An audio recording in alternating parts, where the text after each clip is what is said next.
জনজাতীয় সম্প্ৰদায়ৰ ছত্তীশগড়ত 1964 চনৰ 21 ফেব্ৰুৱাৰীত তেখেতৰ জন্ম হৈছিল বিষ্ণুদেও সাই ছত্তীশগড় বিজেপিৰ প্ৰাক্তন সভাপতি 2020 পৰা 2022 লৈ ছত্তীশগড় বিজেপিৰ সভাপতি আছিল বিষ্ণুদেও সাই মোদীৰ প্ৰথম মন্ত্ৰীসভাতো ৰাজ্যিক মন্ত্ৰী হিচাপে তেখেতে কাৰ্যনিৰ্বাহ কৰিছিল 1990ত মধ্যপ্ৰদেশ বিধানসভালৈ প্ৰথমবাৰৰ ৰূপে নিৰ্বাচিত হৈছিল কেন্দ্ৰীয় পৰ্যবেক্ষক হিচাপে উপস্থিত থাকে সৰ্বানন্দ সোণোৱাল জনপ্ৰিয় অভিনেতা জয়ন্ত দাস অসুস্থ বৰ্তমান সংকটজনক অৱস্থাত খ্ৰীষ্টান বস্তিৰ এপলো হাস্পতালত চিকিৎসাধীন সংকটজনক অৱস্থাত ভেন্টিলেশ্যনত চিকিৎসা কৰি থকা হৈছে জয়ন্ত দাসক যকৃতৰ সমস্যাত ভুগিছে অভিনেতাগৰাকী 6 নং দফাৰ প্ৰায়বোৰ বিষয় ৰূপায়ণ হৈছে চৰকাৰী চাকৰি আজিকালি 100% অসমীয়াই পায় ভূমিৰ অধিকাৰ সুৰক্ষাৰ কথা মই কৈছোৱে 6 নং দফাৰ মতে সমষ্টি পুনৰ নিৰ্ধাৰণ হৈছে বুলি মন্তব্য মুখ্যমন্ত্ৰীৰ ভিত্তিবৰ্ষৰ শুনানিক লৈ মুখ্যমন্ত্ৰীৰ প্ৰতিক্ৰিয়া মই ব্যক্তিগতভাৱে 1951 চনটো ভিত্তিবৰ্ষ হোৱাটো বিচাৰো কিন্তু ন্যায়ালয়ত চৰকাৰৰ স্থিতিটোহে জনাব আইনগতভাৱেও 1971 চনটো ভিত্তিবৰ্ষ হিচাপে আছে মুখ্যমন্ত্ৰীয়ে কৈছে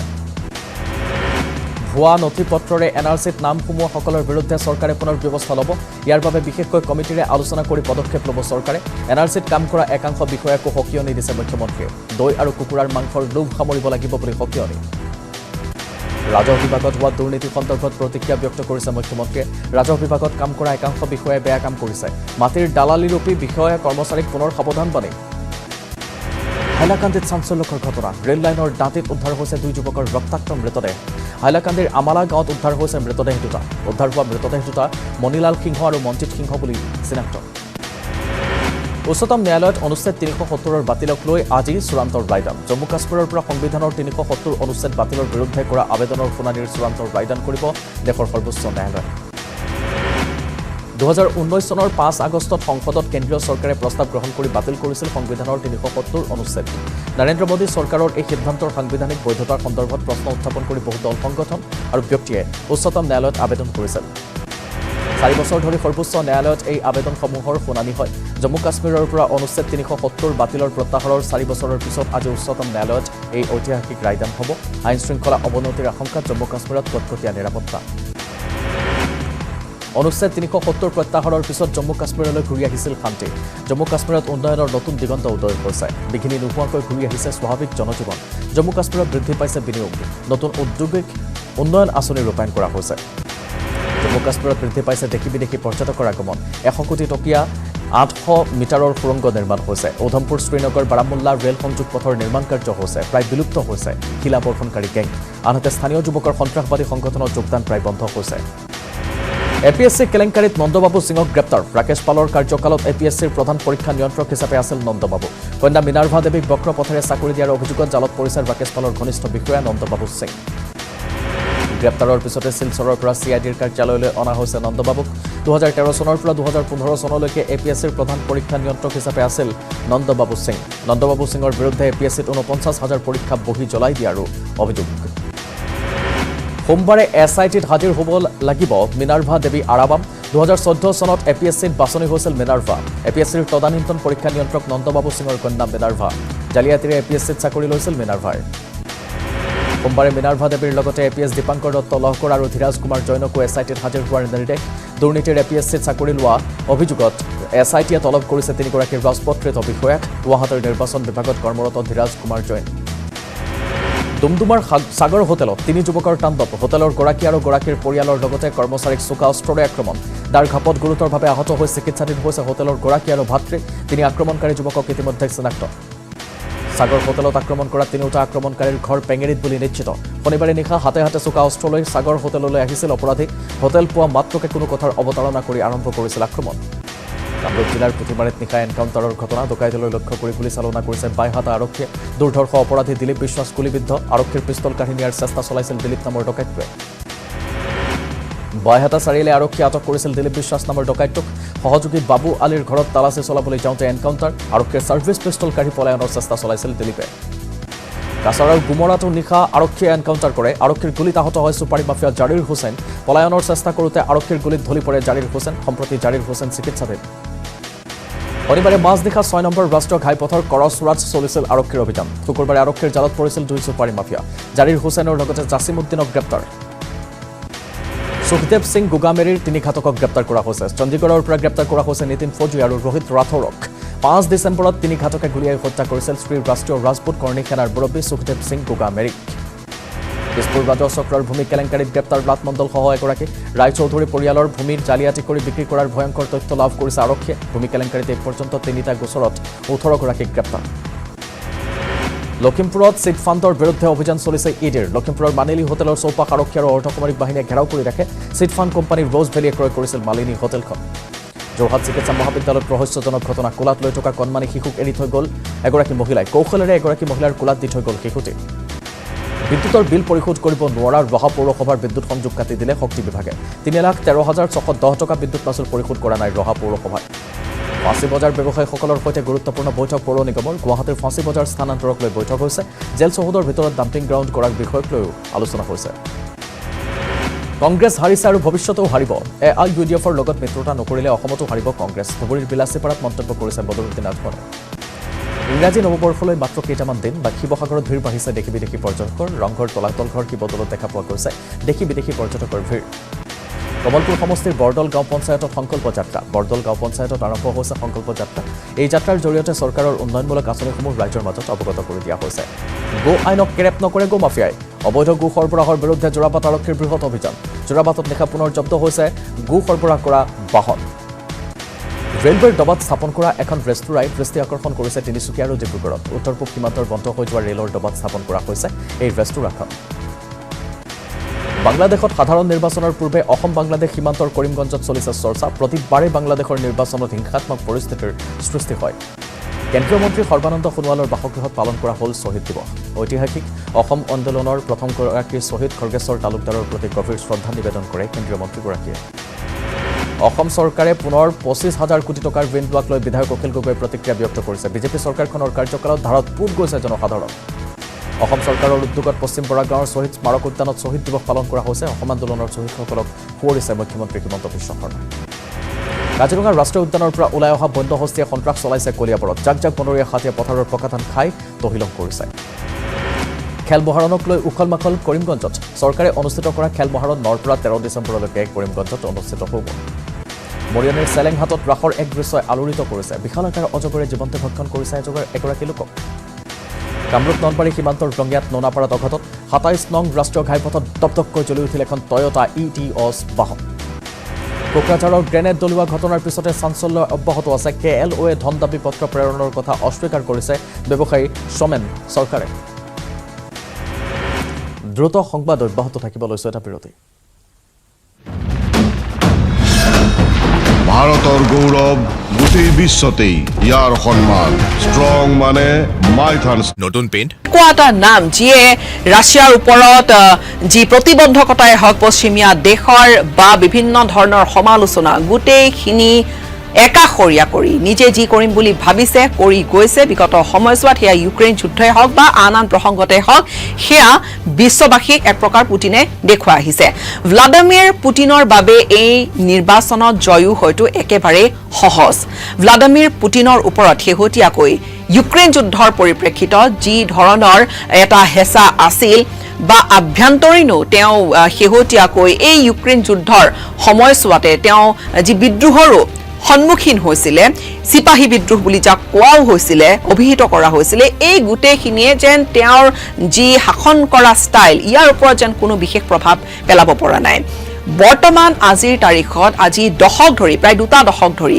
ভ্লাদিমিৰ পুটিনৰ ৰাছিয়াৰ গোটেই ৰাজনৈতিক ব্যৱস্থাটোৰ ওপৰত আছে এটা খুব কাঢ়া আৰু মজবুত দখল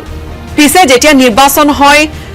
বিৰোধী নেতাও থাকে বা কোনোবা এজনৰ প্ৰতিপক্ষৰ নেতাও থাকে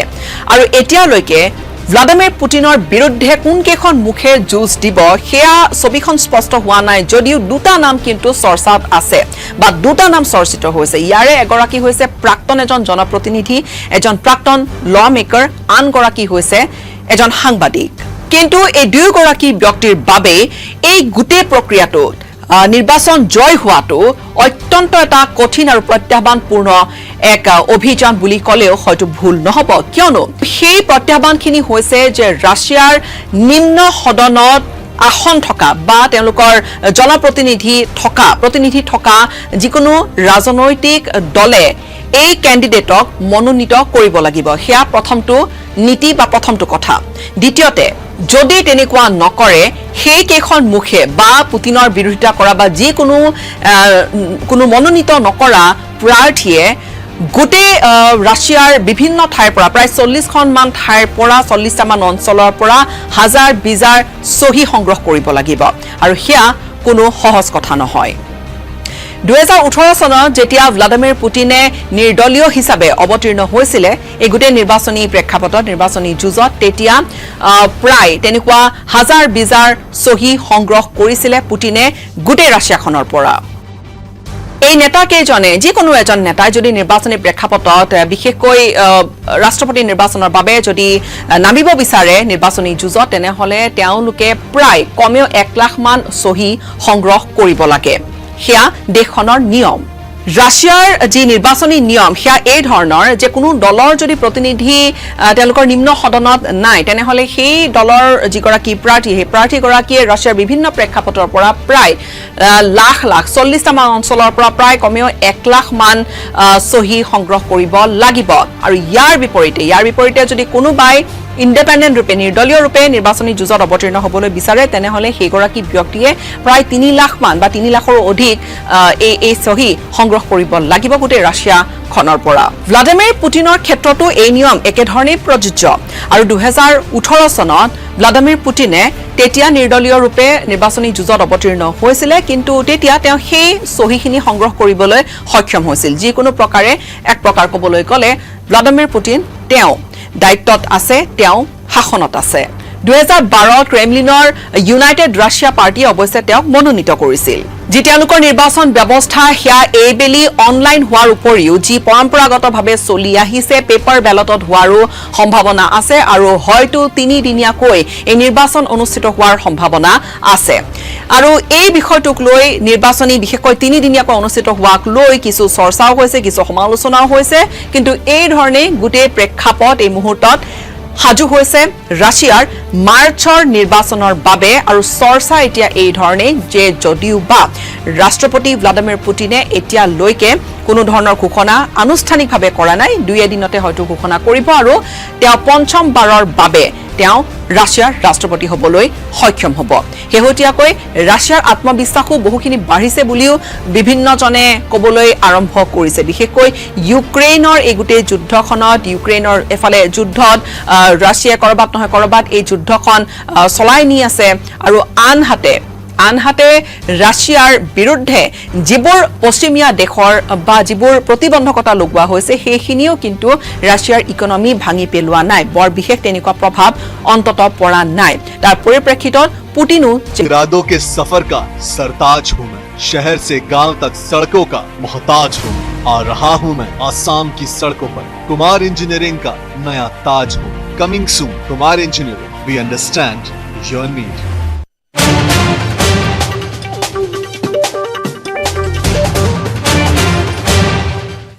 ইজৰাইলৰ বোমা বিস্ফোৰণত ৰাষ্ট্ৰসংঘৰ বিভিন্ন সংস্থাৰ 133 গৰাকী কৰ্মচাৰী নিহত হৈছে ৰাষ্ট্ৰসংঘৰ সাহায্য আৰু কৰ্মসংস্থাই এই তথ্য নিশ্চিত কৰিছে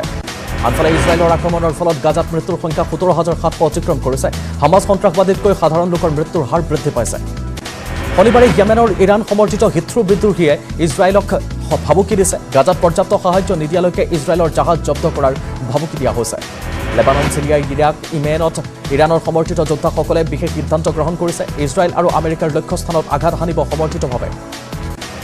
ইজৰাইলৰ প্ৰধানমন্ত্ৰী বেঞ্জামিন নেতানয়াহুৱে আৰু জাৰ্মানীৰ চেঞ্চেলৰৰ মাজত টেলিফোনিক বাৰ্তালাপ হৈছে এই আলোচনাত জাৰ্মানীয়ে সাধাৰণ লোকৰ নিৰাপত্তা সুনিশ্চিত কৰাৰ আহ্বান জনাইছে গাজাত চলি থকা সংঘাতত ইজৰাইলৰ মন্ত্ৰীসভাৰ এগৰাকী সদস্যৰ আত্মীয় নিহত হৈছে প্ৰাক্তন সামৰিক মুৰব্বী গদি আইজেনকটৰ ভতিজাক নিহত হৈছে এই যুদ্ধত আন্তঃৰাষ্ট্ৰীয় হেঁচা বৃদ্ধি পোৱাৰ পিছতো আমেৰিকাৰ যুদ্ধবিৰতিৰ মুকলি বিৰোধিতা কৰিছে হামাছে ইজৰাইলৰ প্ৰতি ভাবুকি কঢ়িয়াই আনিব পাৰে বুলি জনাইছে আমেৰিকাৰ প্ৰশাসনে ইজৰাইলক প্ৰদান কৰিব বৃহৎ পৰিমাণৰ অস্ত্ৰ শস্ত্ৰ ইজৰাইলক প্ৰদান কৰিবলগীয়া অস্ত্ৰ শস্ত্ৰৰ পৰিমাণ $106 মিলিয়ন অধিক বুলি প্ৰকাশ ইজৰাইলৰ প্ৰতিৰক্ষা বাহিনীয়ে দেওবাৰে হামাছৰ সন্ত্ৰাসবাদীৰ লগতে সাধাৰণ লোকক প্ৰহাৰ কৰিছে এই ঘটনাক লৈ আন্তঃৰাষ্ট্ৰীয় পৰ্যায়ত তুমুল বিতৰ্কৰ সৃষ্টি হৈছে ইজৰাইলৰ বাহিনীয়ে দক্ষিণ গাজালৈ আগবাঢ়ি গৈছে ক্ৰমান্বয়ে উত্তৰ গাজাত অভিযান চলোৱাৰ পিছতে দক্ষিণ গাজাৰ লক্ষ্য লৈছে ইজৰাইলে মানৱীয় গোটসমূহৰ পেলেষ্টাইনৰ ভয়াৱহ পৰিস্থিতিক লৈ উদ্বেগ প্ৰকাশ কৰিছে যুদ্ধবিধ্বস্ত অঞ্চলসমূহত বিভিন্ন ৰোগৰ প্ৰাদুৰ্ভাৱ বৃদ্ধি পোৱা দেখা গৈছে শোণিতপুৰত নদুৱা সমষ্টিত নতুনকৈ অন্তৰ্ভুক্ত হোৱা পঞ্চায়তসমূহক আদৰণি জনোৱা হৈছে চাৰিদুৱাৰ বিজেপি কাৰ্যালয়ত অনুষ্ঠিত সভাত উপস্থিত থাকে চতিয়াৰ বিধায়ক পদ্ম হাজৰিকা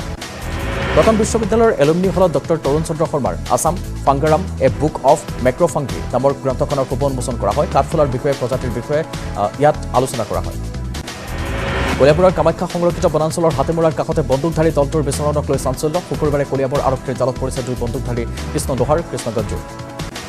দেওবাৰে সৰুপথাৰতো কেন্দ্ৰীয়ভাৱে উদযাপন কৰা হয় শ্বহীদ দিৱস ভাৰতীয় জনতা যুৱ মৰ্চাৰ অসম প্ৰদেশৰ উদ্যোগত কেন্দ্ৰীয়ভাৱে আয়োজন কৰা হৈছে শ্বহীদ দিৱস পশ্চিম কাৰ্বি আংলঙত অব্যাহত আছে বনৰীয়া হাতীৰ সন্ত্ৰাস জিলাখনৰ ফেলাংপি খেৰণি আদি অঞ্চলত হাতীৰ বৃহৎ জাকে চলাইছে সন্ত্ৰাস গাঁওকেইখনত প্ৰৱেশ কৰা হাতীৰ জাকে ভাঙি তছনছ কৰিছে বাসগৃহ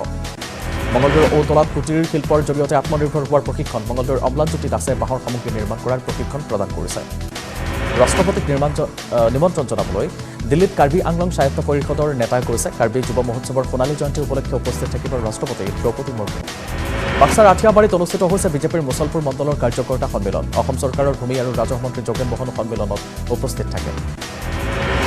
ভাৰত তিব্বত সমন্বয় সংঘৰ উদ্যোগত তেজপুৰত উলিওৱা হৈছে শোভাযাত্ৰা চীনৰ বিৰুদ্ধে সামাজিক যুদ্ধৰ সূচনা কৰাৰ আহ্বান তিব্বত সমন্বয় সংঘৰ গোৱালপাৰা জিলাৰ ঐতিহাসিক শ্ৰী সূৰ্য পাহাৰত দৰ্শনাৰ্থীয়ে ভিৰ কৰিছে অসমৰ বিভিন্ন প্ৰান্তৰ পৰা অহা বনভোজ খোৱা দলৰে ভৰিছে এতিয়া শ্ৰী সূৰ্য পাহাৰ গহপুৰত দুদিনীয়াকৈ অনুষ্ঠিত হৈছে অসম প্ৰেছ কৰেছপণ্ডেণ্টৰ ষষ্ঠদশ কেন্দ্ৰীয় মধ্যকালীন অধিৱেশন আপকুৰ অধিৱেশনলৈ অসমৰ বিভিন্ন প্ৰান্তৰ পৰা আহিছে প্ৰতিনিধি গোসাইগাঁৱৰ নবীন নগৰত এজন বৃদ্ধৰ হাতীৰ আক্ৰমণত মৃত্যু হৈছে বনৰীয়া হাতীৰ আক্ৰমণত নিহত লোকজন নবীন নগৰৰ ক্ৰমে কিস্কো বুলি জানিব পৰা গৈছে কলিয়াবৰ জিলা বিজেপিৰ পুৰণি গুদামস্থিত নতুন কাৰ্যালয় মুকলি হৈছে নতুন কাৰ্যালয় মুকলি কৰিছে মন্ত্ৰী পীযুষ হাজৰিকাই শেহতীয়াকৈ ৰাজ্যত সংঘটিত বোমা বিস্ফোৰণ সম্পৰ্কত মুখ্যমন্ত্ৰীয়ে প্ৰতিক্ৰিয়া ব্যক্ত কৰিছে পৰেশ বৰুৱাই এনেধৰণৰ সৰু সুৰা কাম কৰিয়ে থাকে সেইবোৰত ইমান গুৰুত্ব দিয়া নহয় ৰাজ্য চৰকাৰৰ উদ্যোগত অনুষ্ঠিত শ্বহীদ দিৱসত মুখ্যমন্ত্ৰীয়ে কেইবাটাও বিষয়ত মন্তব্য কৰিছে শ্বহীদ প্ৰণামো তোমাক শীৰ্ষক গীতেৰে ভাষণ আৰম্ভ কৰি মুখ্যমন্ত্ৰীগৰাকীয়ে মন্তব্য আগবঢ়ায় শ্বহীদ দিৱসৰ দিনা অসম আন্দোলনৰ দিনবোৰ স্মৰণ কৰিছে মুখ্যমন্ত্ৰীয়ে শ্বহীদৰ পৰিয়াললৈ সংস্থাপন ন্যাস গঠন কৰা হৈছে কম সময়ৰ ভিতৰতে উদ্যানখন সম্পূৰ্ণ হ'ব বুলিও জানিবলৈ দিছে অসমীয়া কৰ্ম বিমুখিতাৰ সুবিধা লৈ নগৰসমূহত সন্দেহযুক্ত লোকে ব্যৱসায় কৰিছে জাতিটোক অৰ্থনৈতিক উন্নয়নৰ দিশে লৈ যাব লাগিব বুলি মন্তব্য কৰিছে 12 জানুৱাৰীৰ পৰা কাৰ্বি আংলঙত অনুষ্ঠিত হ'ব কাৰ্বি যুৱ মহোৎসৱ ইতিমধ্যে কাৰ্বি যুৱ মহোৎসৱৰ প্ৰস্তুতি প্ৰায় সম্পূৰ্ণ হৈছে যোৰাবাটত দেওবাৰে সংঘটিত হৈছে ভয়ংকৰ পথ দুৰ্ঘটনা নিয়ন্ত্ৰণ কৰিবলৈ ৰাষ্ট্ৰীয় ঘাইপথৰ তলত বাগৰি পৰিছে এখন বিলাসী বাহন পল্টন বজাৰৰ শ্বহীদ উদ্যানত সদৌ গুৱাহাটী ছাত্ৰ সন্থাৰ কেন্দ্ৰীয় শ্বহীদ দিৱস কাৰ্যসূচীত অসম আন্দোলনৰ বীৰ শ্বহীদসকলক সশ্ৰদ্ধা প্ৰণাম আছো সমগ্ৰ ৰাজ্যৰ লগতে চিৰাং জিলাৰ বিজনেতো শ্বহীদ দিৱস পালন কৰা হয় অসম আন্দোলনত প্ৰাণ আহুতি দিয়া 855 গৰাকী শ্বহীদক শ্ৰদ্ধাঞ্জলি জনোৱা হয় পশ্চিম গুৱাহাটীত ৰাইজে এঘৰীয়া কৰিছে এটা পৰিয়ালক ভোলাগাঁও বহুৱা ৰাইজে গয়েৰহে এগৰাকী এঘৰীয়া কৰিছে গাঁওখনৰ সভাপতিৰ আদেশ মৰ্মে সিৰাজ আলী নামৰ লোকজনৰ আক্ৰোশৰ বলি হোৱা পৰিয়ালটোক গাঁওখনত নিষিদ্ধ কৰা হৈছে স্বাধীন প্ৰতিদিন গোষ্ঠীৰ সহযোগত হেমকোষৰ পঞ্চদশ সংস্কৰণ আৰু অসমীয়া ব্যাকৰণৰ ব্ৰেইল সংস্কৰণ উন্মোচন কৰা হৈছে উজান বজাৰৰ বিবেকানন্দ কেন্দ্ৰত উন্মোচন কৰা হয় এই গ্ৰন্থখন ঢেকিয়াজুলিৰ খেলামৰাত 4 দিনীয়াকৈ অনুষ্ঠিত হ'ব বাথৌ মহাসভাৰ ত্ৰয়োদশ ত্ৰিবাৰ্ষিক কেন্দ্ৰীয় অধিৱেশন শ্বহীদ মণিৰাম লেৰেলা ৰতন ক্ষেত্ৰত অহা 4, 5, 6 আৰু 7 জানুৱাৰীত অনুষ্ঠিত হ'ব এই অধিৱেশন পুনৰ মাজুলীৰ লোহিত খাবলো পঞ্চায়তত মৰ্মান্তিক ঘটনা যাতায়াত আৰু যোগাযোগৰ নগ্ন স্বৰূপ উদঙাই প্ৰসূতিয়ে ঘাটৰ পাৰতে প্ৰসৱ কৰিলে সন্তান 2 ঘণ্টা ধৰি 108 সময়লৈ অপেক্ষা কৰাৰ পাছতো নাহিল 108 দাম্বুকিয়াল 16 মাইলৰ অনামিকা পায়েং নামৰ প্ৰসূতিগৰাকীক সহায় কৰিবলৈ নাহিল এম্বুলেন্স মাজুলীত 11খনকৈ 108 এম্বুলেন্স থকাৰ পাছতো ৰাইজে সেৱা লাভ নকৰাৰ অভিযোগ জোনাইত উদ্বেগজনকভাৱে বৃদ্ধি পাইছে HIV সংক্ৰমিত ৰোগীৰ সংখ্যা এই ঘটনাত শংকিত হৈছে জোনাইৰ সাধাৰণ জনতা অসম অৰুণাচল সীমান্তৰ জোনাইত উদ্বেগজনকভাৱে বৃদ্ধি পাইছে HIV সংক্ৰমিত ৰোগীৰ সংখ্যা জোনাইত HIV সংক্ৰমিত ৰোগীৰ তথ্য প্ৰকাশ কৰিছে মহকুমা স্বাস্থ্য বিষয়াই ড্ৰাগছ আসক্ত লোকৰ পৰা বেছিকৈ HIV ৰোগ সংক্ৰমিত হৈছে HIV সংক্ৰমিত ৰোগীৰ ভিতৰত অধিক সংখ্যক যুৱক যুৱতী পবিত্ৰ বৰদিনলৈ মাত্ৰ কেইটামান দিন মিছামাৰীৰ বেঙেনাজুলিত খ্ৰীষ্টান ধৰ্মাৱলম্বী লোকসকলে উদযাপন কৰিছে প্ৰাক বৰদিন ইয়াক লৈ উখল মাখল পৰিৱেশে বিৰাজ কৰিছে বেঙেনাজুলিত CNI গীৰ্জা প্ৰাংগণত ওড়িশাৰ সম্বলপুৰত চলা ইডিৰ অভিযানত উদ্ধাৰ হৈছিল বৃহৎ পৰিমাণৰ ধন উদ্ধাৰ হোৱা টকাৰ বেগ 174টাৰ ভিতৰত প্ৰায় কেইটা বেগৰে টকা গণনা কৰা শেষ হৈছে বৃহৎ পৰিমাণৰ ধন গণনা কৰি ভাগৰি পৰিছে ইডিৰ বিষয়া টকা গণনা কৰা মেচিন ইতিমধ্যে 50 গৰাকী বেংকৰ কৰ্মচাৰীয়ে গণনা কৰি আছে এই টকা দেওবাৰে মহানগৰীত ৰমণী কলা নিকেতনৰ উদ্যোগত কণ শিশুসকলৰ ছবি প্ৰদৰ্শনী অনুষ্ঠিত হয় জ্যোতি চিত্ৰপটত এদিনীয়াকৈ অনুষ্ঠিত কৰা হয় এই অনুষ্ঠান 150তকৈও অধিক ছাত্ৰ ছাত্ৰীয়ে অংশগ্ৰহণ কৰিছে এই প্ৰদৰ্শনীত দেওবাৰৰ পৰা গুৱাহাটীৰ জৰ্জ খেলপথাৰত আৰম্ভ হ'ল গুৱাহাটী প্ৰিমিয়াৰ লীগ ফুটবল মুখ্যমন্ত্ৰী ডক্টৰ হিমন্ত বিশ্ব শৰ্মাই আনুষ্ঠানিকভাৱে উদ্বোধন কৰিলে এই লীগখনৰ বিজেপিৰ অৱস্থা অসমৰ 14টা লোকসভা সমষ্টিতে বেয়া সেয়ে সমষ্টি পুনৰ নিৰ্ধাৰণ কৰিছে কিন্তু পঞ্চায়ত নিৰ্বাচন পাতিবলৈ তেওঁলোকৰ সাহস নাই নগাঁৱত মন্তব্য কৰিছে কলিয়াবৰৰ সাংসদ গৌৰৱ গগৈ আনফালে 3 তাৰিখে জিকিম বুলি বজোৱা ভূপেন বৰাৰ ঢোলটো ফাটিল এতিয়া কংগ্ৰেছলৈ আৰু কোনো নাহে কাজিৰঙাত হাৰিম বুলি জানিলে গৌৰৱ গগৈ নগাঁৱলৈ পলাল ৰূপহী সামগুৰি ধুনৰ বাহিৰে তেওঁক কোনেও ভোট নিদিয়ে এই মন্তব্য মন্ত্ৰী পীযুষ হাজৰিকাৰ বৰপেটা প্ৰেছ ক্লাবত অনুষ্ঠিত হয় তৃণমূল কংগ্ৰেছৰ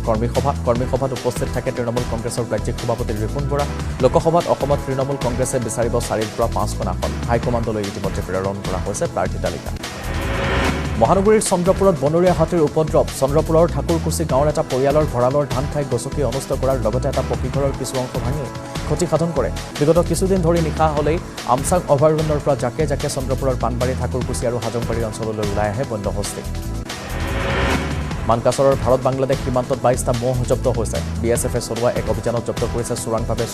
লৈ যোৱা এই মহকেইটা বৰাৰ আলগাৰ চহৰৰ পৰা পুৱাৰ ভাগত জব্দ কৰিছে মহকেইটা শীত আৰু ঘন কুঁৱলীৰ বাবে সৰবৰাহকাৰীয়ে পলায়ন কৰিবলৈ সক্ষম হ'ল গহপুৰৰ ডাঠকলাত ভয়ংকৰ দুৰ্ঘটনা ট্ৰেক্টৰ আৰু বাইকৰ মাজত সংঘৰ্ষত মৃত্যু হৈছে বাইক আৰোহীৰ নিহত বাইক আৰোহীগৰাকীৰ ৰাজেন্দ্ৰজী দীৰ্ঘদিন ধৰি বালিজান ডাঠকলা অঞ্চলত ট্ৰেক্টৰসমূহৰ দৌৰাত্ম্য চলি অহাৰ অভিযোগ স্থানীয় ৰাইজৰ নিজৰ চাকৰিক লৈ অনিশ্চয়তাত ভুগিছে ৰাজ্যৰ প্ৰায় 2000 টিউটৰ শিক্ষক মাত্ৰ 10,000 টকাৰ পাৰিতোষিক পোৱা এইসকল টিউটৰ শিক্ষকৰ পৰ্যাপ্ত ডিগ্ৰীৰ বাবে চাকৰি হেৰুৱাৰ উপক্ৰম হৈছে যাৰ বাবে এতিয়া চৰকাৰৰ মুখলৈ চাই ৰৈছে এইসকল দুৰ্ভগীয়া শিক্ষকে আৰু তিনিচুকীয়াৰ গেলাপুখুৰীত পথ দুৰ্ঘটনা বিদ্যুতৰ খুঁটাত খুন্দা তীব্ৰবেগী বাইকৰ দুৰ্ঘটনাত থিতাতে মৃত্যু হৈছে এগৰাকী বাইক আৰোহীৰ গুৰুতৰভাৱে আহত আনগৰাকী বাইক আৰোহী আহত লোকজনক উন্নত চিকিৎসাৰ বাবে AMCHত ভৰ্তি উদ্ধাৰ হোৱা নাই আহত নিহত দুয়োগৰাকীৰে পৰিচয় আৰু ইয়াৰে সৈতে সামৰিছোঁ দ্ৰুত সংবাদ আৰু কিছু সময়ৰ পাছতে জয়ন্তৰ সৈতে লৈ আহিম লাইভ আৱাৰ নমস্কাৰ ভাৰতৰ গৌৰৱ গোটেই বিশ্বতেই ইয়াৰ সন্মান ষ্ট্ৰং মানে মাইথান ষ্টীল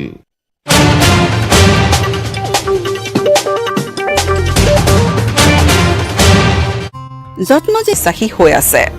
এজন প্ৰাক্তন KGB এজেণ্ট ভ্লাডিমিৰ পুটিনে যোৱা 2 দশক ধৰি শাসনত আছে হয়তো তেওঁ প্ৰধানমন্ত্ৰী হিচাপে কেতিয়াবা শাসনৰ বাগজৰি সম্ভালিছে নতুবা তেওঁ ৰাষ্ট্ৰপতিৰ আসনত বহি আছে 1999 চনৰ পৰাই তেওঁ এই ধৰণে শাসন সম্ভালি আছে ৰাছিয়াৰ প্ৰথম দুটা যি প্ৰেসিডেন্সিয়েল টাৰ্ম বা ৰাষ্ট্ৰপতি হৈ থকা সেই দুটা কাৰ্যকালৰ পিছত 2008 চনৰ পৰা 2012 চনলৈকে ৰাছিয়াৰ প্ৰধানমন্ত্ৰীৰ দায়িত্বত আছিল ভ্লাডিমিৰ পুটিন কিন্তু সেইখিনি সময়ছোৱাত যিগৰাকী ৰাষ্ট্ৰপতি হৈ আছিল দিমিত্ৰী মেডভেডেভ তেওঁ কিন্তু পুটিনৰে সহযোগী বা পুটিনৰে ঘনিষ্ঠ পুটিনৰে মানুহ সেইখিনি কৰিবলগীয়া হৈছিল কিয়নো তেতিয়া ৰাছিয়াৰ যিখন সংবিধানে দুটা টাৰ্মৰ পিছত এগৰাকী ব্যক্তিকে ৰাষ্ট্ৰপতি হৈ থকাটো তাত বাধা দি আহিছিল কিন্তু পৰৱৰ্তী পৰ্যায়ত যেহেতু কিছু সংশোধনীও হ'ল আৰু এতিয়া অন্তত আজিৰ তাৰিখত 2036 চনলৈকে ৰাষ্ট্ৰপতি পুটিন হৈ থাকিব পাৰে তাত কোনো বাধা নাই তেনেকুৱা কোনো ধৰাপন্থা নিয়ম ৰাছিয়াত নাই আৰু হয়তো দুই এদিনৰে কথা ৰাছিয়াৰ ৰাষ্ট্ৰপতি গৰাকীয়ে ঘোষণা কৰিব তেওঁৰ নিৰ্বাচন কেম্পেইন সম্পৰ্কে তেওঁৰ নিৰ্বাচনী যুঁজৰ সম্পৰ্কে আৰু হয়তো হাজু হ'ব পঞ্চম বাৰৰ বাবে দেশখনৰ শাসনভাৰ সম্ভালি ল'বলৈ কিয়নো এই মুহূৰ্তত তেওঁ বিৰোধিতা কৰা বা তেওঁৰ বিৰুদ্ধে থিয় হ'ব পৰা তেনেকুৱা কোনো বিশেষ ব্যক্তিৰ কথা চৰ্চাত নাই যিসকল তেওঁৰ একেবাৰে আৰম্ভণিৰ পৰা বিৰোধিতা কৰি আহিছিল সেইসকল অধিকাংশই হয়তো কৰবাত ৰাছিয়াৰ বাহিৰত আছে কোনোবা হয়তো জেলত আছে কাৰোবাৰ মৃত্যু ঘটিছে মুঠৰ ওপৰত পুটিন এক প্ৰকাৰ একছত্ৰী হৈ আছে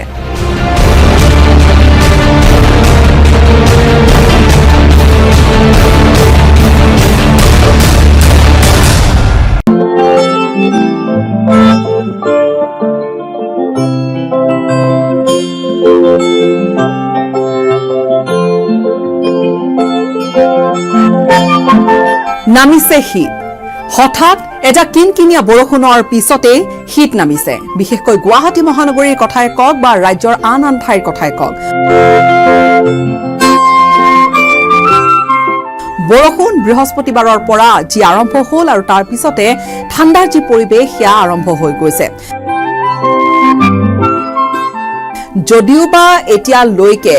আনকালে হয়তো আজি কিছু বছৰ পূৰ্বে এইখিনি সময়ছোৱাত গৰম কাপোৰ পিন্ধি হয়তো থাকিবলগীয়া এটা শীতৰ পৰিৱেশ আছিল কিন্তু আজি লাহে লাহে কৰবাত সেই ছবিখন যেন সলনি হ'বলৈ ধৰিছে আজি কিছু বছৰৰ পৰা ডিসেম্বৰ মাহটোতো প্ৰায় যেন শীত পৰো নপৰো কৈয়ে পৰে কিন্তু অৱশেষত যেতিয়া বৃহস্পতিবাৰে পুৱাৰ ভাগতে আহিলে যাক বৰষুণ গুৱাহাটীৰ লগতে ৰাজ্যৰ বিভিন্ন ঠাইত উজনি কিনামনি অসম এক প্ৰকাৰ যেন ঠাণ্ডা নমাই আনিছে আৰু বতৰ আগন্তুক অন্তত দুটা দিনলৈ হয়তো এই ধৰণৰ বৰষুণ থাকিব পাৰে বতৰ ডাৱৰীয়া হৈ থাকিব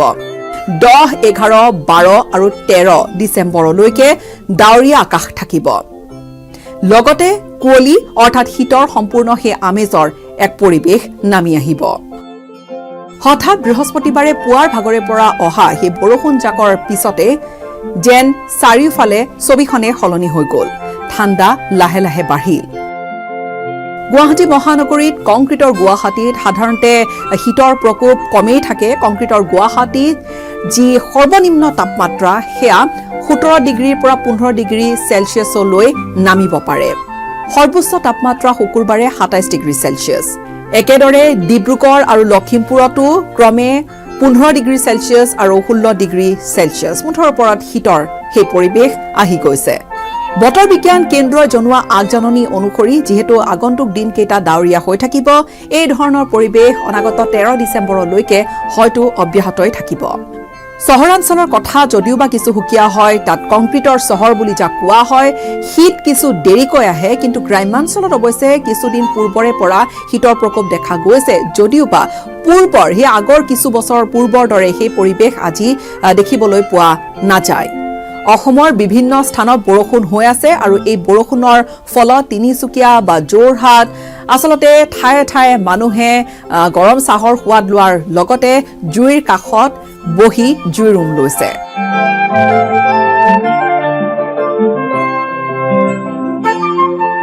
আগন্তুক দুটা দিনত ঘন কুঁৱলীও পৰিব পাৰে বতৰ বিজ্ঞান কেন্দ্ৰই আগজাননী দিছে মুঠৰ ওপৰত পূৰ্বৰ পৰিৱেশ নাথাকিলেও শীতৰ যি হুকিয়া আমেজ সেয়া কিন্তু অনুভৱ কৰিবলৈ অন্তত অসমবাসীয়ে বিগত এই দুটা দিনত আৰম্ভ কৰিছে বা অনুভৱ কৰিব পাৰিছে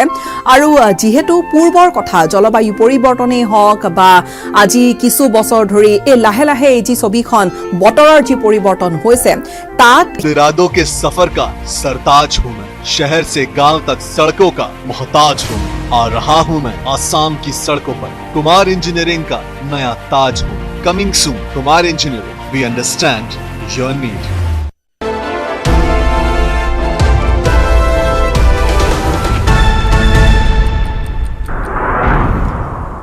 ৰাজ্যত আৰক্ষীৰ ধাৰাবাহিক এনকাউণ্টাৰ দেৰগাঁৱত আৰক্ষীৰ গুলীত নিহত গভাইক চোৰ আৰক্ষীক আক্ৰমণ কৰি পলায়নৰ চেষ্টা চলাতে আৰক্ষীৰ গুলী চালনা দেওবাৰে আৰক্ষীয়ে গ্ৰেপ্তাৰ কৰিছিল লাগান সাহানী নামত দুৰ্ধৰ্ষ চোৰটোক জম্মু কাশ্মীৰৰ পৰা অনুচ্ছেদ 370 প্ৰত্যাহাৰক লৈ আজি উচ্চতম ন্যায়ালয়ে দিব ঐতিহাসিক ৰায় অনুচ্ছেদ প্ৰত্যাহাৰৰ 4 বছৰৰ পিছত ৰায়দান হ'ব দেশৰ সৰ্বোচ্চ ন্যায়ালয়ত প্ৰত্যাহাৰৰ পক্ষত ৰায়দানৰ আশা কেন্দ্ৰীয় চৰকাৰৰ আজি এছআইটিত হাজিৰ হ'ব লাগিব দুই ৰাজপত্ৰিত বিষয়া দীপাংকৰ দত্ত লহকৰ আৰু ধীৰাজ কুমাৰ জৈনক হাজিৰৰ নিৰ্দেশ ধনৰ বিনিময়ত এপিএছচিত উত্তীৰ্ণ হোৱাৰ অভিযোগ চাকৰিৰ পৰা নিলম্বন কৰা হৈছে দুইজন বিষয়া দিছপুৰৰ ভূমি কেলেংকাৰীত আৰু দুজনক গ্ৰেপ্তাৰ অম্বিকাগিৰি ৰায়চৌধুৰীৰ পৰিয়ালৰ ভূমি জালিয়াতিৰে বিক্ৰী কৰিছিল 2.5 কোটি টকাত ভূমি কেলেংকাৰীত এই পৰ্যন্ত গ্ৰেপ্তাৰ 18 গৰাকী কংগ্ৰেছী সাংসদ ধীৰাজ চাহুৰ বাসগৃহৰ পৰা জব্দ 336 কোটিৰো অধিক টকা 5 দিন ধৰি চলোৱা আয়কৰ বিভাগৰ অভিযানত জব্দ টকাৰ লগতে সোণ আৰু হীৰা ভৰ্তি এটা বস্তাও ঝাৰখণ্ড উৰিষ্যা পশ্চিমবংগত আয়কৰ বিভাগৰ ব্যাপক অভিযান অব্যাহত আৰু জল্পনা কল্পনাৰ অন্ত পেলাই ছত্তীশগড়ৰ নতুন মুখ্যমন্ত্ৰীৰ নাম ঘোষণা কৰা হ'ল ছত্তীশগড় বিজেপিৰ প্ৰাক্তন সভাপতি বিষ্ণু দেও সাই নতুন মুখ্যমন্ত্ৰী আজি ঘোষণা হ'ব মধ্যপ্ৰদেশৰ মুখ্যমন্ত্ৰীৰ নাম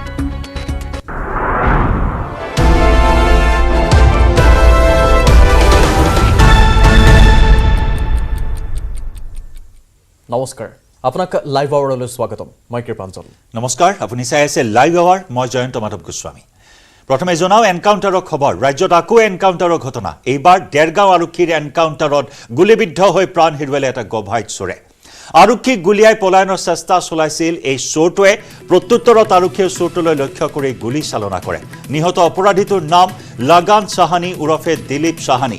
লাগান চাহানীৰ পৰা জব্দ কৰা হৈছে 7.6 mm পিস্তল এটা মেগজিন সহ বিস্ফোৰক সামগ্ৰী এখন চুৰি চাইকেল আৰু নগদ 2260 টকা জব্দ কৰে আৰক্ষীয়ে দেওবাৰে নিশা 9:20 মিনিটত সংঘটিত হৈছিল এনকাউণ্টাৰৰ ঘটনা দেওবাৰে আৰক্ষীয়ে গ্ৰেপ্তাৰ কৰিছিল লাগান চাহানীক পুনৰ এনকাউণ্টাৰৰ ঘটনা অপৰাধীৰ বিৰুদ্ধে গৰজি উঠিছে আৰক্ষীৰ পিস্তল ৰাজ্যৰ ঠায়ে ঠায়ে এনকাউণ্টাৰৰ ঘটনা বৃদ্ধি পাইছে বিগত এটা সপ্তাহত ধাৰাবাহিক ৰূপত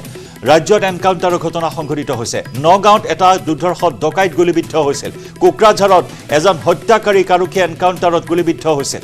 ঠিক তেনেদৰে ৰাজ্যৰ বিভিন্ন প্ৰান্তত এই এনকাউণ্টাৰৰ ঘটনা অব্যাহত আছে আৰু এইবাৰ দেৰগাঁও আৰক্ষীৰ এনকাউণ্টাৰৰ ঘটনা এইজন হৈছে লাগান চাহানী উৰফে দিলীপ চাহানী দীৰ্ঘদিন ধৰি দেৰগাঁৱৰ বিভিন্ন প্ৰান্তত চুৰি ডকাইতিৰে সন্ত্ৰাস চলাই আহিছিল এটা দুৰ্ধৰ্ষ অপৰাধী এটা গভাইত চোৰ আৰক্ষী নিদ্ৰাহৰণ কৰা এই চোৰটোক অৱশেষত আৰক্ষীয়ে দেওবাৰে গ্ৰেপ্তাৰ কৰিবলৈ সক্ষম হৈছিল আৰু চুৰি হোৱা সামগ্ৰী অভিযানত গৈছিল চোৰটোক লৈ আৰক্ষী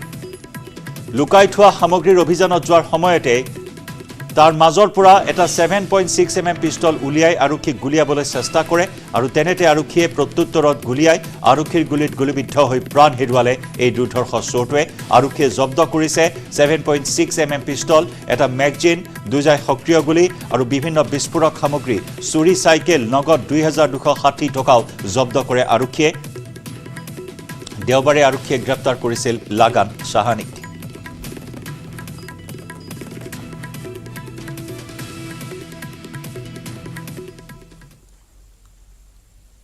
তিনিচুকীয়াৰ গেলাপুখুৰীত পথ দুৰ্ঘটনা বিদ্যুতৰ খুঁটাত খুন্দা মাৰিছে তীব্ৰবেগী এখন বাইকে থিতাতে মৃত্যু হৈছে বাইক আৰোহীগৰাকীৰ আনফালে আনগৰাকী আৰোহী আহত হৈছে আহত লোককেইগৰাকীক ততাতৈয়াকৈ AMCHলৈ লৈ যোৱা হৈছে কিন্তু আহত নিহত দুইগৰাকী ক'ৰ পৰা আহিছিল তেওঁলোকৰ নাম কি এতিয়ালৈকে জানিব পৰা হোৱা নাই তিনিচুকীয়াৰ গেলাপুখুৰীত এই পথ দুৰ্ঘটনাৰ ঘটনা সংঘটিত হৈছে দুগৰাকী আহত হৈছে তীব্ৰ বেগত আহি বিদ্যুতৰ খুঁটাত খুন্দা মাৰিছিল এগৰাকী নিহত হৈছে পৰৱৰ্তী সময়ত গুৰুতৰভাৱে আহত গৰাকীক AMCHলৈ লৈ যোৱা হৈছে তেওঁ চিকিৎসাধীন অৱস্থাত আছে সংকটজনক অৱস্থাত চিকিৎসাধীন হৈ আছে দুইগৰাকীৰ অৱশ্যে পৰিচয় এতিয়ালৈকে উদ্ধাৰ হোৱা নাই তেওঁলোক ক'ৰ পৰা আহিছিল সেই কথাও জানিব পৰা হোৱা নাই বিষয়টোক লৈ তদন্ত অব্যাহত ৰাখিছে প্ৰশাসনে ইফালে গহপুৰত ডাঠ কলাটো ভয়ংকৰ পথ দুৰ্ঘটনা ট্ৰেক্টৰ আৰু বাইকৰ মাজত মুখামুখি সংঘৰ্ষ য'ত বাইক আৰোহী থিতাতে নিহত হয় নিহত বাইক আৰোহীজন ৰাজেন দৰ্জী দীৰ্ঘদিন ধৰি বালিজান ডাঠকলা অঞ্চলত ট্ৰেক্টৰসমূহৰ দৌৰাত্ম্য বৃদ্ধি পাই অহাৰ অভিযোগ উত্থাপন কৰিছে স্থানীয় ৰাইজে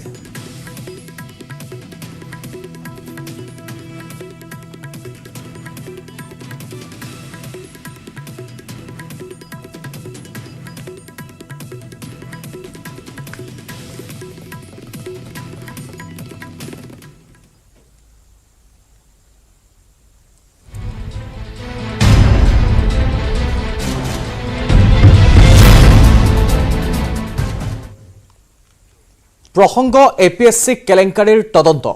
আজি SITত হাজিৰ হ'ব লাগিব তিনিগৰাকী ৰাজপত্ৰিত বিষয়া SITত দীপাংকৰ দত্ত লহকৰ আৰু ধীৰাজ কুমাৰ জৈনক হাজিৰ হোৱাৰ নিৰ্দেশ দিয়া হৈছে ইতিমধ্যে নিলম্বন কৰা হৈছে দীপাংকৰ দত্ত লহকৰ আৰু ধীৰাজ কুমাৰ জৈনক আৰু এয়া ADC মিনাৰ্ভা দেৱী দীপাংকৰ দত্ত লহকৰ ধীৰাজ কুমাৰ জৈন এই তিনিগৰাকীক হাজিৰ হোৱাৰ নিৰ্দেশ দিয়া হৈছে APSC কেলেংকাৰীৰ তদন্ত অব্যাহত আছে জোৰদাৰ গতিত SITত হাজিৰ হ'ব লাগিব তিনিগৰাকী ৰাজপত্ৰিত বিষয়া এগৰাকী হৈছে মিনাৰ্ভা দেৱী আৰাৱাম আনগৰাকী হৈছে দীপাংকৰ দত্ত লহকৰ আৰু আনগৰাকী ধীৰাজ কুমাৰ জৈন তিনিগৰাকীক আজি হাজিৰ হোৱাৰ নিৰ্দেশ দিয়া হৈছে উল্লেখযোগ্য যে ইয়াৰে মিনাৰ্ভা দেৱী আৰাৱাম হৈছে 2014 বৰ্ষৰ ৰাজপত্ৰিত বিষয়া 2014 বৰ্ষত নিযুক্তি লাভ কৰা ৰাজপত্ৰিত বিষয়া মিনাৰ্ভা দেৱী যি মিনাৰ্ভা দেৱী হ'ল 2013 পৰা 2015 চনলৈ ৰাকেশ পালৰ কাৰ্যকালত মুখ্য পৰীক্ষা নিয়ন্ত্ৰকৰ দায়িত্ব থকা নন্দবাবু সিঙৰ কন্যা ইতিমধ্যে নন্দবাবু সিঙো জালত পৰিছে আৰক্ষীৰ নন্দবাবু সিঙৰ কন্যা মিনাৰ্ভা দেৱী আৰাৱামকো আজি SITত হাজিৰ হ'বলৈ নিৰ্দেশ দিয়া হৈছে 2013 লগতে 2014 ফাইল খুলিছে SITয়ে এজনকৈ অভিযুক্ত ৰাজপত্ৰিত বিষয়াক সমন জাৰি কৰা হৈছে কঠোৰ ব্যৱস্থা গ্ৰহণ কৰা হ'ব বুলি ইংগিত দিছে আৰক্ষী সঞ্চালক প্ৰধান GP সিঙে APSC কেলেংকাৰীত নাম সাঙুৰ খাইছিল মঙলদৈৰ প্ৰাক্তন বিজেপি বিধায়ক গুৰুজ্যোতি দাসৰ কেইবাগৰাকীও আত্মীয়ৰ অভিযোগ উত্থাপন হোৱাৰ পাছতে জেললৈ যাবলগীয়া হৈছিল গুৰুজ্যোতিৰ ঘনিষ্ঠ পবিত্ৰ কৈবৰ্ত কিন্তু এতিয়াও গ্ৰেপ্তাৰ হোৱাটো দূৰৰে কথা তদন্তৰ আওতালৈ অহা নাই গুৰুজ্যোতিৰ বহু আত্মীয় কেইবাটাও বিস্ফোৰক তথ্য সন্মুখলৈ আহি আছে আমি জনাই আছো প্ৰথম খবৰ আজি 3 গৰাকীকৈ ৰাজপত্ৰিত বিষয়াক SITত হাজিৰ হ'বলৈ নিৰ্দেশ দিয়া হৈছে তাৰ ভিতৰত মিনাৰ্ভা দেৱী আৰাবাম যি 2014 বৰ্ষৰ নিযুক্তিপ্ৰাপ্ত কৰিমগঞ্জৰ ADC হিচাপে কাৰ্যনিৰ্বাহ কৰি আছে মিনাৰ্ভা দেৱীয়ে আনহাতে আন দুগৰাকী 2013 বৰ্ষৰ অভিযুক্ত ৰাজপত্ৰিত বিষয়া ধীৰাজ কুমাৰ জৈন আৰু দীপাংকৰ দত্ত লহকৰকো SITত হাজিৰ হ'বলৈ নিৰ্দেশ দিয়া হৈছে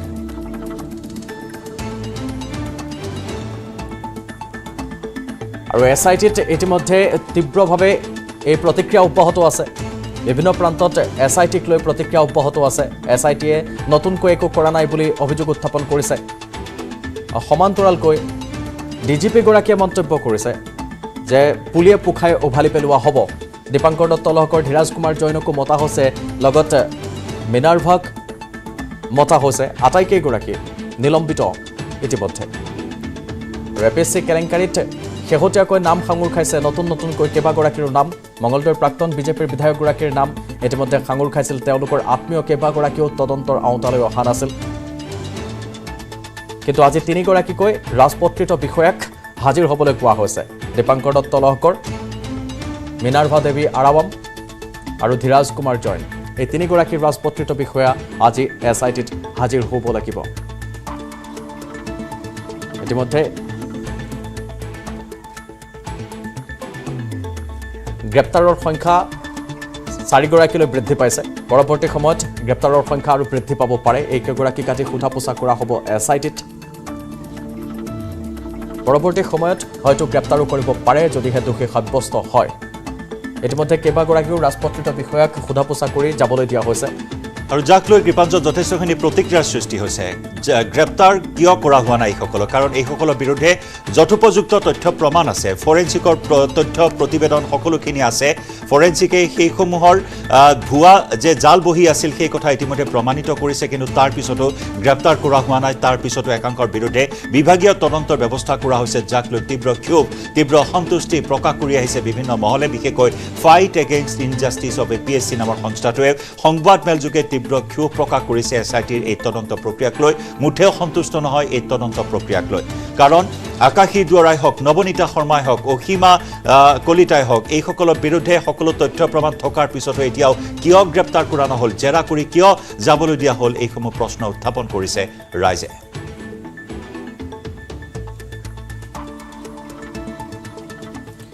APSC কেলেংকাৰীত নাম সাঙুৰ খাইছিল মঙলদৈৰ প্ৰাক্তন বিজেপি বিধায়ক গুৰুজ্যোতি দাস তেওঁলোকৰ আত্মীয় কেইবাগৰাকীও অভিযোগ উত্থাপনৰ পিছত জেললৈ যাব লগা হৈছিল গুৰুজ্যোতিৰ ঘনিষ্ঠ পবিত্ৰ কৈবৰ্ত কিন্তু এতিয়াও গ্ৰেপ্তাৰ হোৱাটো দূৰৰে কথা তদন্তৰ আওতালৈও অহা নাই গুৰুজ্যোতিৰ বহু কেইগৰাকী আত্মীয় চাওক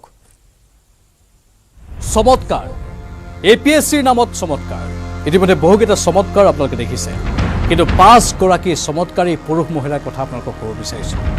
এই চমৎকাৰী পুৰুষ মহিলা একেটা পৰিয়ালৰ আৰু এই চমৎকাৰী পুৰুষ মহিলাই APSCত চাকৰি পাইছিল আজিৰ পৰা বহু বছৰ আগতে তাত কাৰ আশীৰ্বাদ আছে জানেনে তাত আছিল আশীৰ্বাদ গুৰুজ্যোতি দাসৰ হয় সেইগৰাকী গুৰুজ্যোতি দাসে যিগৰাকী বিজেপিৰ প্ৰাক্তন বিধায়ক আৰু বৰ্তমান তেওঁ ভাৰতীয় জনতা পাৰ্টিৰ এগৰাকী সক্ৰিয় সদস্য হিচাপে বা নেতা হিচাপে কাৰ্যনিৰ্বাহ কৰি আছে সেইগৰাকী গুৰুজ্যোতি দাস আৰু সেই গুৰুজ্যোতি দাসৰেই 5জনীয়া পৰিয়ালৰ এটা কাহিনী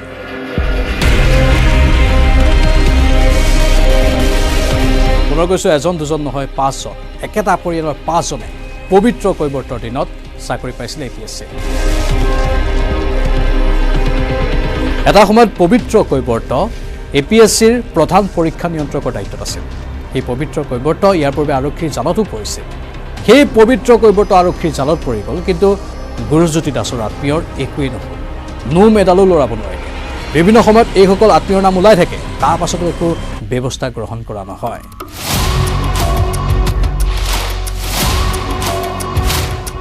আৰু আপুনি শুনি আচৰিত হ'ব যে এই আত্মীয়সকলৰ ভিতৰত গুৰুজ্যোতি দাসৰ পত্নী আছে আৰু বাকী কেইগৰাকী খুলখালী গোটেই কেইগৰাকী খুলখালী পত্নীৰ বাদে আৰু পত্নীয়েও এই APSCত বক্ৰপথেৰে চাকৰি লোৱাৰ সমগ্ৰ ঘটনাত জড়িত হৈ পৰিল তেওঁৰ নামটো ইয়াত সাঙুৰ খাই পৰিল গুৰুজ্যোতি দাসৰ পত্নী লীনা দাস খুলখালী নিৰ্মালী দাস আন এগৰাকী খুলখালী শিখাৰাণী দাস লগতে ভাৰ্গৱমণি দাস মনদীপ দাস এওঁলোকৰ নাম চৰ্চাত আছে ইয়াৰে গুৰুজ্যোতি দাসৰ পত্নী লীনা দাস কৰ অধীক্ষক হিচাপে দায়িত্ব পালন কৰি আছিল খুলখালী নিৰ্মালী দাসেও কৰ অধীক্ষক হিচাপে দায়িত্ব পালন কৰি আছিল ভাৰ্গৱমণি দাসে ডিএছপি হিচাপে দায়িত্ব পালন কৰিছিল মনদীপ দাসে বিত্ত আৰু কানুনিক বিষয়ৰ দায়িত্ব পালন কৰিছিল শিখাৰাণী দাস এগৰাকী ৰাজপত্ৰিত বিষয়া ডিব্ৰুগড় আৰক্ষীয়ে প্ৰথম অৱস্থাত যেতিয়া APSC কেলেংকাৰীৰ তদন্ত চলাইছিল তেতিয়া বহুজনকে চাকৰিৰ পৰা নিলম্বন কৰা হৈছিল বহুজনকে গ্ৰেপ্তাৰ কৰা হৈছিল সেই সময়ছোৱাতো এইসকল লোকক জেৰাৰ আওতালৈ অনা হোৱা নাছিল তেতিয়াও নো মেডালো লৰাব পৰা নাছিল এইসকল বিষয়াৰ কাৰ আশীৰ্বাদত স্বাভাৱিকতেই গুৰুজ্যোতি দাসৰ আশীৰ্বাদত নে গুৰুজ্যোতি দাসৰ ওপৰত আন কাৰোবাৰ আশীৰ্বাদ আছে ইমানখিনি ৰক্ষণাবেক্ষণ কেনেধৰণে দিবলৈ সক্ষম হৈছে নিজৰ পৰিয়ালৰ সদস্যসকলক তাতোকৈ ডাঙৰ কথা যেতিয়া এই সমগ্ৰ ঘটনা পোহৰলৈ আহিছিল ডিব্ৰুগড় আৰক্ষীৰ যেতিয়া তদন্ত চলিছিল সেই সময়ছোৱাতেই মঙলদৈ যুৱ কংগ্ৰেছৰ তৰফৰ পৰা CBI তদন্ত বিচাৰি প্ৰধানমন্ত্ৰীলৈ পত্ৰও প্ৰেৰণ কৰা হৈছিল তাৰ পাছতো কিন্তু একো নহ'ল এই পৰিয়ালটোৰ 5জন সদস্যক একো কৰিবই নোৱাৰিলে এনেধৰণেই এতিয়া তেওঁলোক বৰ্তমানেও কাৰ্যনিৰ্বাহ কৰি আছে নিজৰ চাকৰিত মকৰল হৈ আছে এতিয়া প্ৰশ্ন উঠিছে পুনৰবাৰ যিহেতু বিপ্লৱ শৰ্মা আয়োগৰ প্ৰতিবেদনৰ ভিত্তিত তদন্তবোৰ চলি আছে এইবাৰ এওঁলোকৰ কি হ'ব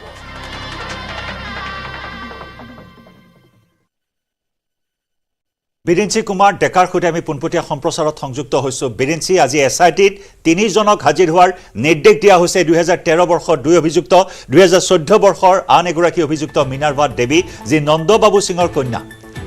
কি খবৰ আছে আপোনাৰ হাতত কিমান সময়ত হাজিৰ হোৱাৰ সম্ভাৱনা আছে আজি হাজিৰ হ'ব নে নহয় হাজিৰ হোৱাৰ পিছত বাকি পৰ্যায় কেনেদৰে আগবাঢ়িব যেহেতু গ্ৰেপ্তাৰৰ সংখ্যা যেন কৰবাত থমকি ৰোৱা পৰিলক্ষিত হৈছে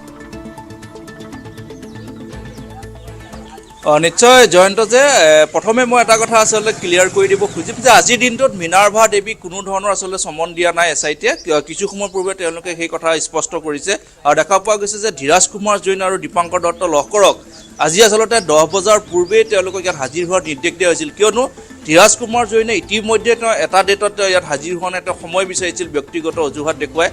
দীপাংকৰ দত্ত লহকৰকো যেহেতু ইতিপূৰ্বে তেওঁক মাতিছিল বিৰিঞ্চি কথাখিনি আগনাবাঢ়োতে আৰু এটা কথা সুধিব বিচাৰিছো যে মিনাৰভা দেৱী আৰাবামক আজি হাজিৰ হোৱাৰ কথা আছিল হঠাৎ সেয়া কেনসেল কৰা হ'ল তাৰ সেই বিষয়টোক লৈ জানিব বিচাৰিছো কিবা বিশেষ কাৰণ নিশ্চয় এটা কথা চাব লাগিব যে যিগৰাকী পিতৃ নন্দবাবু সিনহা তেওঁ যেহেতু মুখ্য পৰীক্ষা নিয়ন্ত্ৰক আছিল 2013 বৰ্ষৰ পৰা তেওঁৰ কন্যা যেহেতু মিনাৰভা দেৱী এই মুহূৰ্তলৈকে কিন্তু SITৰ হাতত মিনাৰভা দেৱী প্ৰসংগত কোনো ধৰণৰ তথ্য প্ৰমাণ বা কোনো ধৰণৰ অভিযোগ নাই বুলি আসলে SITৰ ফালৰ পৰা কোৱা হৈছে যদি পৰৱৰ্তী সময়ত এগৰাকী নন্দবাবু সিনহাই যদি তেওঁৰ যি জেৰাত যদি কয় যে তেওঁৰ বলতে তেওঁৰ সেই পদবী থকাৰ বলতেই যে জিয়েকে তেওঁৰ জিয়াৰীয়ে যদি লাভ কৰিছিল সেই সময় ACS তেন্তে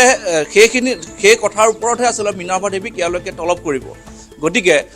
পৰৱৰ্তী সময়ত SITয়ে সেই সমগ্ৰ বিষয়টো যেহেতু চোৱা চিতা কৰি আছে কিন্তু এই মুহূৰ্তলৈকে SITৰ ফালৰ পৰা এটা কথা জনোৱা হৈছে মিনাৰভা দেৱীৰ ট্ৰেবুলেশ্যন চিটেই হওক বা অন্যান্য যিসমূহ বিসংগতিৰ কথা কোৱা হৈছে সেইসমূহ কেৱল পৰীক্ষা কৰি থকা হৈছে এই মুহূৰ্তলৈকে SITৰ হাতত কোনো ধৰণৰ তেনেকুৱা পৰ্যাপ্ত আসলে তথ্য নাই আৰু যাৰ ভিত্তিত পিতৃক কেৱল এটা খুটপুচ কৰি থকা আছে যোৱাকালি নিশা তেওঁক গ্ৰেপ্তাৰ কৰা আছে আজি তেওঁক যেহেতু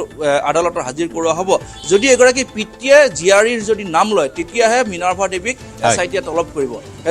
সেইটো হৈছে প্ৰথম কথা দ্বিতীয় কথাটো হ'ল যে যিগৰাকী দীপাংকৰ দত্ত লহকৰ আৰু ধীৰাজ কুমাৰ জৈন আজি যদি হাজিৰ হয় তেওঁলোক হাজিৰ হলে আসলে গ্ৰেপ্তাৰ হোৱা পূৰ্ণ সম্ভাৱনা আছে কিয়নো তেওঁলোকে পূৰ্বতে তেওঁলোক দুয়ে প্ৰথম যিটো ডেট আসলে দিয়া হৈছিল সেই ডেটত হাজিৰ হোৱা নাছিল ব্যক্তিগত অজুহাত দেখুৱাই ইতিমধ্যে তেওঁলোক দুয়ো নিলম্বিত হৈ আছে গতিকে এই ক্ষেত্ৰত তেওঁলোক দুজনক SITয়ে পোনপ্ৰথমে আসলে গ্ৰেপ্তাৰ কৰা আজি যথেষ্ট সম্ভাৱনা আছে কিন্তু এই মুহূৰ্তলৈকে তেওঁলোক কোনো এজনে কিন্তু হাজিৰ হোৱাহি নাই 10 বজাৰ পূৰ্বে আসলে অসীমা কলিতা বিৰিঞ্চি অসীমা কলিতা আৰু ফাৰুক আহমেদৰ দৰে সেই একেই চৰকাৰী বাধাৰ প্ৰসংগ আহিব পাৰে নেকি আজি এই দুইজনৰ ক্ষেত্ৰত নিশ্চয়কৈ এই গোটেই আচলতে তদন্ত প্ৰক্ৰিয়াটো এটা দুটা কথা হৈছে যে SIT-খন গঠন কৰি দিয়া হৈছিল 2013 বৰ্ষৰ যি বিসংগতি আছিল বা কেলেংকাৰী আছিল কিন্তু হঠাৎ SIT দলটোৱে 2014 বৰ্ষলৈকে ঢাপলি মেলিছিল 2014 যি লোক আছিল সেইসকলক আছিল গ্ৰেপ্তাৰ কৰা এই গোটেই কথাটো এটা আচলতে পাজুল হৈ আছে এই মুহূৰ্তত কিয়নো যিগৰাকী ৱাহিদা বেগমক নগাঁৱৰ পৰা গ্ৰেপ্তাৰ কৰি আনিল তেখেত 2014 বৰ্ষৰ আছিল কিন্তু গোটেই তদন্ত প্ৰক্ৰিয়াটো চলাবৰ কাৰণে SIT গঠন কৰিছিল 2013 বৰ্ষৰ কাৰণে এই কথাটোত আচলতে কাৰোবাক ৰক্ষণাবেক্ষণ দিবলৈ নে কাৰোবাক সন্তুষ্ট কৰিবলৈ আচলতে SIT কাম কৰিছে কিয় এক যথেষ্ট গুৰুত্বপূৰ্ণ বিষয় আৰু দেখা পোৱা গৈছে যে যদি 2013-14 বৰ্ষ যদি সানমিহল কৰি যোৱা যায় নিশ্চয়কৈ গৰিষ্ঠ সংখ্যক STS বা APS বিষয়া যে খাৰি যাব ইয়াৰ সুৰুঙাৰে সেয়া একদম নিশ্চিত নিশ্চয় সেয়া জল পটপটকৈ ওলাই পৰিছে কাৰণ 2013ৰ বাবে গঠন কৰা SIT-য়ে 14ৰ ফাইল কিয় খুলিলে 14ৰ ফাইল খোলাৰ পিছত এতিয়াহে নন্দবাবু সিঙৰ কথা আহিল যি নেকি ইয়াৰ পূৰ্বৰ তদন্তত নন্দবাবু সিঙক গ্ৰেপ্তাৰ কৰাই নহল 49,000 OMRC জ্বলাই দিয়াৰ পাছতো কোনো ধৰণৰ ব্যৱস্থা গ্ৰহণ কৰা নহল অৰ্থাৎ 2013 বৰ্ষত কেনেবাকৈ পাহৰিনীৰ গৰ্ভত ঠেলি দিয়াৰ বাবে এনেকুৱা ধৰণৰ এটা চিন্তা চৰ্চা বা প্ৰক্ৰিয়া হ'ব পাৰে বিৰিঞ্চি নিশ্চয়কৈ এটা কথা এইখিনি ক'ব খুজিছে যিগৰাকী নন্দবাবু সিনহা তেওঁ আচলতে মুখ্য পৰীক্ষা নিয়ন্ত্ৰক আছিল তেওঁ পৰীক্ষা বহি জ্বলাই দিয়া বা সেই সময়ত কিন্তু তেওঁ গ্ৰেপ্তাৰৰ পৰা হাত কাঢ়িবৰ কাৰণে তেওঁ ৰাজসাক্ষী হোৱাৰ মন মেলিছে আৰু সেই খবৰ ৰাজসাক্ষী হোৱাৰ মন মেলোতে যিগৰাকী তদন্তকাৰী বিষয়া তেওঁৰ নামটো ৰাজসাক্ষী দিয়া হৈছিল কিন্তু আমাৰ হাতত পৰা তথ্য অনুসৰি তেওঁ ইতিমধ্যে ৰাজসাক্ষী কিন্তু তেওঁ হ'ব নোৱাৰে বুলি ইতিমধ্যে সেই ন্যায়ালয়ত কোৱা হৈছে কিন্তু তেওঁৰ 164 যি ষ্টেটমেণ্ট সেই ৰেকৰ্ডিং হৈছে যে কেনেধৰণে তেওঁ মুখ্য নিয়ন্ত্ৰক হৈ থকা অৱস্থাত কেনেধৰণে জালিয়াতি হৈছিল কাৰ বহি জালিয়াতি বা টকালৈ যে চাকৰি দিছিল সেই কথাখিনি স্পষ্ট হৈছিল আৰু যিহেতু তেওঁ ৰাজসাক্ষী হোৱাৰ ক্ষেত্ৰত ন্যায়ালয়ে বাধা দিছে আৰু তাৰ বাবে আচলতে নন্দবাবু সিং গ্ৰেপ্তাৰ কালি নিশা আচলতে তেওঁক গ্ৰেপ্তাৰ কৰা হৈছে ফুটপুচ কৰি থকা যি তেখেত পুনৰ আদালতত হাজিৰ কৰি পুনৰ জিম্মাত ল'ব আৰু এইগৰাকী নন্দবাবু সিনহাৰ হাতত আচলতে যথেষ্ট তথ্য আছে যে কোন পাৰ্টি কেনেদৰে ক'ত তেওঁ মেনেজ কৰিছিল বহি ক'ত কেনেধৰণে যোগান ধৰিছিল টেবুলেশ্যন চিট কোন কাৰ্যালয়ত গৈ ব্যক্তিগতভাৱে আচলতে লিখাৰ বাবে সুবিধা কৰি দিছে এইগৰাকী নন্দবাবু সিনহাত যথেষ্ট তথ্য প্ৰমাণ আছে আৰু পূৰ্বতে যিহেতু তেওঁ প্ৰায় 39,000 বহি জ্বলাই দিছিল যে কাৰ নিৰ্দেশত নিশ্চয় সহযোগিতা আৰু এটা প্ৰশ্ন হৈছে যে ফাইট এগেইনষ্ট ইনজাষ্টিস অফ APSC যেটো গ্ৰুপে ইতিমধ্যে তেওঁলোকে কৈছে বিষয়টোক লৈ যে 100 জনৰ নাম তেওঁলোকে তাত দিছিল তাৰ ভিতৰত 40 গৰাকীৰ নাম তেওঁলোকে পাইছে SIT-য়ে তদন্ত অব্যাহত ৰাখিছে গতিকে বাকি সকলৰ নাম কেতিয়া আহিব বা সেইখিনিক লৈ কেনে ধৰণৰ তদন্ত SIT-য়ে গঠন কৰি প্লাই আগবাঢ়ি যাব সেই লৈ এটা প্ৰশ্ন উত্থাপিত হৈছে বৃন্সি কুমাৰ ডেকা গতিকে তাৰ লগতে গুৰুজ্যোতি দাসৰ আত্মীয় সকলো কিন্তু এই মুহূৰ্তত তদন্তৰ আওতালৈ অহা নাই বৃন্সি নিশ্চয় এইখিনি ক্ষেত্ৰত এটা কথা স্পষ্ট কৰি দিম যে যথেষ্ট অভিযোগ আছে বহু পাৰ্টিৰ ক্ষেত্ৰত যথেষ্ট অভিযোগ আছে যে টকা দি চাকৰি লৈছে কিন্তু তেওঁলোকৰ ক্ষেত্ৰত যিখিনি পৰ্যাপ্ত তথ্য লাগে সেইখিনি পূৰ্বতে আচলতে কোনোৱে অনিষ্ট কৰিছে বা সেইসমূহ নোহোৱা কৰিছে গুৰুজ্যোতি দাসৰ ক্ষেত্ৰত দেখক তেওঁলোকৰ যি পৰিয়াল কেন্দ্ৰিক মানে APSC তেওঁলোকৰ পৰিয়াল কেন্দ্ৰিক যি চাকৰি লাভ কৰিছে তেওঁলোকৰ বিৰুদ্ধে তেওঁলোকৰ সেই পাৰ্টিসকলৰ বিৰুদ্ধে যিখিনি অভিযোগ উঠিছে তেওঁলোকৰ কিন্তু বিৰুদ্ধে যিখিনি তথ্য প্ৰমাণ তদন্তকাৰী দলে সেই সময়ত পাব লাগিছিল কিন্তু নাপালে যাৰ বাবে তেওঁলোকক আচলতে জেৰা কৰাই হওক বা তেওঁলোকক তলব কৰিবৰ কাৰণে আচলতে SIT যথেষ্ট ভাবিব লগা হৈছে কিয়নো তেওঁলোকৰ বিৰুদ্ধে যিখিনি যাৱতীয় তথ্য পাতি লাগিছিল SIT হাতত আহি পৰা নাই সেইখিনি পূৰ্বতে কোনোৱে নষ্ট কৰিছে আৰু সেয়া যে কেৱল মাত্ৰ টকাৰ বিনিময়তে হৈছে সেয়া প্ৰায় নিশ্চিত এই ক্ষেত্ৰত SIT-ৰ হাততে হওক বা BK শৰ্মা আয়োগে যিখিনি তথ্য প্ৰমাণ পাইছিল BK শৰ্মা আয়োগে প্ৰতিগৰাকী ACS APS বিষয়াৰ যিখিনি ব্যক্তিগত যিসমূহ তেওঁলোকৰ নথিপত্ৰ আছিল সেই তাত তেওঁৰ যি প্ৰতিবেদন প্ৰত্যেকজন বিষয়াৰ এগেইনষ্টত এটা নোট লিখিছিল যে কোনজন বিষয়াই কেনেধৰণে বহিত নম্বৰ বৃদ্ধি পাইছিল কাৰ কি জেলেছিল সেই গোটেই নোটখিনি আচলতে দি থোৱা আছে সেইখিনি ক্ষেত্ৰত SIT যথেষ্ট সুবিধা আছে সেই নোটসমূহৰ ভিত্তি কৰি ইতিমধ্যে যিহেতু প্ৰাৰ্থীসকল সেইসকল ৰাষ্ট্ৰপতিৰ বিষয়াক তলব কৰি থকা হৈছে গতিকে এনে ক্ষেত্ৰত সেইসকল যিসকলৰ নাম ইতিমধ্যে আকৌ পুনৰ চৰ্চা হৈছে সেইসকলৰ ক্ষেত্ৰত সেইসমূহ তথ্য পাতি আছে নে নাই সেয়া যথেষ্ট বিচাৰ্যৰ বিষয় নিশ্চয় সেয়া লক্ষণীয় হ'ব কাৰণ যিসকলৰ নাম এই মুহূৰ্তত চৰ্চালৈ আহিছে সেইসকলকে এৰা ধৰাৰ মাজেৰে তদন্ত চলাই গৈছে আৰু যিসকল এই মুহূৰ্তত সন্দেহৰ আৱৰ্তত আছে সেইসকলৰ বিৰুদ্ধে যে কিবা ব্যৱস্থা গ্ৰহণ কৰিব সেয়া হয়তো সুদূৰ পৰাহত বিৰিঞ্চি এই মুহূৰ্তত ধন্যবাদ জ্ঞাপন কৰিছোঁ আপোনাক 2013 বৰ্ষৰ অভিযুক্তসকলৰ বিৰুদ্ধে যি হাৰত ব্যৱস্থা গ্ৰহণ কৰিব লাগিছিল সেই হাৰত ব্যৱস্থা গ্ৰহণ নকৰাৰ অভিযোগ এই মুহূৰ্তত SIT-ৰ বিৰুদ্ধে তদন্ত প্ৰক্ৰিয়াক লৈ মুঠেও সন্তুষ্ট নহয় বিভিন্ন মহল যাক লৈ তীব্ৰ প্ৰতিক্ৰিয়া প্ৰকাশ কৰিছে আজি দুজনক তলব কৰা হৈছে এই দুজনৰ বিৰুদ্ধে কি ব্যৱস্থা গ্ৰহণ কৰে আজি সেয়া লক্ষণীয় হ'ব লাইভ আৱাৰত আমি খবৰধাৰ অব্যাহত ৰাখিম সময় হৈছে এটা বাণিজ্যিক বিৰতি ভাৰতৰ গৌৰৱ গোটেই বিশ্বতেই ইয়াৰ সন্মান ষ্ট্ৰং মানে মাইথান ষ্টীল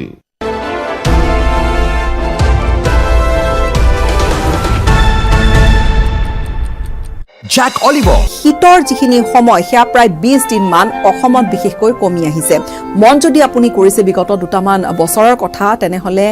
ডিসেম্বৰ মাহৰ মাজভাগ মানৰ পৰা আসলতে শীত পৰা আৰম্ভ হৈছে আৰু সেই অনুসৰিয়ে শীতটো বৰ দীঘলীয়াকৈ জানুৱাৰী ফেব্ৰুৱাৰী মাহলৈ নাথাকে শীতে সোনকালে বিদায় লোৱাও হৈছে যি নহওক সময়ৰ লগে লগে এইবোৰ পৰিৱৰ্তনো দেখা গৈছে কিন্তু যিসকলে শীতৰ বাবে অপেক্ষা কৰি আছিল তেওঁলোকৰ বাবে অন্তত তেওঁলোকৰ মুখত কিন্তু হাঁহি বিৰিঙিছে কিয়নো শীতৰ আমেজ এতিয়া ভালকৈ ল'ব পাৰিছে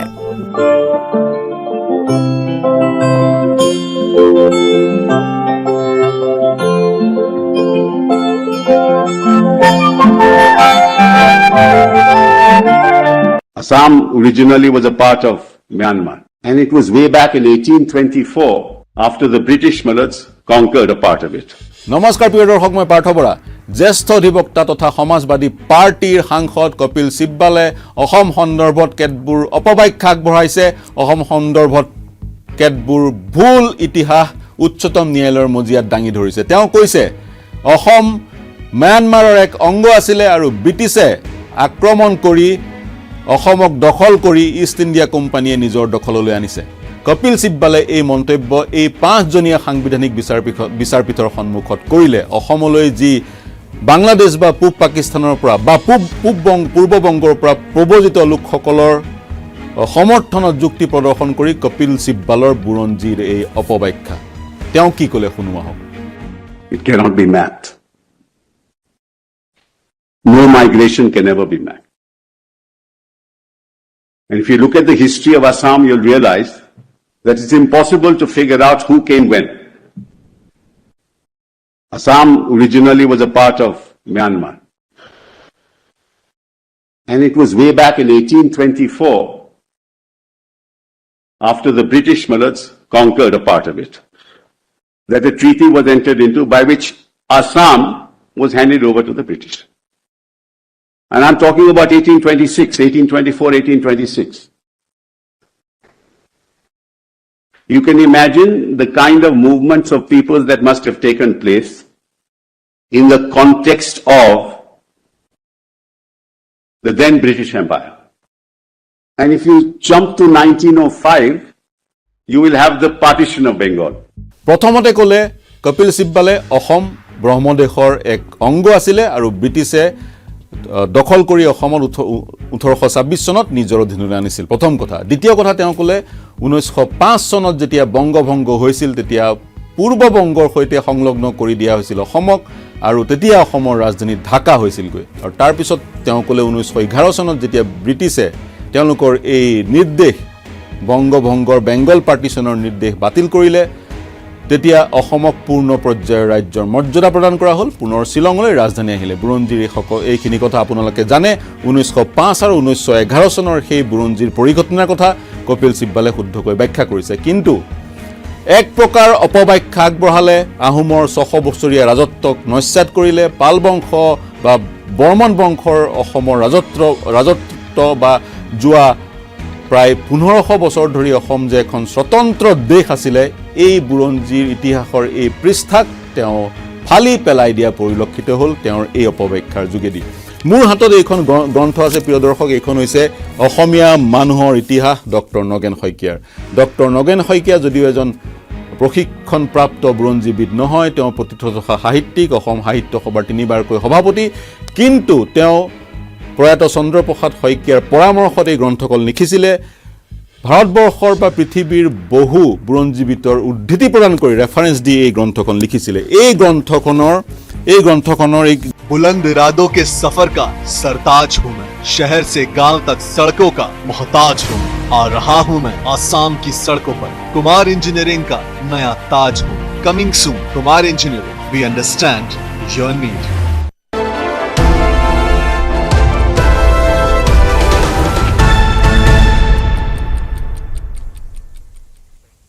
নিশা ৰহাৰ দীঘলদৰিত উত্তপ্ত পৰিস্থিতি গৰু সৰবৰাহক কেন্দ্ৰ কৰি উত্তেজনাৰ সৃষ্টি হয় চোৰাং গৰুৰ সন্দেহত ৰাইজে জব্দ কৰিলে দুখনকৈ গৰু ভৰ্তি মিনি ট্ৰাক ৰাইজে বাহনসহ কৰায়ত্ব কৰিছিল তিনি সৰবৰাহকাৰীক আটকাধীন তিনি গৰু সৰবৰাহকাৰীক গছত বান্ধি থলে স্থানীয় ৰাইজে উত্তেজিত ৰাইজে বাহন দুখনৰো ক্ষতিসাধন কৰিলে ঘটনাস্থলীত ৰহা আৰক্ষী উপস্থিত হৈ প্ৰায় 2 ঘণ্টাৰ পিছত পৰিস্থিতি নিয়ন্ত্ৰণলৈ আনিবলৈ সক্ষম হয় या निशा रহাৰ দীঘলদৰিত উত্তপ্ত পৰিস্থিতিৰ সৃষ্টি হ'ল গৰু সৰবৰাহক কেন্দ্ৰ কৰি উত্তেজনাৰ সৃষ্টি কৰিলে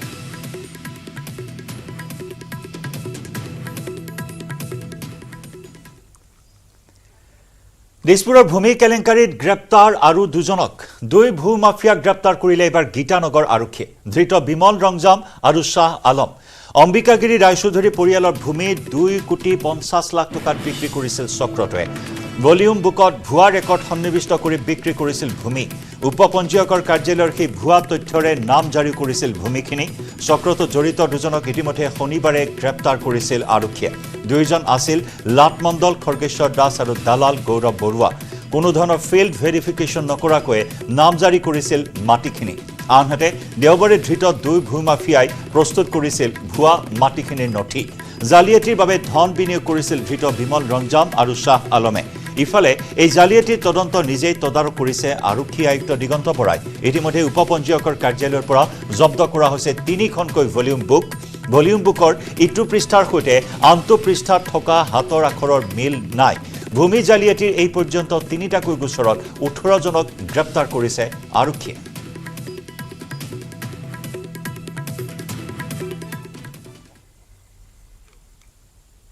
বাতৰিত লৈছো আৰু এটা বিৰতি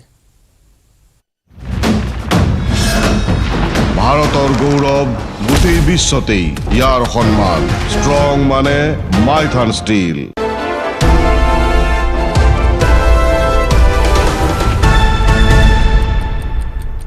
নতুন পেইণ্ট ৰেফাৰেন্স বুলিব পাৰি এই গ্ৰন্থখনৰ 363 পৃষ্ঠাত মানৰ আক্ৰমণৰ বিষয়ে তেওঁ সবিস্তাৰে বৰ্ণনা কৰিছে এই গ্ৰন্থখন এক প্ৰকাৰ ভুৰুকাত হাতী ভৰুৱাৰ এক প্ৰয়াস বুলি ক'ব লাগিব ডক্টৰ নগেন শইকীয়াৰ এই গ্ৰন্থখনত তেওঁ সবিস্তাৰে লিখিছে 1811 খ্ৰীষ্টাব্দত যেতিয়া ৰাজেশ্বৰ সিংহৰ মৃত্যু হৈছিল তাৰ পিছত 14 বছৰীয়া তেওঁ ভাতৃ চন্দ্ৰকান্ত সিংহই ৰাজপাট দখল কৰিছিল তেতিয়া বুঢ়াগোহাঁই পূৰ্ণানন্দ বুঢ়াগোহাঁই আৰু বদন বৰফুকনৰ মাজত যি সংঘাতৰ সূত্ৰপাত হৈছিল সেই সংঘাতৰ ফলতে মানৰ আক্ৰমণ হৈছিল বদন বৰফুকনে কলিকতালৈ গৈ ব্ৰিটিছৰ সহায় বিচাৰিছিল ব্ৰিটিছে সহায় নকৰাত মান দেশৰ ব্ৰহ্মদেশৰ ৰজা বদুপায়াৰ সহায় বিচৰাত বদুপায়ে 1816 খ্ৰীষ্টাব্দৰ শেষৰ দিশে বা 1817 খ্ৰীষ্টাব্দৰ প্ৰথম ভাগত প্ৰায় 16,000 মান সেনা অসমলৈ প্ৰেৰণ কৰিছিল আৰু এই মান সেনাই আহোমক পৰাভূত কৰিছিল চন্দ্ৰকান্ত সিংহ এক প্ৰকাৰে দাসত্ব তেওঁ স্বীকাৰ কৰিছিল আৰু মানে আহোম অসমৰ পৰা বহু ধন লুট কৰি লৈ গৈছিল বহু কৌৰিক দাসত্ব কৰি নিজ দেশলৈ লৈ গৈছিল বুৰঞ্জীৰ এক কোলা অধ্যায় অসমৰ বেলিকা তেওঁ ইয়াত উল্লেখ কৰিছে মানৰ যি আক্ৰমণত প্ৰায় 16 লাখ লোকৰ মৃত্যু হৈছিল ৰাজেশ্বৰ সিংহৰ দিনত যি লোকপিয়ল হৈছিল সেই লোকপিয়ল মতে অসমৰ সেই সময়ত 1817 চনত বা 1816 চনৰ পূৰ্বে জনসংখ্যা আছিল 24 লাখ তাৰ পিছত ব্ৰিটিছৰ সৈতে ইয়াণ্ডাবু সন্ধি হোৱাৰ পিছত ব্ৰিটিছে যেতিয়া অসমৰ জনগণনা কৰিছিল তেতিয়া অসমত মাত্ৰ 8 লাখ লোক ওলাইছিল গতিকে তেওঁ বিশ্লেষণ আগবঢ়াইছে মানৰ আক্ৰমণৰ ফলত প্ৰায় 16 লাখ লোক ডিসপ্লেস হৈছিল স্থানান্তৰ হৈছিল নতুবা মৃত্যুৰ মুখত পৰিছিল এই কোলা অধ্যায় আমি এই অধ্যায় পাহৰিব নোৱাৰো এই অধ্যায় আমি ৰোমন্থন কৰিব লাগিব কিন্তু স্বাভাৱিকতে কপিল সিব্বালৰ সেই অপব্যাখ্যা কেতিয়াও গ্ৰহণযোগ্য হ'ব নোৱাৰে বহু কথাই তেওঁ উল্লেখ কৰিছে মানে কেনেকৈ 1817 চন 1819 চন 1820 1821 চনত কেনেকৈ আক্ৰমণ কৰিছিল কেনেকৈ নিশংকভাৱে অসমীয়া মানুহক হত্যা কৰিছিল তেওঁ এটা পেৰাগ্ৰাফত 362 পৃষ্ঠাৰ এটা পেৰাগ্ৰাফত তেওঁ উল্লেখ কৰিছে যিহেতু তেতিয়া যোৰহাট আহোমৰ ৰাজধানী আছিল মুৱামৰীয়া বিদ্ৰোহৰ পিছত গড়গাঁৱৰ পৰা যোৰহাটলৈ ৰাজধানী স্থানান্তৰ হৈছিল এটা সময় আহি পৰিছিল যেটো সময়ত মানৰ সৈন্যবোৰ নৃশংস হৈ পৰিছিল অকল্পনীয়ভাৱে নৃশংস হৈ পৰিছিল যথাৰ্থত নৰখাদক হৈ পৰিছিল যথাৰ্থত মানুহৰ মাংস খাবলৈ উদ্যত হৈছিল বা মানুহৰ মাংস খাইছিল এক প্ৰকাৰ ৰাজ্যখন জনশূন্য হৈ গৈছিল বুলি তেওঁ উল্লেখ কৰিছে তাৰ পৰাই এটা উপলব্ধি কৰিব পাৰি মান কিমান নৃশংস হৈছিল অসমৰ সমাজ জীৱনৰ কাৰণে কিমান ডাঙৰ তেওঁ ক্ষতি কৰিছিল ব্ৰিটিছে হস্তক্ষেপ কৰা নাছিলে কিন্তু যেতিয়া মানে আক্ৰমণ কৰি ত্ৰিপুৰা চট্টগ্ৰাম ইত্যাদি পাইছিলগৈ কাছাৰ পাইছিলগৈ যিসমূহত ব্ৰিটিছৰ শাসন আছিল বা ইষ্ট ইণ্ডিয়া কোম্পানীৰ শাসন আছিল তেতিয়া কেপ্টেইন নিউভিলৰ অধীনত ব্ৰিটিছে অসমত আহোমক সহায় কৰিবলৈ আহিছিল বা মানুহৰ বিৰুদ্ধে যুঁজ দিব আহিছিল ব্ৰিটিছে তেতিয়া কৈছিল ইষ্ট ইণ্ডিয়া কোম্পানীয়ে কৈছিল অসমখন ৰক্ষা কৰাৰ পিছত মানক খেদি পঠোৱাৰ পিছত ইষ্ট ইণ্ডিয়া কোম্পানী কলিকতালৈ ঘূৰি যাব কিন্তু সেয়া হৈ নুঠিল আমি সকলোৱে জানো 1825 চনৰ শেষৰ কেইটা মাহত মানে বন্ধুত্বৰ হাত আগবঢ়াল ইষ্ট ইণ্ডিয়া কোম্পানীৰ সৈতে আৰু 24 ফেব্ৰুৱাৰী 1826 চনত ইয়াণ্ডাবু চুক্তি স্বাক্ষৰ হ'ল ইয়াণ্ডাবু নামৰ সেই স্থানত চুক্তি স্বাক্ষৰ হ'ল মান ৰজা আৰু ব্ৰিটিছৰ মাজত সেই চুক্তি স্বাক্ষৰ হ'ল আৰু তাৰ পিছত অসমখন ব্ৰিটিছে এক প্ৰকাৰ দখল কৰিলে অসমে স্বাধীনতা হেৰুৱালে কিন্তু মন কৰিব 1822 চনত मान रजाजनों नाम बहुत बुलंद इरादों के सफर का सरताज हूँ मैं शहर से गांव तक सड़कों का मोहताज हूँ आ रहा हूँ मैं आसाम की सड़कों पर कुमार इंजीनियरिंग का नया ताज हूँ coming soon Kumar engineering we understand your need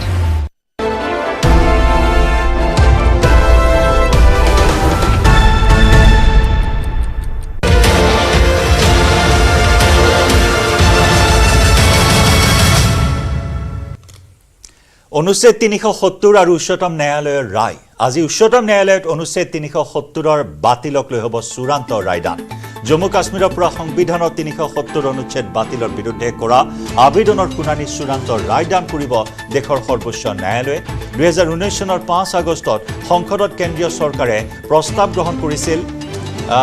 গ্ৰহণ কৰি বাতিল কৰিছিল সংবিধানৰ 370 অনুচ্ছেদ আমি পুনৰ জনাইছো 2019 চনৰ 5 আগষ্টত সংসদত কেন্দ্ৰীয় চৰকাৰে প্ৰস্তাৱ গ্ৰহণ কৰি বাতিল কৰিছিল সংবিধানৰ 370 অনুচ্ছেদ নৰেন্দ্ৰ মোদী চৰকাৰৰ এই সিদ্ধান্তৰ সাংবিধানিক বৈধতা সন্দৰ্ভত প্ৰশ্ন উত্থাপন কৰি বহু দল সংগঠন আৰু ব্যক্তিয়ে উচ্চতম ন্যায়ালয়ত আবেদন কৰিছিল 4 বছৰ ধৰি সৰ্বোচ্চ ন্যায়ালয়ত এই আবেদনসমূহৰ শুনানি গ্ৰহণ কৰা হয় জম্মু কাশ্মীৰৰ পৰা অনুচ্ছেদ 370 বাতিলৰ প্ৰত্যাহাৰৰ 4 বছৰৰ পিছত আজি উচ্চতম ন্যায়ালয়ত হ'ব ঐতিহাসিক ৰায়দান ন্যায়ালয়ৰ ৰায়ৰ পিছত আইন শৃংখলা পৰিস্থিতিৰ অৱনমিত হোৱাৰ প্ৰতি লক্ষ্য ৰাখি জম্মু কাশ্মীৰত কটকটীয়া কৰি তোলা হৈছে নিৰাপত্তা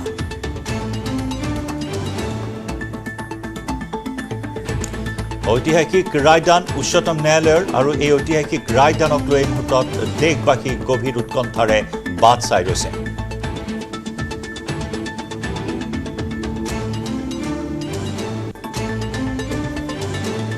অনুচ্ছেদ 370ত কি আছে জম্মু আৰু কাশ্মীৰক বিশেষ সাংবিধানিক সুৰক্ষা দিয়া হৈছে আমি দেখুৱাইছো আপোনাক গ্ৰাফিকেলি কিছু আইন বলবতৰ বাবে লাগে ৰাজ্য চৰকাৰৰ অনুমোদন নাগৰিকত্বৰ বাবে আছে সুকীয়া আইন একেদৰে সুকীয়া মালিকী স্বত্ব আৰু মৌলিক অধিকাৰৰ আইন আছে আন ৰাজ্যৰ মানুহে ক্ৰয় কৰিব নোৱাৰে ভূমি সম্পত্তি কেন্দ্ৰই ঘোষণা কৰিব নোৱাৰে অৰ্থনৈতিক জৰুৰীকালীন অৱস্থা এইকেইটা অনুচ্ছেদ 370ত আছিল আৰু এইকেইটা প্ৰত্যাহাৰ কৰা হ'ব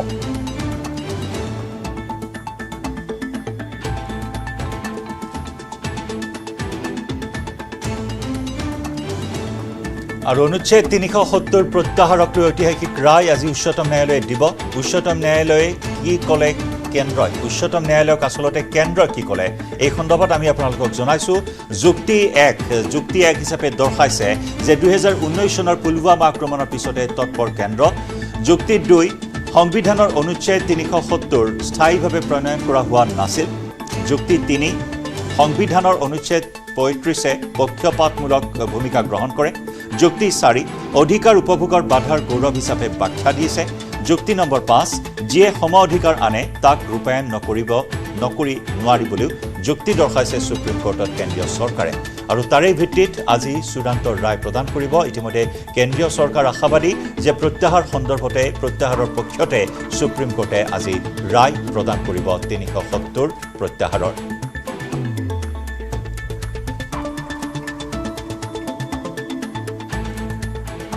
আৰু মুহূৰ্তত অনুচ্ছেদ 370 ৰায়ক লৈ সুপ্ৰিম কোৰ্টে প্ৰশ্ন কৰিছিল যে কেন্দ্ৰীয় শাসিত অঞ্চল হৈ কেতিয়ালৈ থাকিব তাৰ উত্তৰ দিয়া হ'ল যে এয়া স্থায়ী ব্যৱস্থা নহয় লগতে সুপ্ৰিম কোৰ্টে প্ৰশ্ন কৰিছিল ৰাজ্য গঠনৰ কিবা ৰূপৰেখা আছে নেকি তাৰো উত্তৰ দিয়া হ'ল 31 আগষ্টত ইতিবাচক বিবৃতি দিয়া হ'ব সুপ্ৰিম কোৰ্টে প্ৰশ্ন কৰিছিল জম্মু কাশ্মীৰত নিৰ্বাচন কেতিয়া হ'ব উত্তৰত পুনৰ গঠন হোৱাৰ পিছত হ'ব ব্লুপ্ৰিণ্ট বুলি জানিব দিছে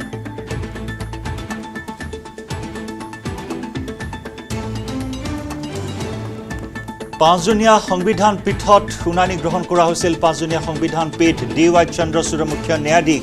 SK কৌল ন্যায়াধীশ সঞ্জীৱ খান্না ন্যায়াধীশ BR গৱাই ন্যায়াধীশ সূৰ্যকান্ত এই পাঁচজনীয়া বিচাৰপীঠত শুনানি গ্ৰহণ কৰা হয় এই পাঁচজনীয়া পীঠে দিব চূড়ান্ত ৰায়দান মুখ্য ন্যায়াধীশ DY চন্দ্ৰচূড় ন্যায়াধীশ SK কৌল ন্যায়াধীশ সঞ্জীৱ খান্না ন্যায়াধীশ BR গৱাই আৰু ন্যায়াধীশ সূৰ্যকান্তক লৈ এই পাঁচজনীয়া বিচাৰপীঠৰ আজি চূড়ান্ত ৰায়দানক লৈ অপেক্ষা অনুচ্ছেদ 370 প্ৰত্যাহাৰৰ পিছত কি হৈছে জম্মু কাশ্মীৰলৈ শান্তি ঘূৰি আহিছে জম্মু কাশ্মীৰত উন্নয়নৰ নতুন দিগন্ত উদয় হৈছে বিঘিনি নোহোৱাকৈ ঘূৰি আহিছে স্বাভাৱিক জনজীৱন জম্মু কাশ্মীৰত বৃদ্ধি পাইছে বিনিয়োগ নতুন ঔদ্যোগিক উন্নয়ন আঁচনি ৰূপায়ণ হৈছে বৃদ্ধি পাইছে দেশী বিদেশী পৰ্যটকৰ আগমন 100 কোটি টকীয়া 800 মিটাৰৰ সুৰংগ নিৰ্মাণ হৈছে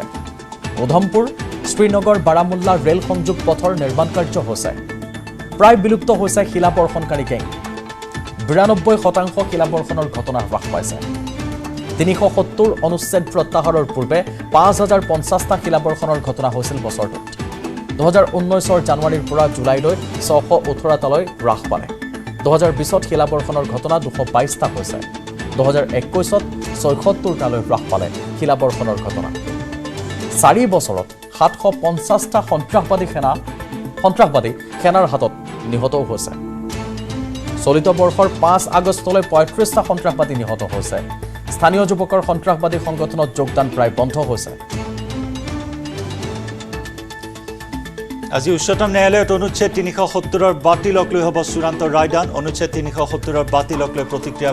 ব্যক্ত কৰিছে বিৰোধীয়ে সৰ্বোচ্চ ন্যায়ালয়ে সংবিধানৰ মৰ্যাদা অটুট ৰাখি জম্মু কাশ্মীৰৰ স্বায়ত্ততা অটুট ৰাখিব বুলি আশাবাদী বিৰোধীৰ আনহাতে জম্মু কাশ্মীৰৰ নাগৰিকৰ পক্ষে ৰায়দান হ'ব বুলি আশাবাদী উমৰ আব্দুল্লাৰ কংগ্ৰেছৰ আশা সংবিধানৰ মৰ্যাদা অক্ষুণ্ণ থাকিব আৰু কাশ্মীৰ উপত্যকাৰ জনসাধাৰণ আবেগ অনুভূতি অক্ষুণ্ণ থাকিব ইফালে জম্মু কাশ্মীৰ পিপল কনফাৰেন্সৰ নেতা সাজাদ গনিলুনে আশা কৰিছে যে কাশ্মীৰৰ নাগৰিকৰ সপক্ষে ৰায়দান হ'ব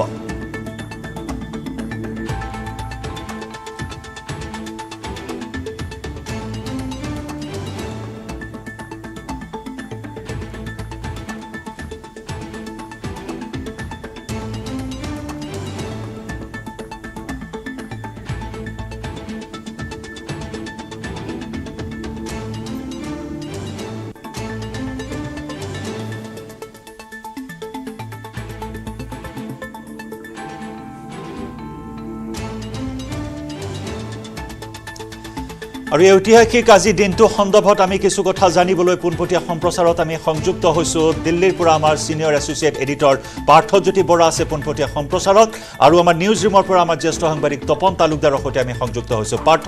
আপোনাৰ পৰা প্ৰথমে আমি জানিব বিচাৰিম যে বৰ্তমান কি ধৰণৰ প্ৰস্তুতি চলিছে চূড়ান্ত ৰায়দানক লৈ জয়ন্ত আৰু কেইটামান মুহূৰ্ত বাকি 10:30 বজাত দেশৰ মুখ্য ন্যায়াধীশৰ নেতৃত্বত 3জনীয়া বিচাৰপীঠ গঠন হ'ব আৰু সেই বিচাৰপীঠখনে সেই যি আপুনি কৈছে 370 সন্দৰ্ভত ৰায় প্ৰদান কৰিব 370 2019 চনৰ 5 জুলাই তাৰিখে 370 আঁতৰোৱা হৈছিল 370 নস্যাৎ কৰা হৈছিল 370 এব্ৰোগেট কৰা হৈছিল আৰু জম্মু কাশ্মীৰ ভাৰতবৰ্ষৰ ইন্টিগ্ৰেল পাৰ্ট হৈ পৰিছিল মূল কথাটো হৈছে জম্মু কাশ্মীৰ 1947 চনৰ পৰা 2019 লৈকে জম্মু কাশ্মীৰক বিশেষ মৰ্যাদা প্ৰদান কৰা হৈছিল 370ৰ যোগেদি অৰ্থাৎ ভাৰতীয় অনুচ্ছেদৰ 370ৰ যোগেদি যাৰ পৰিপ্ৰেক্ষিতত জম্মু কাশ্মীৰে কিছু বিশেষ সুবিধা লাভ কৰিছিল অনুহৰণস্বৰূপে অন্য ৰাজ্যত সংবিধান নাই কাৰণ কিন্তু জম্মু কাশ্মীৰৰ কাৰণে পৃথক সংবিধান আছিল আৰু দেশৰ লোকসভাত বা দেশৰ সংসদত যিবোৰ আইন প্ৰণয়ন হৈছিল সেই আইনবোৰ প্ৰত্যক্ষভাৱে জম্মু কাশ্মীৰত প্ৰযোজ্য নহৈছিল যেতিয়ালৈকে জম্মু কাশ্মীৰ এছেম্বলিয়ে সেই আইনসমূহ ৰেটিফাই নকৰিছিল তাৰ সমান্তৰালকৈ যেনেকৈ সমগ্ৰ দেশতে ইণ্ডিয়ান পেনেল কোড আছিলে জম্মু কাশ্মীৰৰ বেলিকা কিন্তু ইণ্ডিয়ান পেনেল কোড নাছিলে তাৰ ঠাইত অন্য যি পেনেল কোডৰে জম্মু কাশ্মীৰ পৰিচালিত হৈছিল কিন্তু 370 আঁতৰোৱাৰ পিছত জম্মু কাশ্মীৰ অন্য ৰাজ্যৰ সদৃশ ভাৰতবৰ্ষৰ অন্তৰংগ এক অংশ ইন্টিগ্ৰেল পাৰ্ট হৈ পৰিলে এতিয়া 370 পেটিশনাৰ বহুকেইজন আবেদনকাৰী উচ্চতম ন্যায়ালয়ে কাষ চাপিছিল তেওঁলোকে কৈছিল 2019 চনত যি ধৰণে 370 আঁতৰোৱা হৈছিল বা জম্মু কাশ্মীৰৰ পৰা 370 আঁতৰোৱাৰ গোটেই প্ৰক্ৰিয়াটো অসাংবিধানিক এই পেটিশনাৰসকলক আবেদনকাৰীসকলক প্ৰতিনিধিত্ব কৰিছিল কপিল সিব্বালে জ্যেষ্ঠ অধিবক্তা কপিল সিব্বালে তেওঁৰ যুক্তিটো হৈছে যি ধৰণে প্ৰথমতে জম্মু কাশ্মীৰৰ এছেম্বলিখন 2018 চনত ভংগ কৰা হ'ল তাৰ পিছত যি ধৰণে ৰাষ্ট্ৰপতি শাসন লাগু কৰা হ'ল তাৰ পিছত যি ধৰণে এখন আইন প্ৰণয়ন কৰি লোকসভা 370 আঁতৰোৱা হ'ল গোটেই প্ৰক্ৰিয়াটো অসাংবিধানিক কাৰণ তেওঁ ক'ব বিচাৰিছে 370 বেসিক স্ট্ৰাকচাৰত পৰে সংবিধানৰ বেসিক স্ট্ৰাকচাৰৰ এটা অংশ গতিকে এই ধৰণে সংসদত আইন প্ৰণয়ন কৰি আইনখন তাৰ পিছত ৰাষ্ট্ৰপতিৰ দ্বাৰা অনুমোদন জনোৱাই আঁতৰাব পৰা নাযায় 370 অনুচ্ছেদ 370 দফা 3 এই কথা স্পষ্টকৈ উল্লেখ আছে আৰু ভাৰতীয় সংবিধানৰ 368 যোগেদি যি ধৰণে অন্য বিষয়সমূহত সংবিধান সংশোধনীৰ অনুমতি প্ৰদান কৰা হয় সেই অনুচ্ছেদ 368 370 বিলিকা নাখাতে বা প্ৰযোজ্য নহয় বুলি কপিল সিব্বালে ক'ব খুজিছে গতিকে এটা ঐতিহাসিক ৰায়দান কিন্তু মন কৰিব লাগিব 370 যেতিয়ালৈকে জম্মু কাশ্মীৰ আছিল জম্মু কাশ্মীৰ সমগ্ৰ ভাৰতবৰ্ষৰ সৈতে একাত্ম হ'ব পৰা নাছিলে পৃথকে আছিলে উন্নয়ন 370 থাকক বা নাথাকক উন্নয়ন কৰাটো অন্য এটা বিষয় উন্নয়ন কৰিবই পৰা যায় কিন্তু জম্মু কাশ্মীৰৰ লোকসকল সাইকোলজিক্যালি ভাৰতৰ অংশ হৈ থকা নাছিল বা ভাৰতবৰ্ষৰ সৈতে একাত্ম হ'ব পৰা নাছিল কাৰণ জম্মু কাশ্মীৰ এখন পৃথক সংবিধান আছিল জম্মু কাশ্মীৰৰ ৰণবীৰ পিনেল কোড আৰপিসি নামৰ অন্য ধৰণে পিনেল কোডৰ যোগেদি তেওঁলোকক শাস্তি জম্মু কাশ্মীৰত কোনোবা অপৰাধ কৰিলে সেই অপৰাধৰ শাস্তিৰ যি বিধান সেই বিধান পৃথক আছিল ভাৰতবৰ্ষতকৈ গতিকে এই প্ৰচেষ্টাৰ যোগেদি 370 এব্ৰোগেট কৰি 370 আঁতৰোৱাৰ পিছত কেন্দ্ৰীয় চৰকাৰে দাবী কৰে একাত্ম হ'ল জম্মু কাশ্মীৰ ভাৰতবৰ্ষৰ সৈতে ভাৰতবৰ্ষৰ আন ৰাজ্যৰ লোকসকলে যি ধৰণে সুবিধা লাভ কৰে অনুৰূপ ধৰণে জম্মু কাশ্মীৰৰ সুবিধা লাভ কৰিব পাৰিলে সেই ধৰণৰ যুক্তি কেন্দ্ৰীয় চৰকাৰৰ কিন্তু তাৰ বিপৰীতে যি ধৰণে আৰ্টিকল 356 যোগেদি যি ধৰণে 356 লাগু কৰি যি ধৰণে ৰাষ্ট্ৰপতি শাসন প্ৰযোজ্য কৰা হ'ল বা তাৰ পিছত ৰাষ্ট্ৰপতি শাসন সম্প্ৰসাৰণ কৰা হ'ল সেই গোটেই প্ৰক্ৰিয়াবোৰ অসাংবিধানিক বুলি যুক্তি দৰ্শাইছিল পেটিশনাৰসকলে দীঘলীয়া শুনানি হৈছিল শুনানিৰ পিছত যি ৰায় সংৰক্ষিত কৰি থোৱা আছিল আজি এই বিশেষ দিনটো আহি পৰিছে এই দিনটোত কি ৰায় উচ্চতম ন্যায়ালয়ে দিয়ে সেই অপেক্ষা কৰিব লাগিব সংবিধানৰ সেই সালসলনিৰ কথা ইতিমধ্যে পাৰ্থজ্যোতি বৰা হেতু হয়তো আহিব আপোনাৰ ওচৰলৈ সেই বিষয় সন্দৰ্ভত কথা পাতিবলৈ যাম জ্যেষ্ঠ সাংবাদিক তপন তালুকদাৰো আমাৰ সৈতে সংযুক্ত হৈ আছে নিউজ ৰুমৰ পৰা তপন তালুকদাৰ আপোনাৰ ওচৰলৈ আহিছো পাৰ্থজ্যোতি বৰা ইতিমধ্যে ফহিয়াই কথাখিনি কৈছে 10:30 বজালৈ আমি অপেক্ষা কৰিম আপোনাৰ পৰা আৰু জানিম কৃপাঞ্জল আজিৰ যি ৰায় দিবলৈ গৈ আছে উচ্চতম ন্যায়ালয়ে এই ৰায় ভাৰতৰ বাবে এক ঐতিহাসিক ৰায় বুলি বিবেচিত হ'ব কাৰণ আৰ্টিকল 370 যেতিয়া প্ৰত্যাহাৰ কৰা হৈছিল তাৰ পিছতে বহু আবেদন পৰিছিল এই প্ৰত্যাহাৰ কৰাৰ যি চৰকাৰৰ সিদ্ধান্ত এই সিদ্ধান্তৰ বিৰুদ্ধে আৰু ইয়াৰ সাংবিধানিক বৈধতাক লৈ 4 বছৰৰ আইনী যুঁজ হৈছে 4 বছৰ আইনী যুঁজৰ পিছত 10 ছেপ্টেম্বৰৰ পাছত যেতিয়া ৰায়টো সংৰক্ষণ ৰাখিছিল উচ্চতম ন্যায়ালয়ে আজি সেই ৰায়দান কৰিব উচ্চতম ন্যায়ালয়ে কিন্তু কথা হৈছে জম্মু কাশ্মীৰৰ এই পৰিস্থিতি এই গোটেই বেকগ্ৰাউণ্ডটো কি জম্মু কাশ্মীৰ ভাৰত স্বাধীন হোৱাৰ পিছত তিনিখন যি প্ৰদেশ আছিল সেই তিনিখন প্ৰদেশৰ ভিতৰত এখন প্ৰদেশ আছিল জম্মু কাশ্মীৰ বাকি দুখন জুনাগড় আৰু হায়দৰাবাদ আছিল যি পুনতেই ভাৰতৰ লগত সামিল হোৱা নাছিল তাৰ পিছত জম্মু কাশ্মীৰৰ 1957 চনলৈ জম্মু কাশ্মীৰত বিধানসভা আছিল কিন্তু 1957 চনত জম্মু কাশ্মীৰত বিধানসভা ভংগ কৰা হয় জম্মু কাশ্মীৰত নতুন সংবিধান হয় আৰু জম্মু কাশ্মীৰত সংবিধান সভা হয় এতিয়া সংবিধান সভা হোৱাৰ পিছত জম্মু কাশ্মীৰত আৰম্ভণিৰে পৰাই ইছলামিক এটা বেলেগ ধাৰা এটা আছিল ৰজা হৰি ৰজাৰ দিনৰ পৰাই তাতে তেওঁলোকে ভাবিছিল যে ৰজাই মুছলিমসকলৰ বিপক্ষে মুছলিমসকলৰ বিৰোধী স্থিতি গ্ৰহণ কৰে এটা সেন্টিমেন্ট বহু পূৰ্বৰে পৰাই তাত গঢ় লৈ উঠিছিল আৰু স্বাধীনতাৰ সময়তো প্ৰথম অৱস্থাত ৰজা হৰি সিঙে পাকিস্তানৰ সৈতে থাকিম বুলি সন্মতি প্ৰকাশ কৰিছিল কিন্তু এটা সময়ত 1948 চনত যেতিয়া পাকিস্তানৰ পৰা জনজাতীয় কিছুমান আক্ৰমণকাৰীয়ে জম্মু কাশ্মীৰ দখল কৰিবলৈ আক্ৰমণ কৰিবলৈ আহে তেতিয়া উপায় নাপায় নেহৰুৰ শৰণাপন্ন হয় আৰু ফাইনেলি ভাৰতৰ সৈতে সামিল হয় আৰু ভাৰতীয় সেনা গৈ এই জনজাতীয় পাকিস্তানী আক্ৰমণকাৰীবোৰক খেদি পঠিয়ায় তাৰ পিছৰ পৰাই জম্মু কাশ্মীৰ ভাৰতৰ অংগৰাজ্য হৈ পৰে আৰু তাতে সংবিধান 57 চনলৈ বিধানসভা চলে, কিন্তু 57 চনত বিধানসভা ভংগ হয়, তাত সংবিধান সভা আৰম্ভ হয়, জম্মু কাশ্মীৰৰ নতুন সংবিধান হয়। কিন্তু ঘটনাক্ৰমত এইটো হয় যে জম্মু কাশ্মীৰ উপত্যকাত সন্ত্ৰাসবাদে ভয়ংকৰ ৰূপ ধাৰণ কৰে। এটা সময়ত 80-90 দশকত জম্মু কাশ্মীৰৰ সন্ত্ৰাসবাদে ভয়ংকৰ ৰূপ ধাৰণ কৰিছিল, জিহাদী এলিমেণ্ট বাঢ়ি গৈছিল। তাৰপিছত 2000 চনৰ পৰা ঘটনাক্ৰম এনেকুৱা হয় যে সন্ত্ৰাসবাদে জম্মু কাশ্মীৰৰ সীমা অতিক্ৰম কৰি আহি দিল্লীলৈকে আহি পাইছিল। 2001 চনৰ ডিচেম্বৰত দিল্লীৰ সংসদ ভৱন আক্ৰমণ হৈছিল। 2001 চনত আপুনি জানি থওক যে শ্ৰীনগৰত যি সংবিধান বিধানসভা তাত আক্ৰমণ হৈছিল। এনেকুৱাকৈ এটাৰ পিছত এটা ডাঙৰ সন্ত্ৰাসবাদী আক্ৰমণ হৈছিল। তাৰপিছত মুম্বাই আক্ৰমণ হ'ল, তাৰপিছত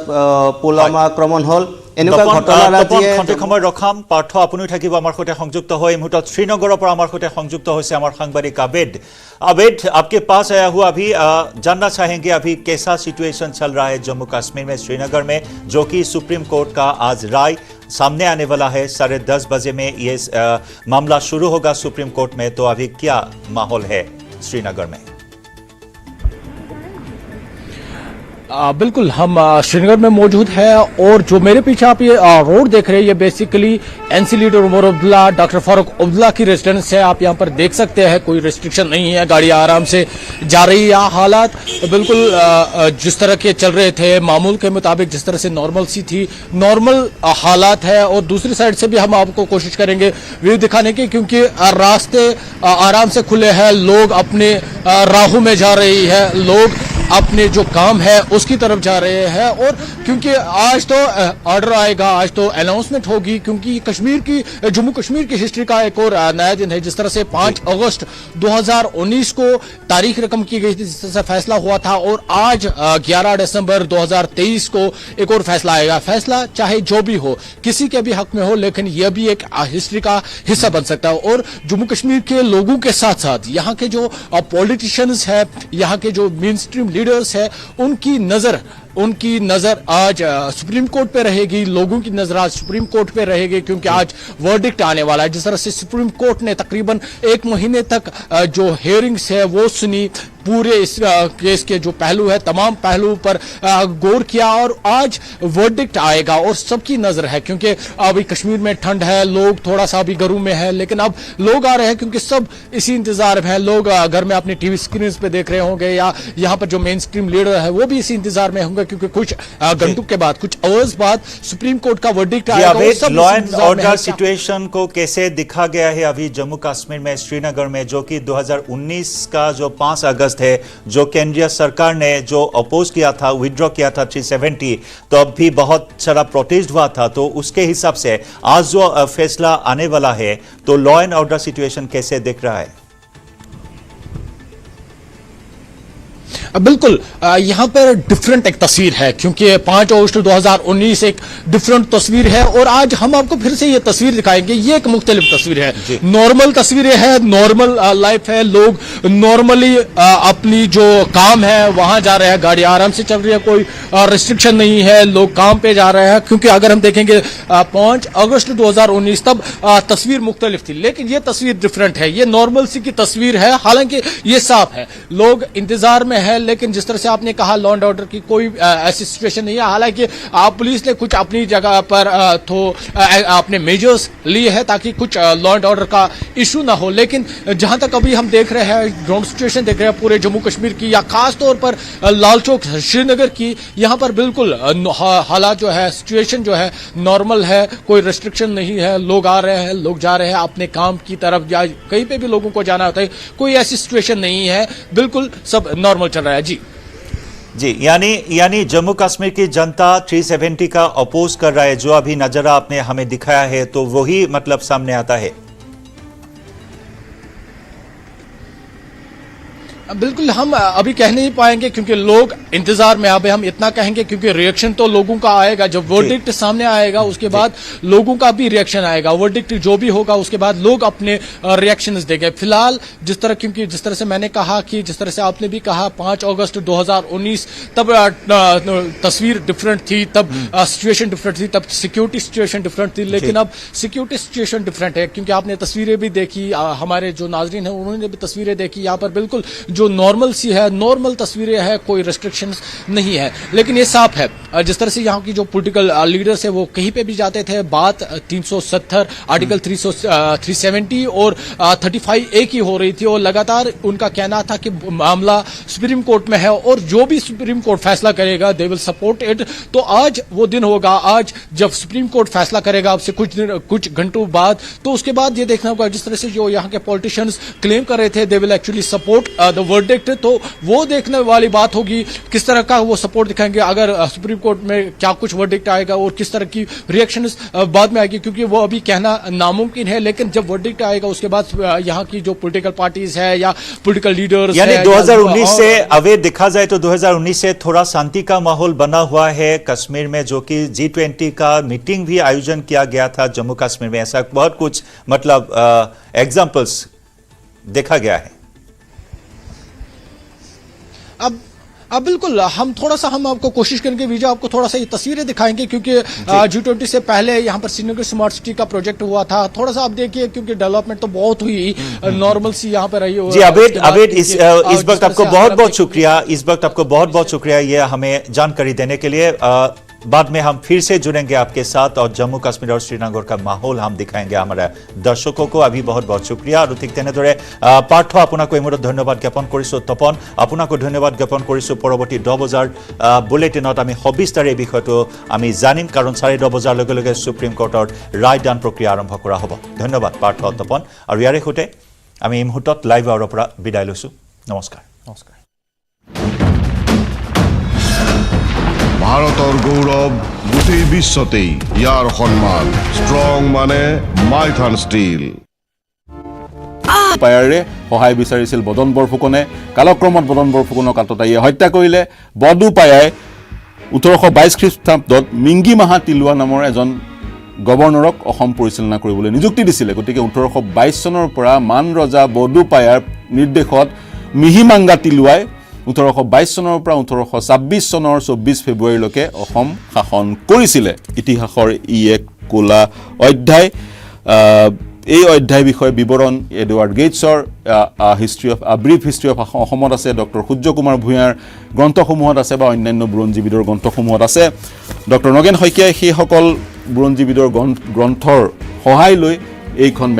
মেগনাম অপাছ ৰচনা কৰিছে, যিখন গ্ৰন্থৰ উদ্ধৃতি দি আমিও এই বিশ্লেষণ আগবঢ়াব বিচাৰিছোঁ।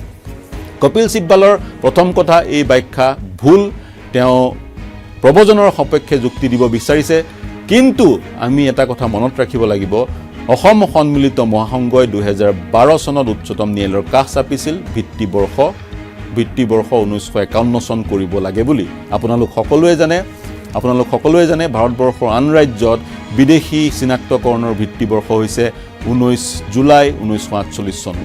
অৰ্থাৎ ফৰেইনাৰ্ছ এক্ট 1946ৰ অধীনত এই ভিত্তিবৰ্ষ অসমৰ বাদ দি অসমৰ চুবুৰীয়া ৰাজ্যই নহয় সমগ্ৰ ভাৰতবৰ্ষত। কিন্তু অসমত অসম চুক্তি স্বাক্ষৰ হোৱাৰ পিছত নাগৰিকত্ব আইনত 6 ক সংযোজিত কৰা হ'ল আৰু 6 ক সংযোজিত কৰি 1971 চনক ভিত্তিবৰ্ষ কৰা হ'ল। গতিকে 1971 চন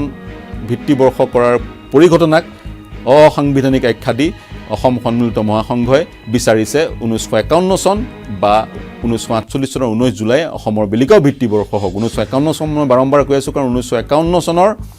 আমাৰ হাতত এখন এনআৰচি আছে। কেৱল এনআৰচি নেহেৰুৰ নিৰ্দেশত কেৱল অসমতে 1951 চনক ভিত্তিবৰ্ষ কৰি এনআৰচি প্ৰস্তুত কৰা হৈছিল। গতিকে সেই যুক্তিৰে সন্মিলিত মহাসংঘই 1951 চন অসমৰ বেলিকা ভিত্তিবৰ্ষ হোৱাটো বিচাৰিছে।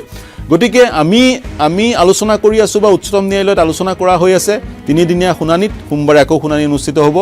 সেইসকল লোকৰ কথা যিসকল লোক 1947 চনৰ পিছত বা ধৰি ল'লোঁ 1951 চনৰ পিছত অসমলৈ প্ৰব্ৰজিত হৈছিল, যিসকল লোক 1826 চনৰ পিছত প্ৰব্ৰজিত হৈছিল বা যিসকল লোক 1826 চনৰ পূৰ্বে প্ৰব্ৰজিত হৈছিল বা যিসকল লোক 1947 চনলৈকে প্ৰব্ৰজিত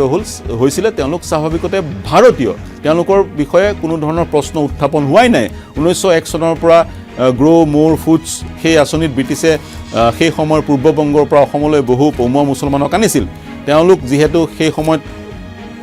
পূৰ্ববংগ ব্ৰিটিছ ইণ্ডিয়াৰে এখন প্ৰভিন্স আছিলে, বা অসমো ব্ৰিটিছ ইণ্ডিয়াৰ অধীনত আছিল গতিকে ব্ৰিটিছ ইণ্ডিয়াৰ ভিতৰৰে এক অঞ্চলৰ পৰা তেওঁলোক আন অঞ্চললৈ প্ৰব্ৰজিত হৈছিল গতিকে উচ্চতম ন্যায়ালয়ত সেই প্ৰব্ৰজনৰ কথা উল্লেখ কৰা হোৱা নাই উচ্চতম ন্যায়ালয়ত 1951 চনৰ পৰা 1971 চনলৈকে যিবোৰ প্ৰব্ৰজিত লোক আহিল তেওঁলোকক স্বদেশী বুলি গণ্য কৰিব লাগেনে বা তেওঁলোকক যিহেতু ভাৰতীয় নাগৰিকত্ব প্ৰদান কৰা হ'ল তেওঁলোকৰ পৰা নাগৰিকত্ব কাঢ়ি ল'ব লাগে নেকি এই প্ৰশ্নৰহে উত্তৰ বিচৰা হৈছে আৰু এই প্ৰশ্নৰ উত্তৰ বিচাৰিবলৈকে বিভিন্ন আবেদন মহাসংঘই বিচাৰিছে 1951 চন গোচৰীয় পক্ষ ভাৰত চৰকাৰ অসম চৰকাৰ বা সদৌ অসম ছাত্ৰ সন্থাই বিচাৰি আছে 1971 চন কাৰণ অসম চুক্তি তেওঁলোকে 71 চন বুলি উল্লেখ কৰিছে অসম সদৌ অসম ছাত্ৰ সন্থাৰ যুক্তিটো হৈছে যেহেতু 1951 চনৰ পৰা 1971 চনলৈ অসমে বিদেশী বুজা ল'বলৈ সন্মত হৈছে 1951 চনৰ ভিত্তিত অসমৰ খিলঞ্জীয়া লোকসকলক ৰক্ষা কৱচ প্ৰদান কৰা হোক सरताज हूँ मैं शहर से गांव तक सड़कों का मोहताज हूँ आ रहा हूँ मैं आसाम की सड़कों पर कुमार इंजीनियरिंग का नया ताज हूँ coming soon Kumar engineering we understand your need বাতৰিয়া যেহেতু সংসদৰ মজিয়াত এখন আইন প্ৰণয়ন হৈছে যাৰ যোগেদি ছয়ক সংযোজিত কৰা হৈছে গতিকে ভাৰত চৰকাৰে প্ৰণয়ন কৰা এখন আইনৰ বিৰুদ্ধে ভাৰত চৰকাৰে কৰিব নোৱাৰে কাৰণ গভৰ্নেন্স হৈছে এটা কণ্টিনিউৱাছ প্ৰচেছ সেই ধৰণৰ যুক্তিবোৰ আগবঢ়োৱা হৈছে কিন্তু আজি কপিল সিব্বালে যি যুক্তি আগবঢ়ালে সেই যুক্তি গ্ৰহণযোগ্য নহয় সৰ্বত্ৰ প্ৰতিক্ৰিয়া প্ৰকাশ হৈছে অসমৰ মুখ্যমন্ত্ৰীও প্ৰতিক্ৰিয়া প্ৰকাশ কৰিছে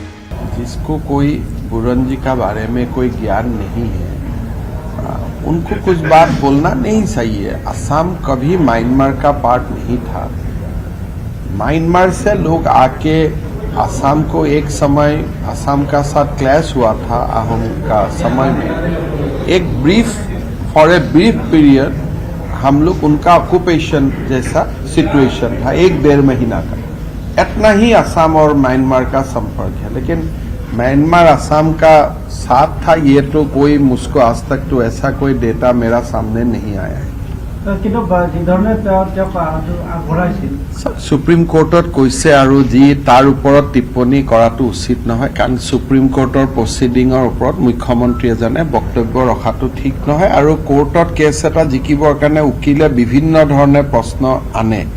গতিকে এটো এটা উকিলৰ আৰ্ট হয় কাৰণ হেখনটো আৰু কোনো ইতিহাস লিখা জায়গা নহয় এটা কেছ জিকিবৰ কাৰণে কেতিয়াবা কোনোবা উকিলে শুদ্ধ কথাও কয় ভুল কথাও কয় গতিকে তেওঁ বাহিৰত আহি খুদিলে তেওঁ হয়তো ক'ব মই কেছটো জিকাৰ কাৰণে কৈছো এই আছিল অসমৰ মুখ্যমন্ত্ৰীগৰাকীৰ প্ৰতিক্ৰিয়া যদিও তেওঁ 2-2.5 মাহ মানৰ দখলত আছিল বুলি কৈছে কিন্তু এই গ্ৰন্থখনৰ মতে মানে অসম শাসন কৰিছিল প্ৰায় 2.5 বছৰ আৰু কপিল সিব্বালে যি কথা কৈছে অসম ব্ৰহ্মদেশৰ এটা অংশ আছিল মায়ানমাৰৰ এটা অংশ আছিল সম্পূৰ্ণৰূপে গ্ৰহণযোগ্য নহয় কাৰণ এই বক্তব্যৰে তেওঁ যি 600 বছৰীয়া পুনৰ কৈছো আহোমৰ শাসন বা পাল বংশ বা বৰ্মন বংশৰ শাসন এই শাসনক নস্যাৎ কৰিছে বা এই বুৰঞ্জীৰ এই পৃষ্ঠাকেইটাক তেওঁ ফালি পেলাব বিচাৰিছে অসম এখন স্বতন্ত্ৰ দেশ আছিল ইয়াৰ যি পৰিসীমা বা ইয়াৰ যি বাউণ্ডাৰী এই বাউণ্ডাৰী সময়ে সময়ে পৰিৱৰ্তন হৈছে বাউণ্ডাৰী সীমাৰ পৰিৱৰ্তন হৈছে কিন্তু অসম ভূখণ্ড যি ভূখণ্ডক আমি আজি তাৰিখত অসম বুলি জানো সেই ভূখণ্ডক যেতিয়া বৰ্মন বংশই শাসন কৰিছিল ভাস্কৰ বৰ্মন ইত্যাদি বা পাল বংশই যেতিয়া শাসন কৰিছিল বা কালক্ৰমত আহোমে যেতিয়া শাসন কৰিছিল এখন স্বতন্ত্ৰ ভূখণ্ড আছিল সীমাৰ সালসলনি ঘটিব পাৰে স্বতন্ত্ৰ এখন দেশ আছিল এখন বিচিত্ৰ স্বতন্ত্ৰ নিজৰ বৈশিষ্ট্যপূৰ্ণ সংস্কৃতিৰে পৰিপুষ্ট বা আন যি উপাদান লাগে এখন পূৰ্ণ পৰ্যায়ৰ দেশৰ কাৰণে সেই উপাদানসমূহৰে পৰিপুষ্ট এখন স্বতন্ত্ৰ দেশ আছিল গতিকে কপিল সিব্বালে উচ্চতম ন্যায়ালয়ৰ মজিয়াত এক ভুল ব্যাখ্যা কৰিছে আৰু সেই ভুল ব্যাখ্যা গ্ৰহণযোগ্য এই কাৰণেই নহয় বুৰঞ্জীৰ তেওঁৰ জ্ঞান লৈ ল'ব লাগিছিল উচ্চতম ন্যায়ালয়ত সেই বক্তব্য ৰখাৰ আগতে এই গ্ৰন্থখনকে যদি ইংৰাজীত এই গ্ৰন্থখনৰ বিশেষ পৃষ্ঠাকেইটা যদি ইংৰাজীত তৰ্জমা কৰি তেওঁৰ সন্মুখত দাঙি ধৰা হ'ল হয় তেওঁৰ গোটেই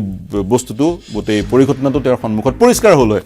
আৰু যেহেতু উচ্চতম ন্যায়ালয় হৈছে কোৰ্ট অফ ৰেকৰ্ড উচ্চতম ন্যায়ালয়ত যিবোৰ কথা কোৱা হয় সেইবোৰ ৰেকৰ্ড হৈ থাকি যায় আৰু আজিৰ তাৰিখত উচ্চতম ন্যায়ালয়ৰ গোটেই প্ৰক্ৰিয়া যেহেতু লাইভ ষ্ট্ৰীমিং হয় ইউটিউবতো থাকি যায় গতিকে এনেধৰণৰ ভুল ব্যাখ্যা যদি কৰা হয় আৰু সেই ভুল ব্যাখ্যা যদি ক্লাউডত থাকি যায় ইণ্টাৰনেটত থাকি যায় অনাগত সময়ত যদি কোনোবাই অসমৰ বিষয়ে জানিবলৈ বিচাৰি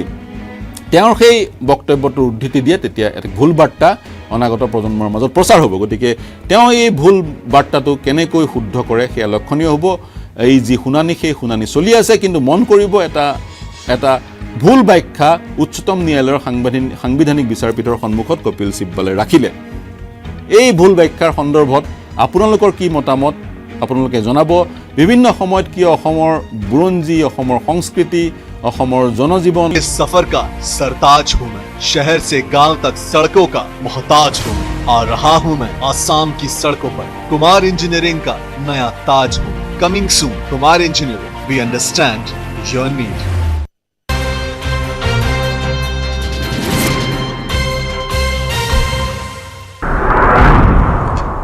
ৰাজ্যত আৰক্ষীৰ ধাৰাবাহিক এনকাউণ্টাৰ দেৰগাঁৱত আৰক্ষীৰ গুলীত নিহত গভাইট চোৰ আৰক্ষীক আক্ৰমণ কৰি পলায়নৰ চেষ্টা চলাওঁতে আৰক্ষীৰ গুলীচালনা দেওবাৰে আৰক্ষীয়ে গ্ৰেপ্তাৰ কৰিছিল লাগান চাহানিক জম্মু কাশ্মীৰৰ পৰা অনুচ্ছেদ 370 প্ৰত্যাহাৰক লৈ আজি উচ্চতম ন্যায়ালয়ে দিব ঐতিহাসিক ৰায় অনুচ্ছেদ প্ৰত্যাহাৰৰ 4 বছৰৰ পিছত ৰায়দান হ'ব দেশৰ সৰ্বোচ্চ ন্যায়ালয়ত প্ৰত্যাহাৰৰ পক্ষত ৰায়দানৰ আশা কেন্দ্ৰীয় চৰকাৰৰ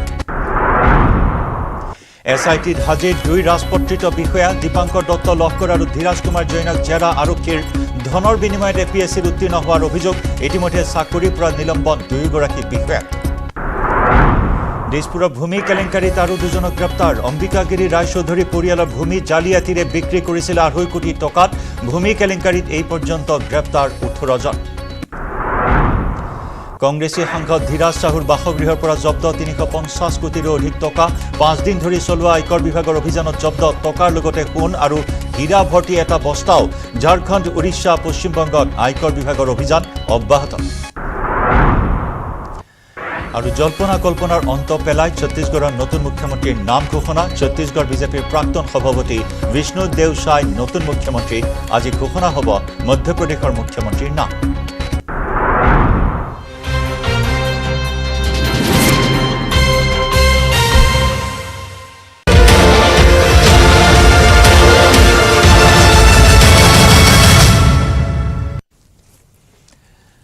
নমস্কাৰ আপুনি চাই আছে বিগ ব্ৰেকিং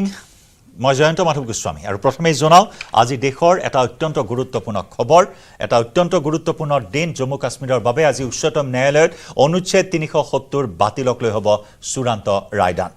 জম্মু কাশ্মীৰৰ পৰা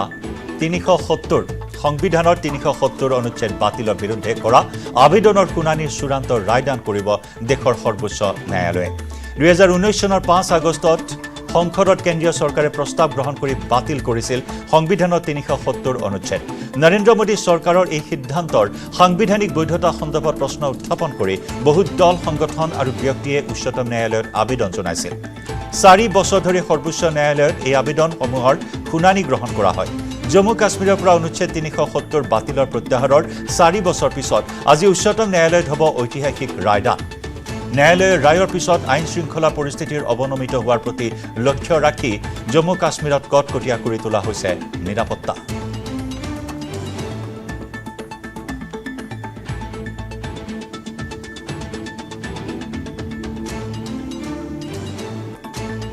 অনুচ্ছেদ 370ত কি আছে সেই বিষয়ে ইতিমধ্যে আমি আপোনাক জনাইছো জম্মু কাশ্মীৰক বিশেষ সাংবিধানিক সুৰক্ষা প্ৰদান কিছু আইন বলবতৰ বাবে লাগে ৰাজ্য চৰকাৰৰ অনুমোদন নাগৰিকত্বৰ বাবে আছে সুকীয়া আইন সুকীয়া মালিকীস্বত্ব আৰু মৌলিক অধিকাৰৰ আইন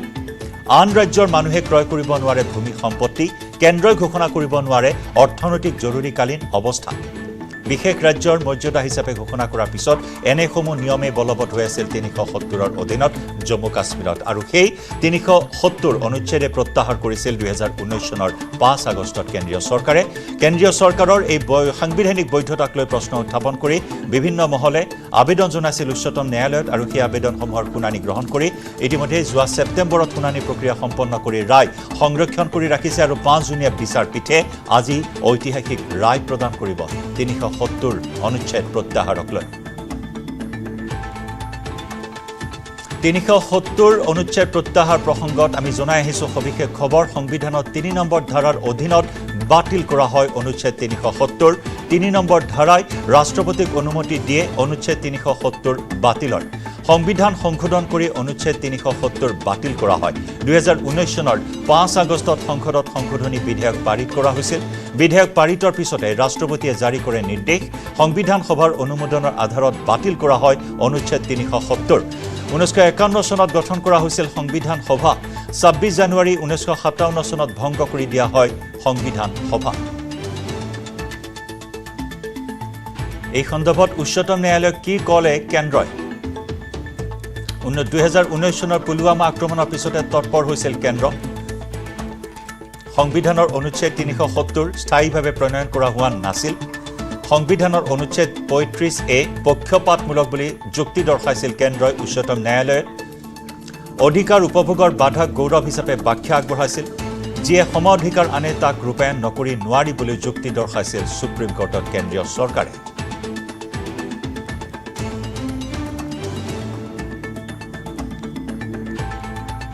370ৰ ৰায় ইয়াক লৈ প্ৰশ্ন উত্থাপন হৈছিল কেন্দ্ৰীয় শাসিত অঞ্চল হৈ থাকিব কেতিয়ালৈ জম্মু কাশ্মীৰ তাৰ উত্তৰ হিচাপে আগবঢ়োৱা হৈছিল এয়া স্থায়ী ব্যৱস্থা নহয় আন এটা প্ৰশ্ন ৰাজ্য গঠনৰ কিবা ৰূপৰেখা আছে নেকি তাৰ উত্তৰ আছিল 31 আগষ্টত ইতিবাচক বিবৃতি দিয়া হ'ব আন এটা প্ৰশ্ন জম্মু কাশ্মীৰত নিৰ্বাচন কেতিয়া অনুষ্ঠিত হ'ব উত্তৰ আছিল পুনৰ গঠন হোৱাৰ পিছত হ'ব ব্লুপ্ৰিণ্ট এনে ধৰণৰ চিন্তা চৰ্চা এনেকুৱা ধৰণৰ জল্পনা কল্পনা চলি আছিল জম্মু কাশ্মীৰৰ 370 প্ৰত্যাহাৰক লৈ 5 জনীয়া সংবিধান পীঠৰ কথা আমি জনাইছো 5 জনীয়া সংবিধান পীঠে আজি চূড়ান্ত ৰায় প্ৰদান কৰিব এই পীঠত আছে মুখ্য ন্যায়াধীশ DY চন্দ্ৰচূড় ন্যায়াধীশ SK কৌল ন্যায়াধীশ সঞ্জীৱ খান্না ন্যায়াধীশ BR গৱাই আৰু ন্যায়াধীশ সূৰ্যকান্ত এই 5 গৰাকী ন্যায়াধীশ য'ত আছে মুখ্য ন্যায়াধীশ DY চন্দ্ৰচূড়ৰ নেতৃত্বত এই 5 জনীয়া পীঠে আজি ঐতিহাসিক ৰায় প্ৰদান কৰিব অনুচ্ছেদ 370 প্ৰত্যাহাৰৰ পাছত কেনেকুৱা পৰিস্থিতি জম্মু কাশ্মীৰলৈ উভতি আহিল শান্তি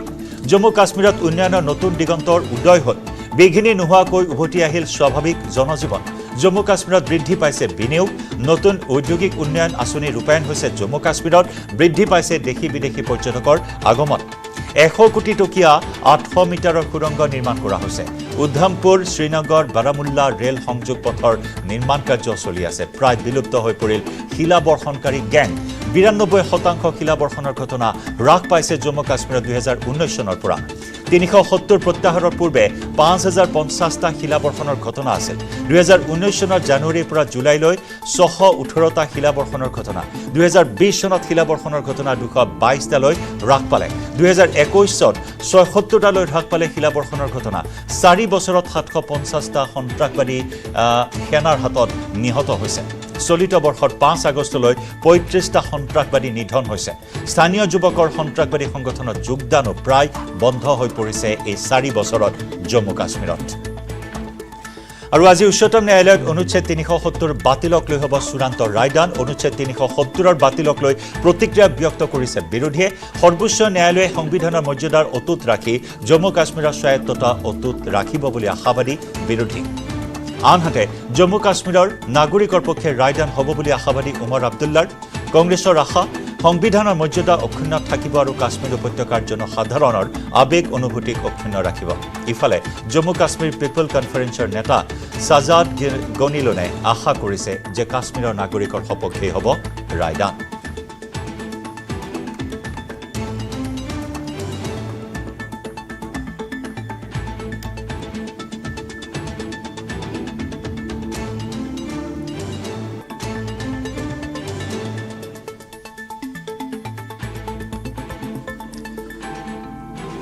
তিনিগৰাকীকৈ আমাৰ সতীৰ্থ সাংবাদিকৰ সৈতে যোগাযোগ স্থাপন কৰিছো নতুন দিল্লীৰ পৰা আমাৰ সৈতে আছে senior associate editor Parthajyoti Bora লগতে নিউজ ৰুমৰ পৰা আমাৰ সৈতে আছে আমাৰ জ্যেষ্ঠ সাংবাদিক তপন তালুকদাৰ লগতে জম্মু কাশ্মীৰৰ পৰা শ্ৰীনগৰৰ পৰা আমাৰ সৈতে পোনপটীয়া সম্প্ৰচাৰত সংযুক্ত হৈ আছে আমাৰ সাংবাদিক আবিদ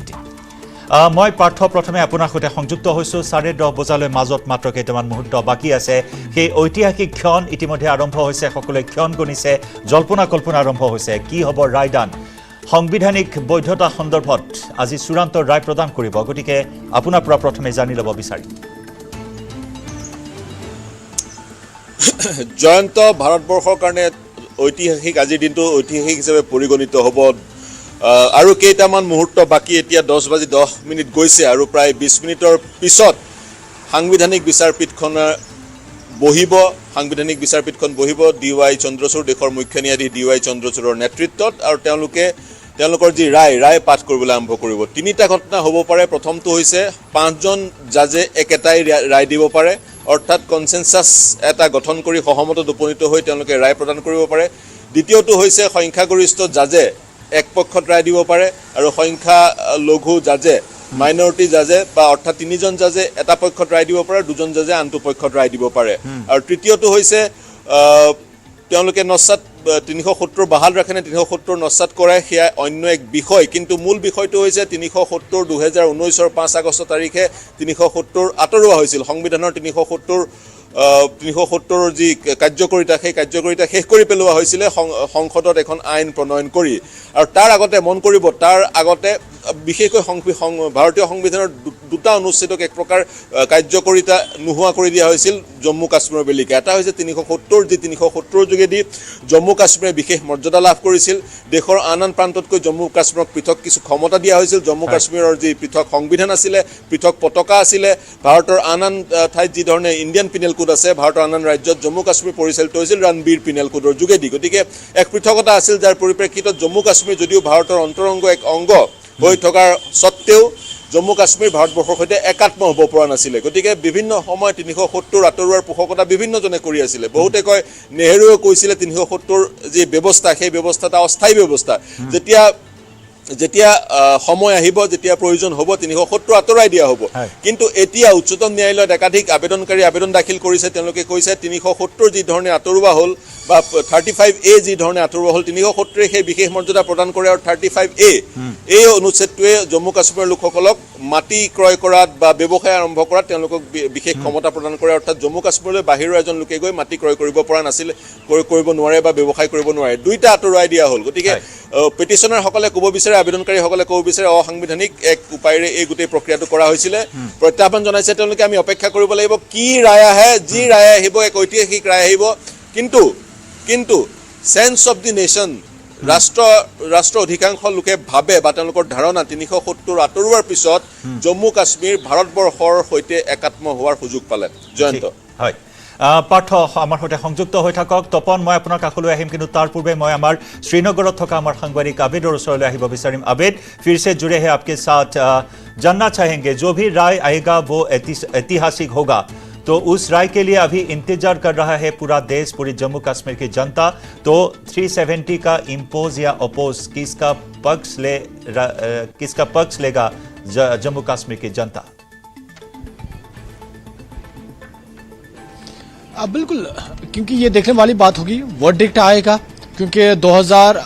5 अगस्त 2019 के बाद लगातार यहाँ की जो मेन स्ट्रीम पॉलिटिकल पार्टीज है या मेन स्ट्रीम जो पॉलिटिकल लीडर्स है वो लोगों के पास जब जाते थे तो बातचीत होती थी 370 और 35A की यानी वो जो जहां भी जाते थे लोगों से बात करते थे इसी के बारे में और आज चूंकि फैसले का दिन है और ये भी देखने वाली बात होगी क्योंकि वर्डिक्ट जब आएगा उसके बाद ही लोग सामने आएंगे अपना रिएक्शन देंगे जो पॉलिटिकल लीडर्स है वो अपना रिएक्शन देंगे या जो पॉलिटिकल पार्टीज है वो जॉइंटली रिएक्शन देंगे लेकिन फिलहाल एक बात हम आपको दिखाएंगे दो डिफरेंसेस है क्योंकि 5 अगस्त 2019 को एक डिफरेंट तस्वीर पूरे मुल्क ने देखी थी यहाँ पर रिस्ट्रिक्शंस थी लेकिन आज दूसरी तस्वीर है ये तस्वीरें है श्रीनगर की और आप देखिए पूरा खुला है सब लोग आराम से जा रहे हैं और आपको दूसरी जानिब हम गुपकार रोड दिखाएंगे जो रेजिडेंस है एनसी लीडर उमर अब्दुल्ला की डॉक्टर फारूक अब्दुल्ला की और यहाँ पर भी आप देख रहे हैं कोई रेस्ट्रिक्शंस नहीं है मूवमेंट आराम से हो रही है लोग जा रहे हैं जहां पे भी उन्हें जाना होता है क्योंकि आपने देखा होगा 5 अगस्त 2019 को एक मुख्तलिफ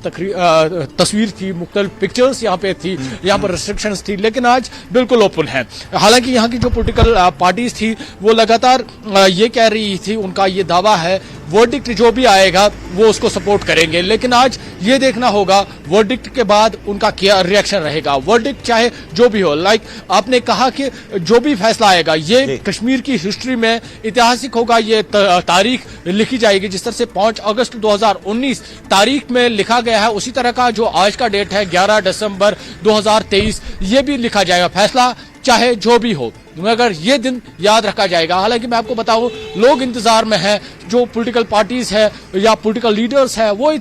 इस इंतजार में है क्या कुछ वर्डिक्ट आएगा क्योंकि अब कुछ ही घंटे बचे हैं वर्डिक्ट आने में और सब की नजरें सुप्रीम कोर्ट पे है सुप्रीम कोर्ट पर बचे हुए हैं सबकी नजरें जी अवेद आप बने रहे हमारे साथ फिर से आएंगे आपके पास तपन मैं আপোনাৰ কাষলৈ আহিব বিচাৰিম 370 370 অনুচ্ছেদ লগতে পাঠই আমাক জনাই আহিছে 35A যিসমূহ আছিলে তাৰ বিধি নিয়ম সেই বিধি নিয়ম ইতিমধ্যে প্ৰত্যাহাৰ কৰা হ'ল 2019 চনৰ পৰা আপুনি আমাক ইয়াৰ পূৰ্বৰ বুলেটিনতো কিছু তাৰ বেকগ্ৰাউণ্ডটো জনাইছিল আমি পুনৰবাৰ আপোনাৰ পৰা সেই বিষয়ত জানিব বিচাৰিম আমাৰ দৰ্শকসকলক আপোনাৰ জৰিয়তে জনাব বিচাৰিম তপন জয়ন্ত চাওক 370 বা 35A প্ৰত্যাহাৰ কৰাৰ যিটো বেকগ্ৰাউণ্ডৰ আঁৰত কেইবাটাও কাৰণ আছে কিন্তু ইম্পৰ্টেণ্ট পইণ্ট কেইটামান হৈছে এটা হৈছে যে ভাৰতত সন্ত্ৰাসবাদৰ যি দপদপনি সেই সন্ত্ৰাসবাদৰ দপদপনি বন্ধ কৰা জম্মু কাশ্মীৰৰ পৰা সমগ্ৰ ভাৰতত সন্ত্ৰাসবাদৰ কাম কাজ চলে কাশ্মীৰেই মূল ঘাটিৰ নিচিনা এইটো বন্ধ কৰা প্ৰথম কথা 2 নম্বৰতে কাশ্মীৰ যি ভাৰতৰ ভূস্বৰ্গ বুলি আমি কওঁ আৰু ভাৰতৰ অভিন্ন অংগ এই ষ্ট্ৰেটেজিক্যালি প্ৰতিৰক্ষাৰ ফালৰ পৰা গুৰুত্বপূৰ্ণ অংশ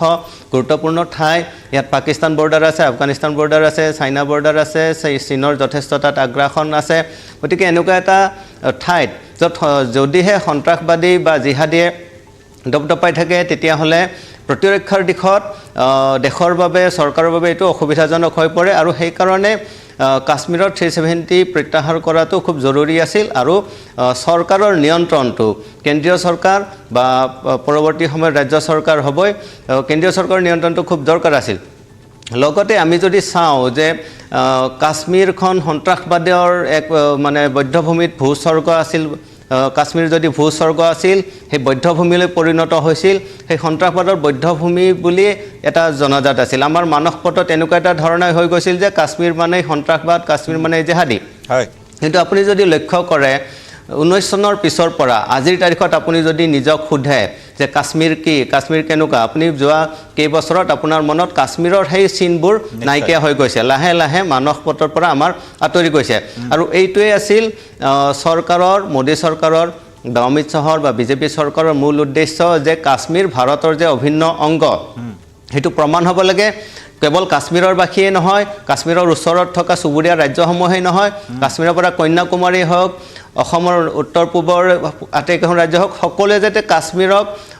মনৰ পৰা নিজৰ বুলি ভাবিব পৰা এটা পৰিৱেশৰ সৃষ্টি হয় সেই পৰিৱেশ এটা সৃষ্টি কৰিব লাগে অখণ্ড ভাৰত যি সেই অখণ্ড ভাৰত অটুট থাকিব লাগে তাৰোপৰি কাশ্মীৰত যদি আপুনি কেৱল সন্ত্ৰাসবাদৰ লগতে যুঁজি থাকিব লগা হয় তেতিয়াহ'লে তাৰ প্ৰতিৰক্ষাৰ দিশটো দুৰ্বল হৈ পৰে পাকিস্তান সীমান্তত তাক সিল কৰিব লগা বা পাকিস্তান সীমান্তত যি ধৰণৰ নিৰাপত্তাৰ ব্যৱস্থা কৰিব লগা হয় জিহাদীৰ কাৰণে সেই বস্তুটো অসুবিধাজনক হৈ পৰে সেইকাৰণে কাশ্মীৰত ভাৰত চৰকাৰৰ কেন্দ্ৰীয় চৰকাৰৰ সম্পূৰ্ণ নিয়ন্ত্ৰণটো অতি জৰুৰী আছিল গতিকে এনেকুৱা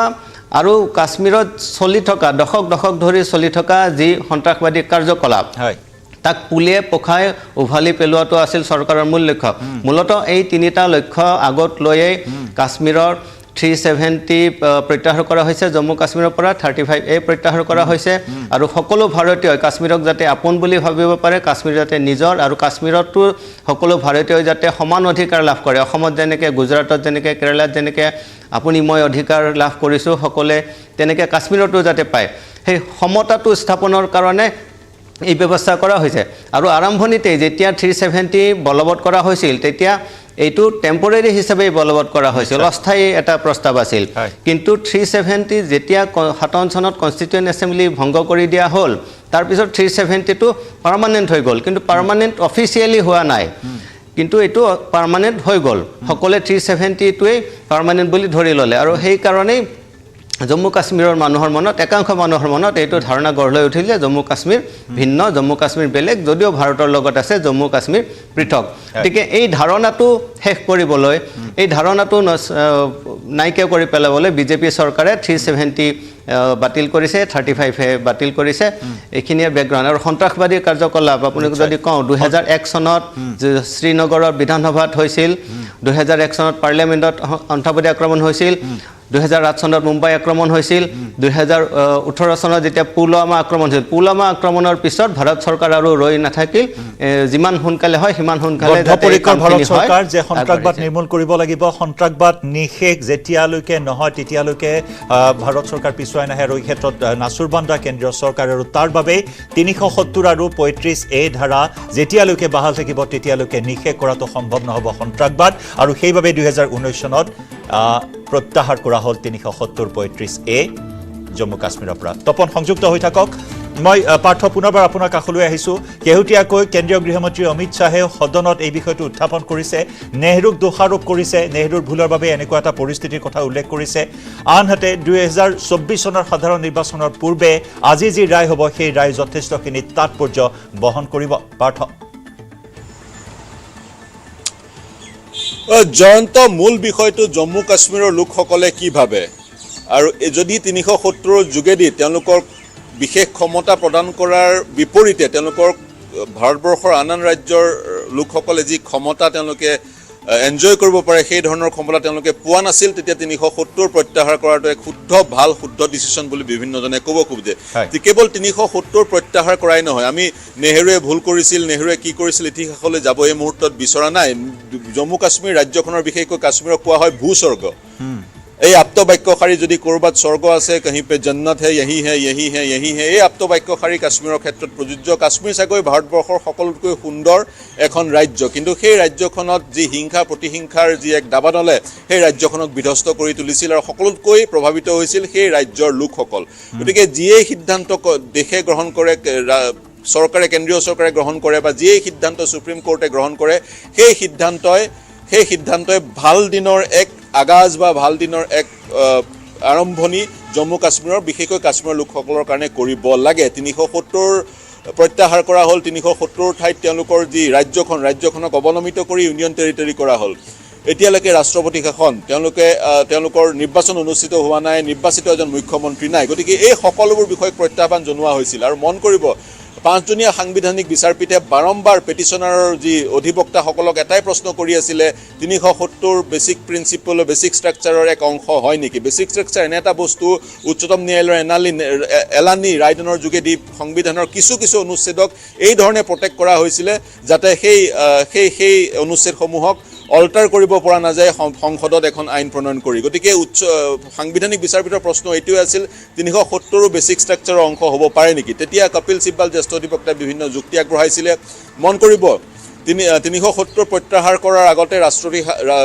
এছেম্বলি ভংগ কৰা হৈছিল ৰাষ্ট্ৰপতি শাসন লাগু কৰা হৈছিল তাৰ পিছত ৩৭০ ভংগ কৰা হৈছিল এখন আইনৰ যোগেদি আৰু এতিয়া আৰু এখন আইন প্ৰণয়ন কৰা হৈছে যিখন আইনৰ যোগেদি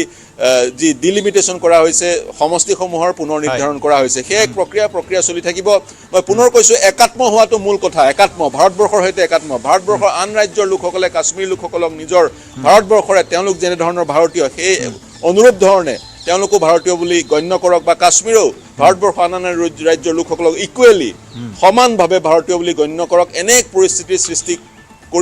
কৰাটো খুবেই প্ৰয়োজন আৰু ৩৭০ প্ৰত্যাহাৰ কৰাৰ পিছত মই কৈছো একাংশ লোকে ক'ব বিচাৰে কাশ্মীৰত এনে এক পৰিস্থিতিৰ সৃষ্টি হৈছে উন্নয়ন বা সন্ত্ৰাসবাদমুখী মূৰ আন ধৰণেও কৰিব পাৰিব এই ধৰণৰ বিশেষ ক্ষমতা কেৱল জম্মু কাশ্মীৰতে নহয় ভাৰতবৰ্ষৰ আন ৰাজ্যতো প্ৰযোজ্য হৈ আছে নাগালেণ্ডত ৩৭০ গতিকে মূল কথাটো হৈছে জম্মু কাশ্মীৰৰ লোকসকলক কাশ্মীৰৰ ইতিহাস যেহেতু পৃথক কাশ্মীৰ ভাৰতৰ সৈতে সংযুক্ত হৈছিল 1947 চনত এক বিশেষ প্ৰেক্ষাপটত কাশ্মীৰ এখন প্ৰিন্সলি ষ্টেট আছিল গতিকে আজিৰ তাৰিখত মূল উদ্দেশ্যটো হৈছে কাশ্মীৰক ভাৰতবৰ্ষৰ সৈতে একাত্ম কৰা আৰু ৩৭০ প্ৰত্যাহাৰ কৰাৰ পিছত কাশ্মীৰ যদি ভাৰতবৰ্ষৰ সৈতে সাইকোলজিক্যালি একাত্ম হৈছে তেতিয়া ৩৭০ প্ৰত্যাহাৰ কৰাটো খুব ভাল কথা বুলি একাংশই ক'ব খোজে জয়ন্ত ভাৰতৰ সৈতে একাত্ম আৰু ভাৰতৰ অবিচ্ছেদ্য অংগ হ'ব কাশ্মীৰ সেই কামনা এই মুহূৰ্তত কৰা হৈছে পাৰ্থ তপন সংযুক্ত হৈ থাকক মই अविद फिर से आपके पास आया हूं इस धरती की एकमात्र जन्नत जो कश्मीर में शांति विराजमान हो यही कामनाएं कर रहा है अभी पूरी देश बिल्कुल क्योंकि जिस तरह से आपने कहा कि पूरा देश कश्मीर के लिए इस आज के दिन का जो फैसला है वो उस पर नज़र होगी क्योंकि मैं आपको बताऊंगा हालात 2019 के बाद बिल्कुल बदले यहाँ पर जो कि बंद रहता था हड़ताल होती थी वो नहीं हुई डेवलपमेंट बहुत हुई स्मार्ट सिटी का प्रोजेक्ट्स थोड़ा सा हम आपको दिखाएंगे आप ये देखिए ये सड़कें यहाँ की खूबसूरत बनाई गई इनको सजाया गया यहाँ पर इस तरह की काफ़ी सारी जो डेवलपमेंट्स है वो हुई क्योंकि जिस तरह से हमने देखा 5 अगस्त 2019 से कबल यहाँ पे लगातार हड़ताल होते थे बंद होता था और उसके बाद क्योंकि हमने देखा कि जो वो मसला था जो वो फेज था हड़ताल होने का या बंद रहने का वो ख़त्म हुआ है क्योंकि जिस तरह से मैंने पहले ही कहा 5 अगस्त 2019 को एक मुख्तलिफ तस्वीर थी आज देखिए किस तरह से यहाँ पर कोई रेस्ट्रिक्शन नहीं है सिक्योरिटी फोर्सेस यहाँ पर मौजूद नहीं है तो कहीं ना कहीं जो बीजेपी का डेवलपमेंट यहाँ देखेंगे सरकार का दावा था डेवलपमेंट का वो काफ़ी हुई है उसमें कई हद तक इजाफा हुआ है जो उनका कहना था कि यहाँ पर हड़ताल होते थे या पत्थरबाजी अब नहीं हुए वो बिल्कुल सही है आज बिल्कुल क्योंकि इतना बड़ा दिन है क्योंकि पूरा रेस्ट्रिक्शन कहीं पे भी नहीं है, लोग आराम से जा रहे हैं, लेकिन सबकी नजरें सुप्रीम कोर्ट पे है। क्योंकि अभी जिस तरह से, क्योंकि मैं जिस रोड पे हूँ ये गुपकार रोड है, यहाँ पर रेजिडेंस है उमर अब्दुल्ला और डॉक्टर फारूक अब्दुल्ला की, और इस रोड पे कोई रेस्ट्रिक्शंस नहीं है, आराम से लोग जा रहे हैं, आराम से अपना काम कर रहे हैं। तो तस्वीर बिल्कुल बदली, मुख्तलिफ तस्वीरें हुई, काफी सारी डेवलपमेंट हुई, जिस तरह से बीजेपी ने कहा वो बिल्कुल हुआ। क्योंकि यहाँ से अगर हम बात करेंगे, जब हड़ताल होता था तो जो स्कूली बच्चे स्टूडेंट्स थे वो स्कूल नहीं जा पाते थे, उनकी एजुकेशन में काफी असर पड़ता था। लेकिन गुज़श्ता जो पिछले 2-3 साल है, स्कूल पूरे साल के साल खुले रहे, बच्चों ने अच्छी पढ़ाई की, बच्चों का कोई भी दिन जाया नहीं हुआ, उसमें कामयाब हुई बीजेपी। जो उनका दावा था, जो उनकी क्लेम थी, वो पूरी सच साबित हुई। लेकिन अब क्योंकि यहाँ की जो पॉलिटिकल पार्टीज थी, उन्होंने पहले ही जब दफा जो आर्टिकल 370 है, जब उसके बाद उनको बंद किया गया था, तो उसके बाद जब वो बाहर आए, उन्होंने पहले ही कहा we will go to supreme court. और आज तक, क्योंकि सुप्रीम कोर्ट में कई सारी अर्जियां थी, कई सारी वहां पर केस थे, तो जिस तरह से जो सुप्रीम कोर्ट ने उन पूरी हियरिंग्स या पूरा जो मामला है, पूरा जो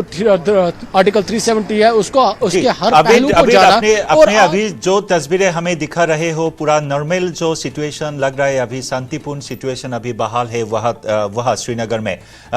2019 की बात किया जाए तो 2019 की 5 अगस्त को जो विड्रॉल किया था 370 और 35A कश्मीर से, उसके बाद कैद करके रखा गया था उमर अब्दुल्ला और महबूबा मुफ्ती को, तो उन लोगों का कुछ बयान अभी सामने आया है? बिल्कुल, अभी इस तरह का कोई बयान सामने नहीं आया है।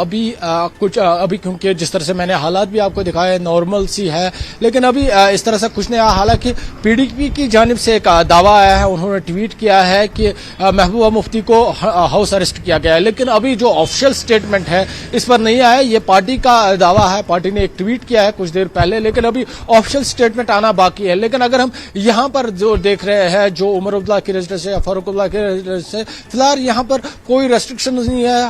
हर कोई चीज यहाँ पर नॉर्मल से ही चल रही है, यहाँ पर इस तरह की कोई रेस्ट्रिक्शन नहीं है। हालांकि जैसे कि आपने कहा कि जब आर्टिकल 370 को एब्रोगेट किया था 5 अगस्त 2019, उस टाइम डिफरेंट तस्वीरें थी, रेस्ट्रिक्शंस थी, जो पॉलिटिकल लीडर्स है उनको डिटेन किया गया था। लेकिन आज तस्वीरें बिल्कुल मुख्तलिफ है, कोई रेस्ट्रिक्शंस नहीं है, और जो लीडर्स है वो फिलहाल आराम से अपने घरों में, क्योंकि वेट किया जा रहा है सुप्रीम कोर्ट से क्या फैसला आएगा, और उसके बाद ही क्योंकि फैसला आने का समय हो चुका है। जी अवैध फैसला आने का समय हो चुका है। आप बने रहे हमारे साथ, एक ब्रेक का टाइम हुआ है, ब्रेक के बाद फिर से जुड़ेंगे आपके साथ। तपन और पार्थ आपनालोक दुयोगराकी आमार सहित संयुक्त हो थाকক। एटा चमु बाणिज्यिक बिरति लम, 10:30 बजार लगे लगे रायदान प्रक्रिया आरम्भ हब बुली दिल्लीर পৰা आमार सिनियर एसोसिएट एडिटर पार्थই আমাক জানিবলৈ দিছে। গতিকে আমি প্ৰতিটো আপডেট আপোনালোকক জনাম। তাৰ পূৰ্বে সময় হৈছে এটা বাণিজ্যিক বিৰতিৰ। ভাৰতৰ গৌৰৱ গোটেই বিশ্বতেই ইয়াৰ সন্মান ষ্ট্ৰং মানে অসমৰ লোককলা সন্দৰ্ভত অসমৰ বাহিৰৰ গণ্যমান্য লোকসকলে ভুল ব্যাখ্যা কৰে, এয়া এক ডাঙৰ প্ৰশ্ন। আপোনালোকৰ এই সন্দৰ্ভত কি মতামত জনাব, আমাৰ সৈতে সংযুক্ত হওক। মতামত জনাবলৈ হ'লে আমাৰ ইউটিউব ষ্ট্ৰিমিং পেজ আৰু ফেচবুক পেজৰ যোগেদি মতামত জনাব পাৰে। আৰু উচ্চতম ন্যায়ালয়ৰ যি ভিত্তিবৰ্ষৰ বা যিহেতু চলি আছে, ভিত্তিবৰ্ষৰ সকলো বা বাতৰিৰ বাবে বা অন্য দেশ বিদেশৰ ৰাজ্যৰ সকলো বা বাতৰিৰ বাবে চাই থাকিব নিউজ 18 অসম নৰ্থ ইষ্ট। ধন্যবাদ।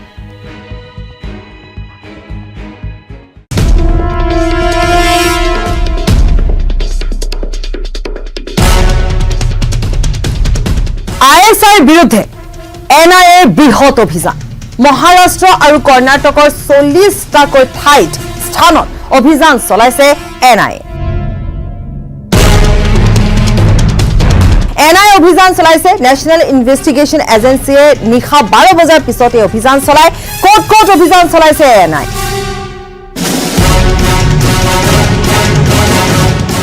মুঠৰ ওপৰত 44টা স্থানত অভিযান চলোৱা হৈছে। কৰ্ণাটকৰ 1টাত, পুনেৰ 2 স্থানত, থানেত 31টা স্থানত, থানে চহৰ অঞ্চলত 9টা স্থানত আৰু ভয়ন্দৰত 1টা স্থানত এই অভিযান চলোৱা হৈছে। জানিব পৰা অনুসৰি অভিযান কালত কেইবাজনো সন্দেহজনক লোকক ইতিমধ্যে আটক কৰিছে NIA। মহাৰাষ্ট্ৰ আৰু কৰ্ণাটকৰ আৰক্ষীৰ সহযোগত এই অভিযান চলোৱা হৈছে। মহাৰাষ্ট্ৰৰ কথিত ISIS মডুলৰ ওপৰত জুন মাহত এক গোচৰ ৰুজু কৰিছিল NIA আৰু জুলাই মাহত NIA তাবিজ নাছিৰ সিদ্দিকী জুবেৰ নুৰ মোহাম্মদ শৰ্জিল শেখ আৰু জুলফিকাৰ আলীক লগতে ডাক্তৰ আদনান চৰকাৰক গ্ৰেপ্তাৰ কৰিছিল বিভিন্ন ঠাইৰ পৰা বিশেষকৈ পুনেৰ পৰা গ্ৰেপ্তাৰ কৰিছিল কেইবাজনকো জানিব পৰা অনুসৰি NIA থানে জিলাৰ পৰঘা স্থানৰ পৰা পৰঘা নামৰ এটা স্থানৰ পৰা 14 জনকৈ সন্দেহজনক ISISৰ এজেণ্টক আটক কৰিছে আনকি সাকিব নাছন নামৰ এটা ISIS সদস্যক আটক কৰি খুদা পোছা অব্যাহত ৰাখিছে সাকিব নাছন হৈছে বহু বছৰ পূৰ্বে হোৱা ৰেল বিস্ফোৰণৰ ঘটনাত গ্ৰেপ্তাৰ হৈছিল আৰু 10 বছৰ জেল খাটিছিল কিন্তু প্ৰমাণৰ অভাৱত মুকলি আকাশৰ তললৈ আহিছিল কিন্তু ISISৰ যি ষড়যন্ত্ৰ সেই ষড়যন্ত্ৰৰ সৈতে জড়িত থকা বুলি সন্দেহ প্ৰকাশ কৰা হৈছে সাকিব নাছনৰ পুত্ৰ শামিল নাছনক আৰু শেহতীয়া যিখিনি খবৰ আছে সেই অনুপাতে দেখিবলৈ পোৱা গৈছে যে NIA যি অভিযান চলোৱা হৈছে তাৰ ওপৰত ভিত্তি কৰি যি তথ্য পোৱা গৈছে অৰ্থাৎ ISIS যে এখন জাল পেলাইছে আৰু সেই জালৰ খবৰ ইতিমধ্যে NIA হাতত পৰিছে অৰ্থাৎ যি ধৰণে বিভিন্ন ঠাইত দেশৰ বিভিন্ন প্ৰান্তত এনে ধৰণে এটা নেটৱৰ্ক তৈয়াৰ কৰি লৈছে আৰু বিশেষভাৱে তাত সদস্য আনকি তাত ভৰ্তি কৰোৱা হৈছে গতিকে এই নেটৱৰ্ক লাহে লাহে সক্ৰিয় হ'বলৈ ধৰিছে সেই খবৰ NIA হাতত পৰে আৰু তাৰ পিছতে এতিয়া অভিযান চলোৱা হৈছে বিশেষকৈ কৰ্ণাটক পুনে মহাৰাষ্ট্ৰৰ বিভিন্ন প্ৰান্তত পুনে হওক বা থানে হওক এনেকুৱা ধৰণৰ বিভিন্ন প্ৰান্তত এতিয়া এনে ধৰণে তাত কোৱা হৈছে যে ISISৰ এজেণ্টে খুপনি পুতি লৈছে অৰ্থাৎ ISISে খুপনি পুতি যিকোনো ধৰণৰ সন্ত্ৰাসবাদী কাৰ্যকলাপ যে কৰিব তাত কোনো সন্দেহ নাই আৰু সেই তথ্য যেহেতু হাতত পৰিছে আৰু তাৰ পিছতে স্থানীয় আৰক্ষীৰ সহযোগত এনে ধৰণে অভিযান চলাই থকা হৈছে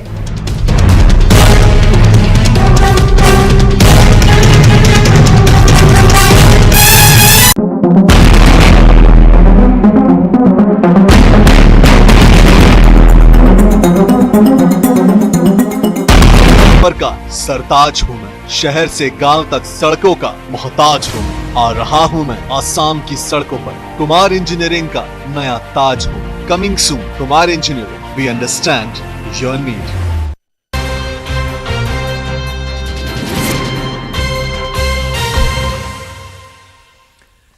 নমস্কাৰ আপুনি চাই আছে বিগ ব্ৰেকিং আৰু বিগ ব্ৰেকিংত আমি আপোনাক জনাই আছো জম্মু কাশ্মীৰৰ পৰা 370 প্ৰত্যাহাৰ সন্দৰ্ভত আজি চূড়ান্ত ৰায় প্ৰদান কৰিব দেশৰ সৰ্বোচ্চ ন্যায়ালয়ে আৰু সৰ্বোচ্চ ন্যায়ালয়ৰ এই ৰায়দানক লৈ এতিয়া উৎকণ্ঠাৰে সমগ্ৰ দেশবাসীয়ে অপেক্ষা কৰিছে সেপ্টেম্বৰ মাহতে শুনানি সম্পূৰ্ণ হৈছে ৰায় সংৰক্ষণ কৰিছিল আৰু সেই ৰায় আজি প্ৰদান কৰিব সংবিধানৰ 5 জনীয়া সাংবিধানিক বিচাৰপীঠে উচ্চতম ন্যায়ালয়ৰ 5 জনীয়া সাংবিধানিক বিচাৰপীঠে আজি সেই চূড়ান্ত ৰায় প্ৰদান কৰিব আৰু সেই ঐতিহাসিক ক্ষণ এইখিনি মুহূৰ্তত সংযুক্ত হৈছে নতুন দিল্লীৰ পৰা এই মুহূৰ্তত আমাৰ সৈতে আছে পোনপটীয়া সম্প্ৰচাৰত senior associate editor Parthajyoti Bora ঠিক তেনেদৰে শ্ৰীনগৰৰ পৰা আমাৰ সৈতে সংযুক্ত হৈ আছে আমাৰ সাংবাদিক সতীৰ্থ সাংবাদিক আবিদ পাৰ্থ 10:30 বাজি গ'ল গতিকে জানিব বিচাৰিম পাৰ্থ ইতিমধ্যে আৰম্ভ হৈছে ৰায়দান প্ৰক্ৰিয়া আৰম্ভ হৈছে হয় লাইভ ষ্ট্ৰীমিং প্ৰক্ৰিয়া আৰম্ভ হৈছে আৰু লাইভ ষ্ট্ৰীমিংৰ যোগেদি সেই ৰায়দান প্ৰক্ৰিয়া লাইভ ষ্ট্ৰীমিংৰ যোগেদি সেই ৰায়দান প্ৰক্ৰিয়া শুনিবলৈ পাব হয় হয় এই নতুন ব্যৱস্থা উচ্চতম ন্যায়ালয়ে লাইভ ষ্ট্ৰীমিংৰ যোগেদি শুনিবলৈ পাব আৰু অধীৰ অপেক্ষাৰে সমগ্ৰ দেশবাসীয়ে বাট চাই আছে কি ৰায় আজি প্ৰদান কৰে হয় ৰায় হয় আৰু 5 জনীয়া সাংবিধানিক বিচাৰপীঠ গঠন হৈছিল আৰু 16 দিন তেওঁলোকে অবিৰত গতিত শুনানি গ্ৰহণ কৰিছিল বিশেষকৈ 370 সন্দৰ্ভত 370 প্ৰত্যাহাৰ কৰা হৈছিল 2019 চনৰ আগষ্ট মাহত গতিকে 5 বছৰ অতিবাহিত হৈ গ'ল 370 প্ৰত্যাহাৰ কৰাৰ লগে লগে জম্মু কাশ্মীৰক অৱনমিত কৰা হৈছিল ইউনিয়ন টেৰিটৰীলৈ অৱনমিত কৰা হৈছিল লাডাখক সম্পূৰ্ণ পৃথক মৰ্যাদা প্ৰদান কৰা হৈছিল আৰু তেতিয়াৰ পৰা এতিয়ালৈকে নিৰ্বাচন অনুষ্ঠিত কৰা হোৱা নাই পেটিশনাৰসকলে ক'ব বিচাৰিছে যি প্ৰক্ৰিয়াৰ যোগেদি 370 প্ৰত্যাহাৰ কৰা হৈছিল 35 ক প্ৰত্যাহাৰ কৰা হৈছিল সেই প্ৰক্ৰিয়া অসাংবিধানিক কাশ্মীৰৰ এটা পৃথক এক ইতিহাস আছে কাশ্মীৰ যেতিয়া ভাৰতৰ অংগ হৈছিল তেতিয়া কাশ্মীৰক 370 যোগেদি বিশেষ মৰ্যাদা প্ৰদান কৰা হৈছিল আৰু সেই মৰ্যাদাৰ যোগেদি কাশ্মীৰৰ হাতত আছিল বিশেষ এখন পতাকা বিশেষ এখন সংবিধান বা বিশেষ এক আইনৰ প্ৰণালী উদাহৰণস্বৰূপে ভাৰতবৰ্ষৰ আন ৰাজ্যত বিশেষ পতাকা বা বিশেষ সংবিধান নাই আৰু যেতিয়া সংসদত এখন আইন প্ৰণয়ন কৰা হয় সেই আইন যদি সৰ্বব্যাপী এক আইন হয় সেই আইন অট'মেটিকেলি স্বতঃস্ফূৰ্তভাৱে ভাৰতৰ আন ৰাজ্যত প্ৰযোজ্য হয় কিন্তু কাশ্মীৰৰ বেলিকা কাশ্মীৰৰ এছেম্বলিয়ে সেই আইনক পুনৰ স্বীকৃতি দিলেহে কাশ্মীৰত প্ৰযোজ্য হয় উদাহৰণস্বৰূপে ইণ্ডিয়ান পিনেল কোড যি ধৰণে ভাৰতীয় দণ্ডবিধি যি ধৰণে ভাৰতৰ আন ৰাজ্যত প্ৰযোজ্য হৈ আছিলে 370 যেতিয়া আছিলে প্ৰত্যাহাৰৰ আগত জম্মু কাশ্মীৰৰ কিন্তু ইণ্ডিয়ান পিনেল কোড প্ৰযোজ্য নাছিলে তাৰ বিপৰীতে ৰণবীৰ পিনেল কোড RPC যেতিয়া কাশ্মীৰত স্বতন্ত্ৰ শাসন আছিলে ৰজাৰ শাসন আছিলে তেতিয়া যি পদ্ধতি আছিলে ৰণবীৰ পিনেল কোডৰ সেই পদ্ধতিৰ যোগেদি কাশ্মীৰ পৰিচালিত হৈ আছিলে গতিকে 370 প্ৰত্যাহাৰ কৰাৰ পিছত ভাৰতবৰ্ষৰ আন ৰাজ্য সদৃশ জম্মু কাশ্মীৰক সেই মৰ্যাদা প্ৰদান কৰা হ'ল কিন্তু জম্মু কাশ্মীৰত এতিয়ালৈকে নিৰ্বাচন অনুষ্ঠিত নকৰাৰ বাবে জম্মু কাশ্মীৰৰ ৰাজনৈতিক দলসমূহ ক্ষোভিত হোৱা পৰিলক্ষিত হৈছিল তেনে ক্ষেত্ৰত আজি যি ৰায় আহে সেই ৰায় একক নহ'ব পাৰে 370 যি প্ৰত্যাহাৰ কৰাৰ যি প্ৰক্ৰিয়া সেই প্ৰক্ৰিয়া বাহাল ৰাখিব পাৰে বা বাহাল নাৰাখিব পাৰে তাৰ সমান্তৰালকৈ নিৰ্বাচন অনুষ্ঠিত নকৰা বা বিশেষ মৰ্যাদা ৰাজ্যৰ মৰ্যাদা কৰ্তন কৰি কেন্দ্ৰীয় শাসিত অঞ্চলৰ মৰ্যাদা প্ৰদান কৰাৰ সন্দৰ্ভতো এক ৰায় আজি উচ্চতম ন্যায়ালয়ৰ পৰা আহিব পাৰে নিশ্চয় এই ৰায় আহিব পাৰে লাইভ ষ্ট্ৰীমিঙৰ ব্যৱস্থা কৰা হৈছে সেই ভিজুৱেলছ টিভি স্ক্ৰীনত আমি আগবঢ়াইছো পাৰ্থ আপুনি সংযুক্ত হৈ থাকক মই শেষত आबिदर उसरले जब विचारिम आबिद आखिरी सवाल आपसे जो लॉ एंड ऑर्डर का सिचुएशन फिर से हम आपसे जानना चाहेंगे लॉ एंड ऑर्डर का सिचुएशन कैसे संभला जाएगा आज के दिन जो ऐतिहासिक राय आएगा कुछ ही देर में जो आपने बताया था 2019 से पहले जो तस्वीरें थी और लास्ट पिछले साल में वो बदल चुका है जो हेल स्टोन्स का घटना रोज देखने को मिल रहा था हेल स्टोन्स हो या इंटरनेट कनेक्शन बैंड या फिर हड़ताल वो तस्वीरें अभी बदल चुका है अभी लॉ एंड ऑर्डर सिचुएशन कैसे संभाला जाएगा आज के दिन बिल्कुल मैं आपको बता दूं क्योंकि जो यहाँ का सिक्योरिटी चीफ्स है या पुलिस के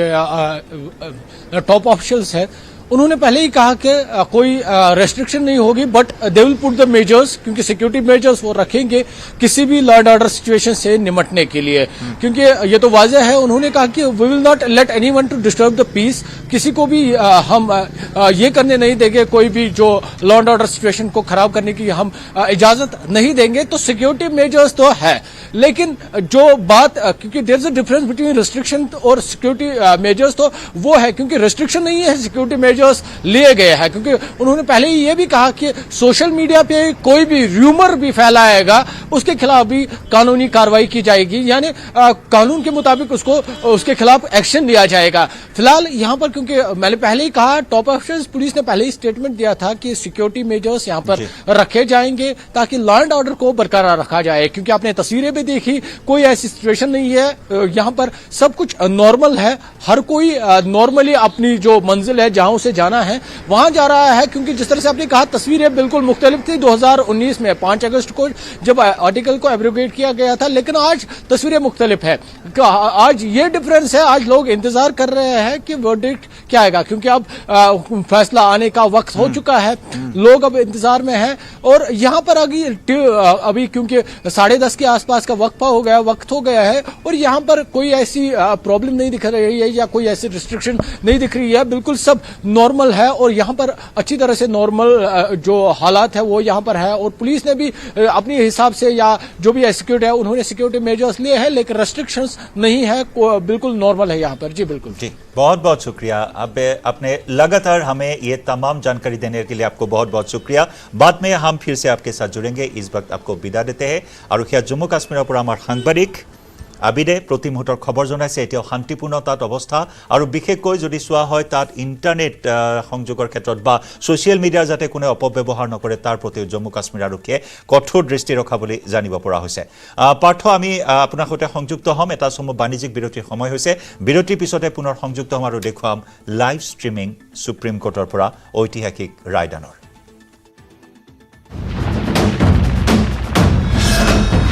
ভাৰতৰ গৌৰৱ গোটেই বিশ্বতেই ইয়াৰ সন্মান ষ্ট্ৰং মানে মাইথান ষ্ট্ৰীট নতুন পেইণ্ট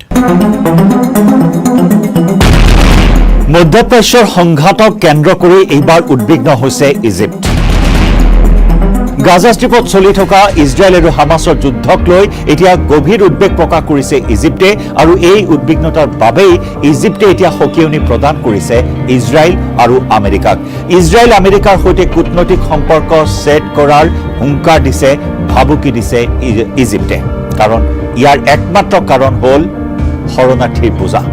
উত্তৰ গাজা দক্ষিণ গাজাত ইজৰাইল ডিফেন্স ফৰ্চে আক্ৰমণ চলোৱাৰ পৰিপ্ৰেক্ষিতত লাখ লাখ লোক গৈ ইজিপ্ত সীমান্তৰে ইজিপ্তৰ সিনাই প্ৰদেশত প্ৰৱেশ কৰিছে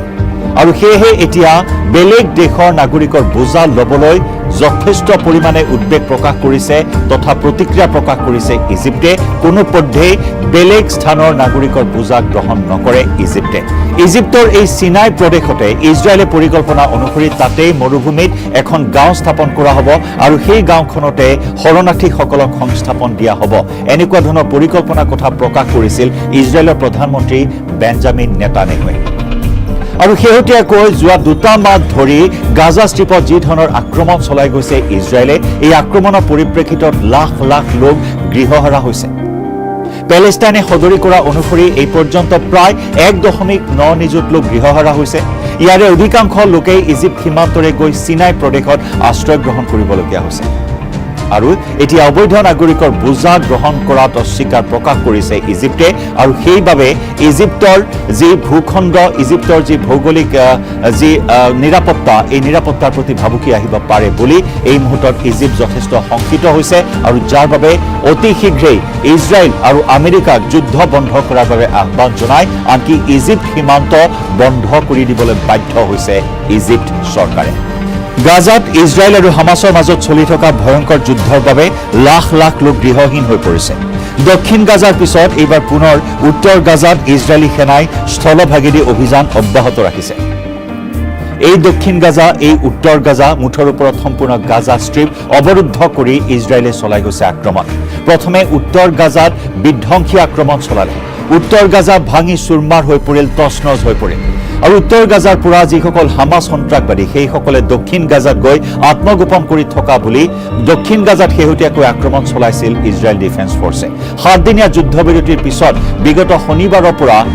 8 দিন ধৰি চলি আছে দক্ষিণ গাজাত আক্ৰমণ দক্ষিণ গাজাৰ অভিযানৰ সমান্তৰালকৈ এইবাৰ পুনৰ আকৌ উত্তৰ গাজাত চলিছে আক্ৰমণ উত্তৰ গাজাত আক্ৰমণ চলাৰ পৰিপ্ৰেক্ষিতত যিসকল লোক উত্তৰ গাজাত আশ্ৰয় গ্ৰহণ কৰি আছিল সেইসকলে এইবাৰ সীমান্তৰে গৈ ইজিপ্তত প্ৰৱেশ কৰিছে ইজিপ্তৰ সিনাই প্ৰদেশত প্ৰৱেশ কৰিছে হাজাৰ হাজাৰ লোকে এতিয়া ইজিপ্তৰ সিনাই উপদ্বীপলৈ ঢাপলি মেলিছে আৰু সেয়েহে গাজাৰ হাজাৰ হাজাৰ শৰণাৰ্থীক লৈ ইজিপ্ত এতিয়া উদ্বিগ্ন হৈ উঠিছে উত্তৰ গাজাৰ পৰা সিনাই উপদ্বীপেই আটাইতকৈ ওচৰ হোৱাৰ বাবে গাজা লোকে তালৈ ঢাপলি মেলিছে গতিকে ইজিপ্ত ক্ষুব্ধ হৈ পৰিছে আৰু ইজৰাইল আৰু আমেৰিকাক দিছে কঠোৰ সকিয়নি যদিহে এনেদৰে অবাধে গাজাৰ নাগৰিকে সিনাই উপদ্বীপলৈ আহিয়ে থাকে প্ৰৱেশ ঘটিয়েই থাকে বা আশ্ৰয় গ্ৰহণ কৰিবলগীয়া হয় তেতিয়াহ'লে ইজৰাইল আৰু আমেৰিকাৰ সৈতে কূটনৈতিক সম্পৰ্ক ছেট কৰাৰ ভাবুকি প্ৰদান কৰিছে ইজিপ্তে আনৰ বোজা ইজিপ্তে কেতিয়াও ল'ব নোৱাৰে বুলি সকীয়াই দিছে চৰকাৰে सफर का सरताज हूँ मैं शहर से गांव तक सड़कों का मोहताज हूँ आ रहा हूँ मैं आसाम की सड़कों पर कुमार इंजीनियरिंग का नया ताज हूँ coming soon Kumar engineering we understand your need ভাৰতৰ গৌৰৱ গোটেই বিশ্বতেই ইয়াৰ সন্মান ষ্ট্ৰং মানে মাই ধাৰাবাহিকভাৱে ইজৰাইলে আক্ৰমণ কৰি থকাৰ ফলত ভয়ংকৰ মানৱীয় সংকট অব্যাহত আছে আৰু যোৱা 3 ডিচেম্বৰত পেলেষ্টাইনে প্ৰকাশ কৰা তথ্য অনুসৰি গাজা ষ্ট্ৰীপত প্ৰায় 19 লক্ষাধিক লোক গৃহহাৰা হৈছে ইজৰাইলৰ আক্ৰমণত কাৰণ 365 মাত্ৰ 365 বৰ্গ কিলোমিটাৰ এলেকা গাজা ষ্ট্ৰীপত আছে প্ৰায় 23 লক্ষাধিক লোক ইয়াৰে প্ৰায় 16 লক্ষাধিক লোকে আশ্ৰয় শিবিৰত বাস কৰে মানৱীয় সাহায্যৰ ওপৰত নিৰ্ভৰশীল গাজাৰ অধিকাংশ জনতা গতিকে তেনেস্থলত ইজৰাইলৰ যি অবাধ আক্ৰমণ চলি আছে যি অদম্য আক্ৰমণ চলি আছে সেই আক্ৰমণত ঘৰ দুৱাৰ হেৰুৱাই আপোন স্বজনক হেৰুৱাই উপায়ন্তৰ লোকসকলে যিদৰে প্ৰাণৰ মমতা পলায়ন কৰিছে উপায়ন্তৰ হৈ গাজা আৰু ইজিপ্তৰ যি উত্তৰ সীমান্ত তাৰে পৰা গৈ সিনাই উপদ্বীপত প্ৰৱেশ কৰি প্ৰাণ বচোৱাৰ চেষ্টা চলাইছে গাজাৰ এইসকল দুৰ্গত লোকে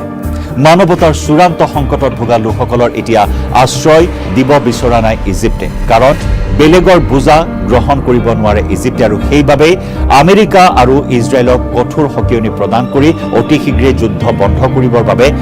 হেঁচা প্ৰয়োগ কৰা পৰিলক্ষিত হৈছে ইজৰাইলক কাৰণ এই ইজিপ্তৰ এই সীমান্তৰে বহু মানৱীয় সাহায্য সামগ্ৰী প্ৰেৰণ কৰা হৈছে শ ট্ৰাক আগমন ঘটিছে গাজা ষ্ট্ৰীপৰ দুৰ্গত লোকৰ বাবে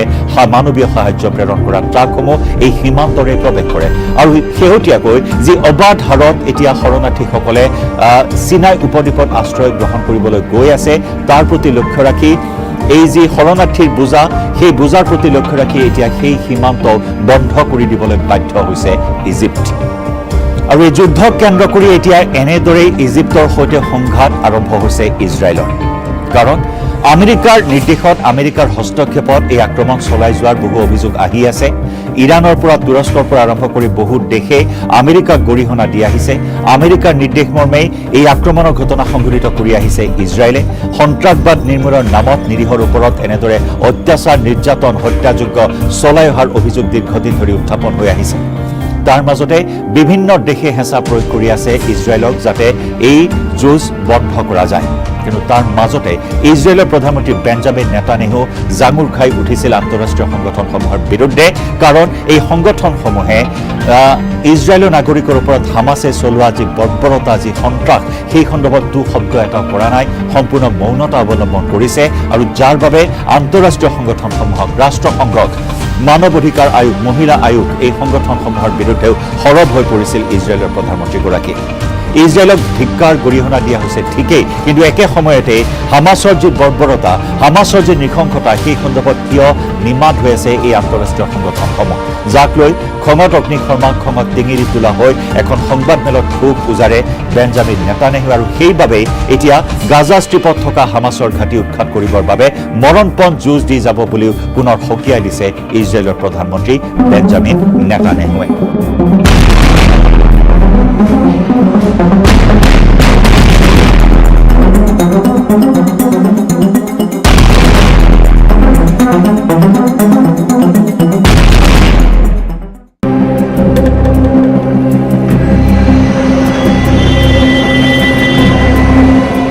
শিক্ষাৰ ক্ষেত্ৰত দেশৰ ভিতৰতে ১ নম্বৰ স্থানত থকা দক্ষিণৰ ৰাজ্য কেৰালাত এগৰাকী মহিলা চিকিৎসকে আত্মহত্যা কৰা ঘটনাই জোকাৰি গৈছে সমগ্ৰ দেশ যৌতুকৰ দাবী বিচাৰি এই যুৱতীগৰাকীৰ পৰিয়ালক হাৰাশাস্তি কৰিছিল প্ৰেমিকৰ পৰিয়ালে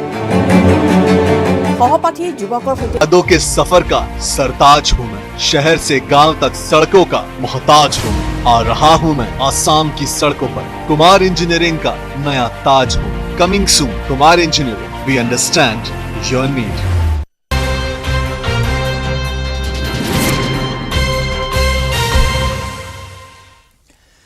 ৰাজ্যত আৰক্ষীৰ ধাৰাবাহিক এনকাউণ্টাৰ দেৰগাঁৱত আৰক্ষীৰ গুলীত নিহত এটা গভাইত চোৰ আৰক্ষীক গুলীয়াই পলায়নৰ চেষ্টা চলাইছিল চোৰটোৱে প্ৰত্যুত্তৰত আৰক্ষীয়ে চোৰটোলৈ লক্ষ্য কৰি গুলী চালনা কৰে নিহত অপৰাধীটোৰ নাম লাগান সাহানী ওৰফে দিলীপ সাহানী লাগান সাহানীৰ পৰা জব্দ কৰা হয় এটা 7.65 mm পিষ্টল এটা মেগজিন দুজাই গুলী আৰু লগতে চুৰি চাইকেল আৰু নগদ 2260 টকা জব্দ কৰে আৰক্ষীয়ে দেওবাৰে নিশা প্ৰায় 9:20 সংঘটিত হয় এই এনকাউণ্টাৰৰ ঘটনা দেওবাৰে আৰক্ষীয়ে গ্ৰেপ্তাৰ কৰিছিল লাগান সাহানীক ৰাজ্যত ধাৰাবাহিক ৰূপত এনকাউণ্টাৰৰ ঘটনা সংঘটিত হৈছে দেৰগাঁৱত দীৰ্ঘদিন ধৰি সন্ত্ৰাস চলোৱা এই গভাইত চোৰটো অৱশেষত আৰক্ষীৰ গুলীত গুলীবিদ্ধ হৈ প্ৰাণ হেৰুৱালে চুৰি হোৱা সামগ্ৰী অভিযান চলাবলৈ গৈছিল চোৰটোক লগত লৈ দেৰগাঁও আৰক্ষী আৰু তেনে সময়তে চুৰি হোৱা সামগ্ৰীৰ মাজৰ পৰা পিষ্টল উলিয়াই আৰক্ষীক গুলীয়াইছিল তেনে সময়তে আৰক্ষীয়ে প্ৰত্যুত্তৰ দিয়ে আৰক্ষীত গুলীত গুলীবিদ্ধ হৈ মৃত্যু হয় এই দুৰ্ধৰ্ষ চোৰটোৰ লাগান সাহানী ওৰফে দিলীপ সাহানী 7.65 mm পিষ্টল নগদ ধন এখন চাইকেল মেগজিন দুজাই গুলী বিভিন্ন ধৰণৰ আপত্তিজনক খা সামগ্ৰী জব্দ কৰা হয় চোৰটোৰ পৰা দীৰ্ঘদিন ধৰি গোলাঘাট অঞ্চলত সন্ত্ৰাস সৃষ্টি কৰি আৰক্ষীৰ মূৰৰ কামৰণি সৃষ্টি কৰিছিল এই গভাইত চোৰটোৱে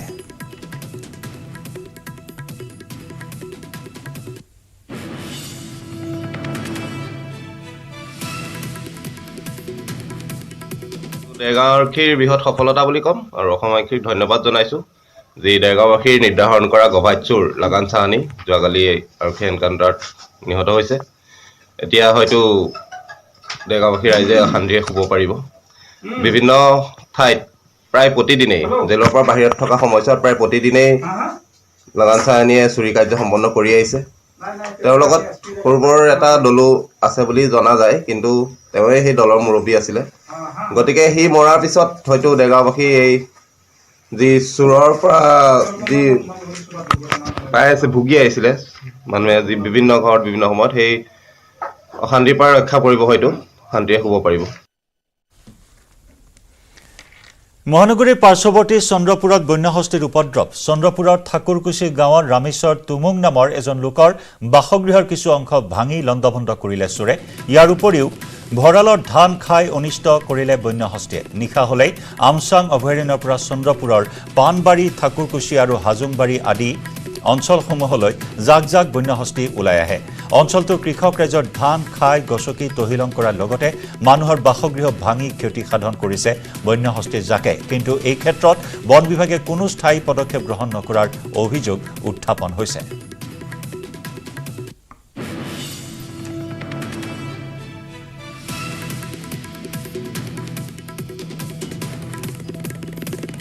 এতিয়াতো আহে প্ৰত্যেক বছৰে কি আমিতো এতিয়া আৰু এনেকৈয়ে থাকিব লগা হয় হাতীটো আজিতো 10 দিন মানে হৈছে আহি থকা প্ৰথমবাৰ আহিছিল 11:45 এবাৰ তাৰপিছত আহিছে ছেকেণ্ডবাৰ আহিছে 3টা কি অনিষ্ট কৰিছে এনেতো ধানে খাইছে ধানে হয় এনেকৈ 4 দিন খাইছে ধান খাইছে কিমান মান খাইছে ধান মোটামুটি 15-20 মান খাইছে শোণিতপুৰৰ শিঙৰি আৰক্ষী চকীৰ অন্তৰ্গত মুছলিম চৰত মাতব্বৰী ৰাজ মুছলিম চৰত দুৰ্ধৰ্ষ অপৰাধী তথা কেইবাটা গোচৰত অভিযুক্ত গ্ৰেপ্তাৰী পৰোৱানাত থকা আব্দুল ৰফিকক বিচাৰি আৰক্ষীয়ে চলাইছিল অভিযান আৰক্ষীৰ অভিযানৰ সময়তে আৰক্ষীলৈ লক্ষ্য কৰি গুলীচালনা কৰে দুৰ্ধৰ্ষ অপৰাধী আব্দুল ৰফিকসহ এটা দুষ্ট চক্ৰই আত্মৰক্ষাৰ বাবে শূন্যলৈ গুলীচালনা কৰিবলগীয়া হৈছিল আৰক্ষীয়ে 8 ডিচেম্বৰৰ নিশা সংঘটিত হৈছিল এই ঘটনা আন্ধাৰৰ সুযোগ লৈ ঘটনাস্থলীৰ পৰা পলাই যাবলৈ সক্ষম হৈছিল দুষ্ট চক্ৰটোৱে আৰক্ষীৰ সূত্ৰ অনুসৰি আব্দুল ৰফিক মোষ্ট ৱান্টেড অপৰাধী আব্দুল ৰফিকৰ বিৰুদ্ধে কেইবাখনো থানাত ৰুজু হৈ আছে গোচৰ আনহাতে এটা দুষ্ট চক্ৰই মুছলিম চৰত মাতব্বৰী ৰাজ চলোৱাৰ লগতে অসামাজিক কাৰ্যকলাপ সংঘটিত কৰি অহাৰ অভিযোগ একাংশ লোকৰ ইফালে আৰক্ষীক আব্দুল ৰফিকৰ ঘৰ দেখুৱাই দিয়াৰ বাবে জুলফিকাৰ আলীৰ পৰিয়ালক বিভিন্ন ধৰণেৰে ভয় ভাবুকি প্ৰদান কৰি আহিছে মাতব্বৰী চক্ৰটোৱে মানে ৰফিকক ধৰিবৰ কাৰণে ঘৰটো চিনি নাপায় সেইটো কাৰণে মানে জুলফিকাৰ আলী ল'ৰাটোক মাতি নিছে যে তহঁতে ৰফিকৰ ঘৰটো দেখাই দেওয়াৰ পিছত মানে আশী ছাৰে গৈ পেলাই সিহঁতক দেখিছে মানে বহি আছে কিবা এটা আলোচনা কৰি আছে তেতিয়া আশী ছাৰে ঘেৰত কৰিলে কৰাৰ পিছত সি মানে কোনোবা যাবলৈ ৰাস্তা নাই তেতিয়া সেই গুলি এটা কৰি দিলে ৰফিকে গুলি কৰিলে তেতিয়া বন্দুক বাৰুদৰ খেলা চলে হয় তেতিয়া আশী ছাৰে মানে ভয়ত কিবা ভাবিছে যে কিবা দিগদাৰ হয় নেকি সেইটো কাৰণে আশী ছাৰে ওপৰত গুলি এটা উঠাই দিলে ৰফিক পলাই গ'ল নেকি ৰফিক তেতিয়া পলাই যোৱাৰ পিছত সেই আশী ছাৰে ঘূৰি আহিলে সেয়া হোৱাৰ পিছত চৰত মানে বহুত মানুহ লগাই বহুত বিভিন্ন জেগাৰ পৰা গুণ্ডা বাহিনী আনি পেলাই কৈ আছে সিহঁতৰ ঘৰ চৰ ভাঙি দিব তাৰ ঘৰ ভাঙিব এই জুলফিকাৰ তুজুবুৰ এইবিলাকৰ ঘৰ ভাঙি দিব মই যোৱা নাই মোৰো কৈ আছে মোৰ ঘৰ ভাঙি দিব মোৰ নামত কেছ এটা লগাই দিছে মই ডকাতি কৰিছোঁ সিহঁতৰ ঘৰত বুলি কৈছে ডিং থানাত কিন্তু এয়া চিংৰি থানাহে পৰে চিংৰি থানাৰ পৰা ডিং থানাত কিবা এটা টকা দি পেলাই হেৰি কৰি পেলাই সিহঁতে মানে এই চৰত আনি পেলাই কিবা এটা হেৰি কৰে নহ'লে চিংৰি থানা পৰিছে ৰফিকৰো পৰিছে মোৰো পৰিছে কিবা এটা প্ৰব্লেম হ'লে তাতে আহিব লাগে তাত নাহি পেলাই সিহঁতে কিনা থানা লৈ পেলাই আমাৰ ওপৰত কিনা হাৰাশাস্তি কৰি আছে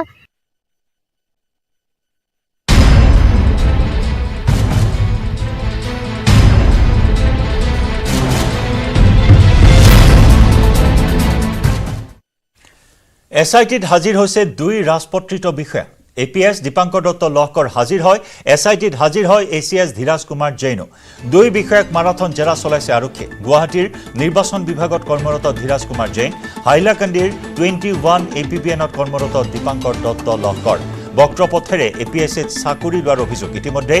2 অভিযুক্তক নিলম্বন কৰা হৈছে চাকৰিৰ পৰা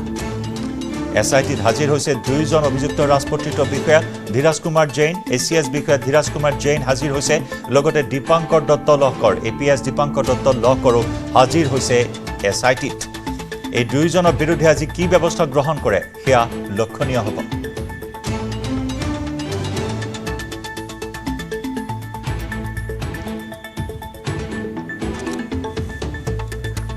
আনহাতে আন এটা খবৰ আছিল যে মিনাৰ্ভা দেৱীক সমন জাৰি কৰা সেই ইতিমধ্যে আমাৰ সাংবাদিক বিৰিঞ্চি কুমাৰ ডেকাই স্পষ্ট কৰিছে যে মিনাৰ্ভা দেৱীক কোনো ধৰণৰ সমন দিয়া নাছিল SIT আৰু তাৰ পৰিৱৰ্তে এই দুজন 2013 বৰ্ষৰ ৰাজপত্ৰিত বিষয়া হাজিৰ হৈছে SIT এই দুইজনৰ বিৰুদ্ধে সকলো তথ্য প্ৰমাণ লাভ কৰিছে কেনেদৰে টেবুলেশ্যন সিটত নম্বৰ বঢ়াই দিয়া হৈছিল দুইজনৰ ৰাকেশ পালে কেনেদৰে নম্বৰ বঢ়াই দিছিল ভুৱা জাল বহি প্ৰমাণিত হৈছিল গতিকে আজি এই দুইজনৰ বিৰুদ্ধে কি ব্যৱস্থা গ্ৰহণ কৰিব SIT গ্ৰেপ্তাৰ কৰিব নে দিনজোৰা জেৰাৰ অন্তত যাবলৈ দিয়া হ'ব সেয়া পৰৱৰ্তী সময়ত জানিব পৰা হ'ব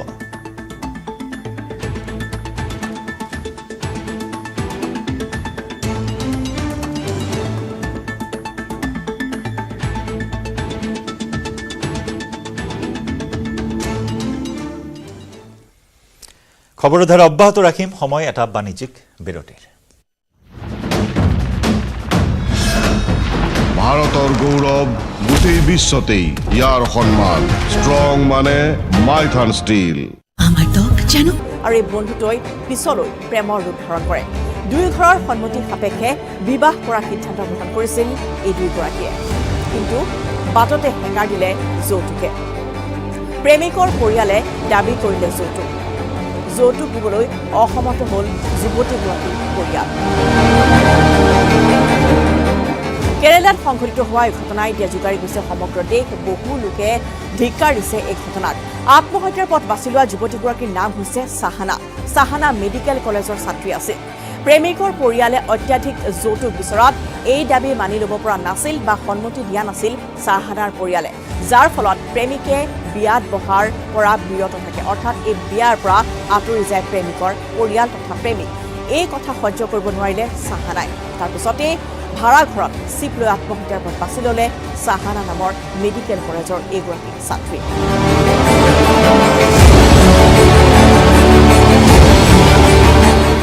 যৌতুকত কি দাবী কৰিছিল সেয়া শুনিলে আপুনি আচৰিত হ'ব যৌতুকত প্ৰেমিকৰ পৰিয়ালে দাবী কৰিছিল এখন BMW গাড়ী মাটি সোণৰ গহনা এইসমূহ দাবী কৰিছিল সাহানা আৰু তেওঁৰ পৰিয়ালবৰ্গক যদি এইখিনি যৌতুক দিব নোৱাৰে তেতিয়াহ'লে সাহানা প্ৰেমিকে বিয়াত বহাৰ পৰা বিৰত থকাৰ সিদ্ধান্ত গ্ৰহণ কৰে আৰু এই সিদ্ধান্তৰ পিছতে প্ৰেমিকৰ সিদ্ধান্তৰ পিছতে সাহানাই আত্মহত্যাৰ পথ বাছি লয় মেডিকেল কলেজ আৰক্ষীয়ে এটা গোচৰ ৰুজু কৰি এতিয়া এই সমগ্ৰ ঘটনাৰ সন্দৰ্ভত তদন্ত আৰম্ভ কৰিছে কেৰালা মহিলা আয়োগৰ অধ্যক্ষা সতী দেৱীয়ে সাহানাৰ মাতৃক বুধবাৰে সাক্ষাৎ কৰিছে আৰু সমগ্ৰ ঘটনাৰ উচিত তদন্তৰ দাবী জনাইছে কেৰালাৰ স্বাস্থ্য মন্ত্ৰী বীণা জৰ্জে বুধবাৰে মহিলা আৰু শিশু বিকাশ বিভাগক নিৰ্দেশ দিছে সমগ্ৰ ঘটনাৰ তদন্ত কৰিবলৈ আৰু ইতিমধ্যে মেডিকেল কলেজৰ ছাত্ৰ ছাত্ৰীসকলে প্ৰতিবাদ সাব্যস্ত কৰিছে সাহানাৰ মৃত্যুৰ তদন্তৰ উচ্চ পৰ্যায়ত বিচাৰিছে তেওঁলোকে আৰু সকলোৱে দাবী উত্থাপন কৰিছে যে এই প্ৰেমিকৰ পৰিয়ালক প্ৰেমিকক কঠোৰ শাস্তি দিয়া হওক অতি শীঘ্ৰে প্ৰেমিকক গ্ৰেপ্তাৰ কৰিবলৈ সজোৰে দাবী উত্থাপন কৰিছে মেডিকেল কলেজৰ ছাত্ৰ ছাত্ৰী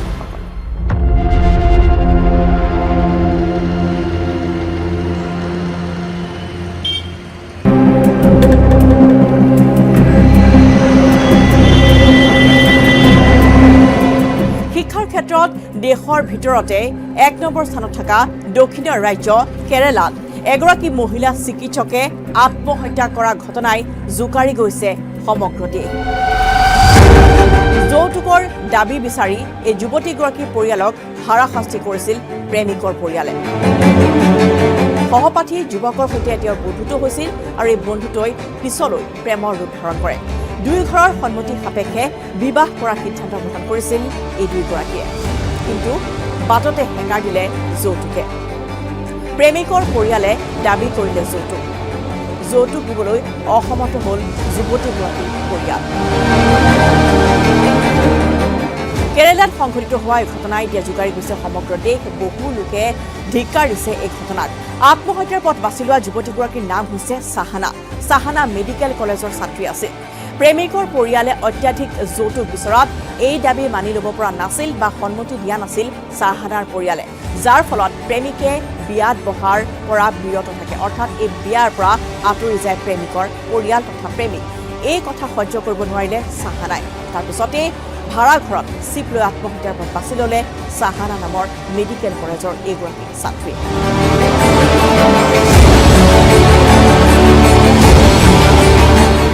যৌতুকত কি দাবী কৰিছিল সেয়া শুনিলে আপুনি আচৰিত হ'ব। सफर का सरताज हूँ मैं, शहर से गांव तक सड़कों का मोहताज हूँ मैं। आ रहा हूँ मैं आसाम की सड़कों पर, कुमार इंजीनियरिंग का नया ताज हूँ। Coming soon, Kumar engineering, we understand your need.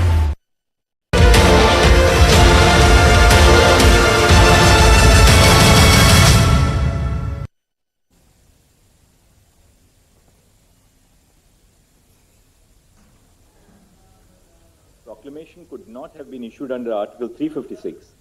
There would be no material relief which can be given in view of the fact that President's rule was revoked in the state of Jammu and Kashmir on 31st October 2019. Further, the petitioners have assailed the specific actions which were taken when the proclamation was in force on the ground that those actions breached the constitutional limitations on the exercise of power after a proclamation under Article 356 is issued. These substantive challenges, which form the fulcrum of the case of the petitioners, have been considered. Next issue, whether there are limitations on the exercise of power by the President or Parliament under Article 356. We have held that there are limitations on the power which can be exercised by the Union Government in the state when a proclamation under Article 356 is in operation. We have reached the conclusion on the following grounds. A. The majority in S.R. Bommai, the 9-judge bench decision, held that the actions taken by the President after issuing a proclamation are subject to judicial review. However,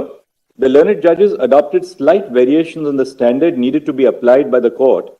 to test the validity of the exercise of power by the President after the issuance of the proclamation. Justice Sawant applied the standard of whether the exercise of power was mala fide or palpably irrational. Justice Reddy observed that the advisability and necessity of the action must be borne in mind by the President. 2. This bench, sitting in a combination of 5 judges, is bound by the decision of the majority in S.R. Bommai on the issue. We also undertook a textual and purposive reading of Article 356 in particular and Part 18 as a whole. We hold that there are limitations on the power exercisable after a proclamation under Article 356 is issued. The following are our reasons. First, the thread that runs through Part 18 of the Constitution, when read as a whole, is that differing levels of executive and legislative power are required to handle an emergency under Article 352 and under Article 356. This principle applies to the exercise of power when a proclamation under Article 356 is in force. Second, Article 356(1) states that the President may, by a proclamation, assume or declare the powers stipulated in clauses A, B, and C of Article 356(1). The powers stipulated in clauses A, B, and C of Article 356(1) are not automatically invoked when a proclamation is issued under Article 356. Third, Article 356(1)A does not opt for an all or none formula. The phrase all or any does not indicate that the Union government can exercise a part of the functions of the state government and the state government can exercise the remaining because the suspension of the state government is an automatic consequence of the proclamation under Article 356. It rather indicates that the scope of the power exercised by the Union government must depend on the circumstances for issuing the proclamation. Fourth, clauses A, B, and C of Article 356(1) grant the President independent powers. However, the power provided under Clause C is broad enough to encapsulate the power of the President to assume functions under Clause A and declare under Clause B that the powers of the legislature of the state shall be exercisable by Parliament. Fifth, the principle underlying Article 356(1)(c) is that the exercise of power by the President must be desirable or necessary to give effect to the objects of the proclamation. The commonality in both the necessity and desirability standard is that the exercise of power must have a reasonable nexus with the object of the proclamation. Thus, the principle which runs through Article 356(1)(c) and which also guides the exercise of power under Article 356(1)(a) is that the exercise of power must have a reasonable nexus with the object of the proclamation. And sixth, when a proclamation under Article 356 is in force, there are innumerable decisions which are taken by the Union government on behalf of the state government for the purpose of day-to-day administration. Every decision and action taken by the Union executive on behalf of the state is not subject to challenge. Opening up challenge to every decision would lead to chaos and uncertainty. It would in effect put the administration in the state at a standstill. Therefore, the following standard is laid down to assess actions under Article 356 after the proclamation has been issued. A. The exercise of power by the President under Article 356 must have a reasonable nexus to the object of the proclamation. B. The person challenging the exercise of power must prima facie establish that it is a mala fide or extraneous exercise of power. After a prima facie case is made, the onus shifts to the Union to justify that the exercise of power had a reasonable nexus with the object of the proclamation. And C. The exercise of power by the President for everyday administration of the state is not ordinarily subject to judicial review. The argument of the petitioners that the Union government cannot take actions which have irreversible consequences when a proclamation under Article 356 is in force is not accepted. The power of the legislature of the state under Article 357 to repeal or alter or amend a law enacted by Parliament in exercise of the power of the legislature of the state must be read in the context of the amendment introduced by the Constitution, 42nd Amendment Act 1976. Before the amendment, the law to the extent of incompetency would automatically cease to exist after a buffer period and actions done were expressly saved. However, an express repeal by the competent legislature is required for the law to cease to exist after the amendment. The repealing statute would in such case make provisions for actions taken during the subsistence of the legislation. The observations in Krishna Kumar Singh on whether the consequence of an ordinance can subsist even after the ordinance ceases to exist cannot be transposed to interpret the limits of Article 356 because an ordinance which has the effect of a law by its very nature has a limited life. The argument of the petitioners that Parliament can only assume the lawmaking powers of the legislature of the state when the proclamation under Article 356 is issued is not accepted. The purpose of Article 357 is to ensure that while exercising the powers of the legislature of the state, pursuant to a declaration under Article 356(1), Parliament, or as the case may be, the President, are not impeded by an absence of competence which would have impeded the exercise of a similar power in the absence of a proclamation under Article 356. Further, Article 357 does not contain a non-obstante provision which overrides Article 356. To interpret Article 357(1) as a restriction on Article 356(1)(b would be to read in a restriction which the plain terms of the Constitution do not provide. As held above, the exercise of power after a proclamation under Article 356 is issued is subject to judicial review, and immunity from judicial scrutiny does not attach to the exercise of constitutional powers of the legislature of the state. The court, while judicially reviewing the exercise of power, can determine if the exercise of the constitutional power of the legislature of the state by Parliament has a reasonable nexus with the object sought to be achieved by the proclamation. The next issue is whether Jammu and Kashmir retained an element of sovereignty or internal sovereignty when it joined the Union of India. We have held that the state of Jammu and Kashmir did not retain an element of sovereignty when it joined the Union of India. We have arrived at this conclusion for the following reasons. First, paragraph 8 of the instrument of accession executed by Maharaja Hari Singh provided that nothing in the instrument would affect the continuance of the sovereignty of the Maharaja in and over the state. Second, on 25 November 1949, a proclamation was issued for the state of Jammu and Kashmir by Yuvraj Karan Singh. The declaration in this proclamation that the Constitution of India would not only supersede all other constitutional provisions in the state which were inconsistent with it, but also abrogate them, achieves what would have been attained by an agreement of merger. With the issuance of the proclamation, paragraph 8 of the instrument of accession ceased to be of legal consequence. The proclamation reflects the full and final surrender of sovereignty by Jammu and Kashmir through its sovereign ruler to India, to her people who are sovereign.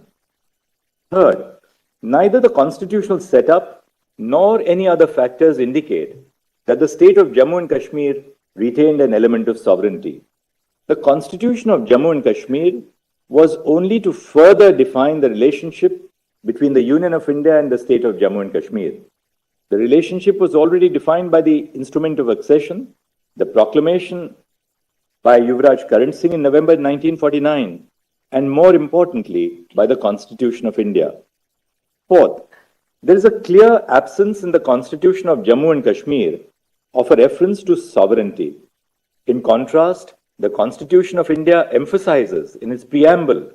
that the people of India resolve to constitute themselves or to constitute India into a sovereign, socialist, secular, democratic republic. Fifth, that the state of Jammu and Kashmir became an integral part of the Union of India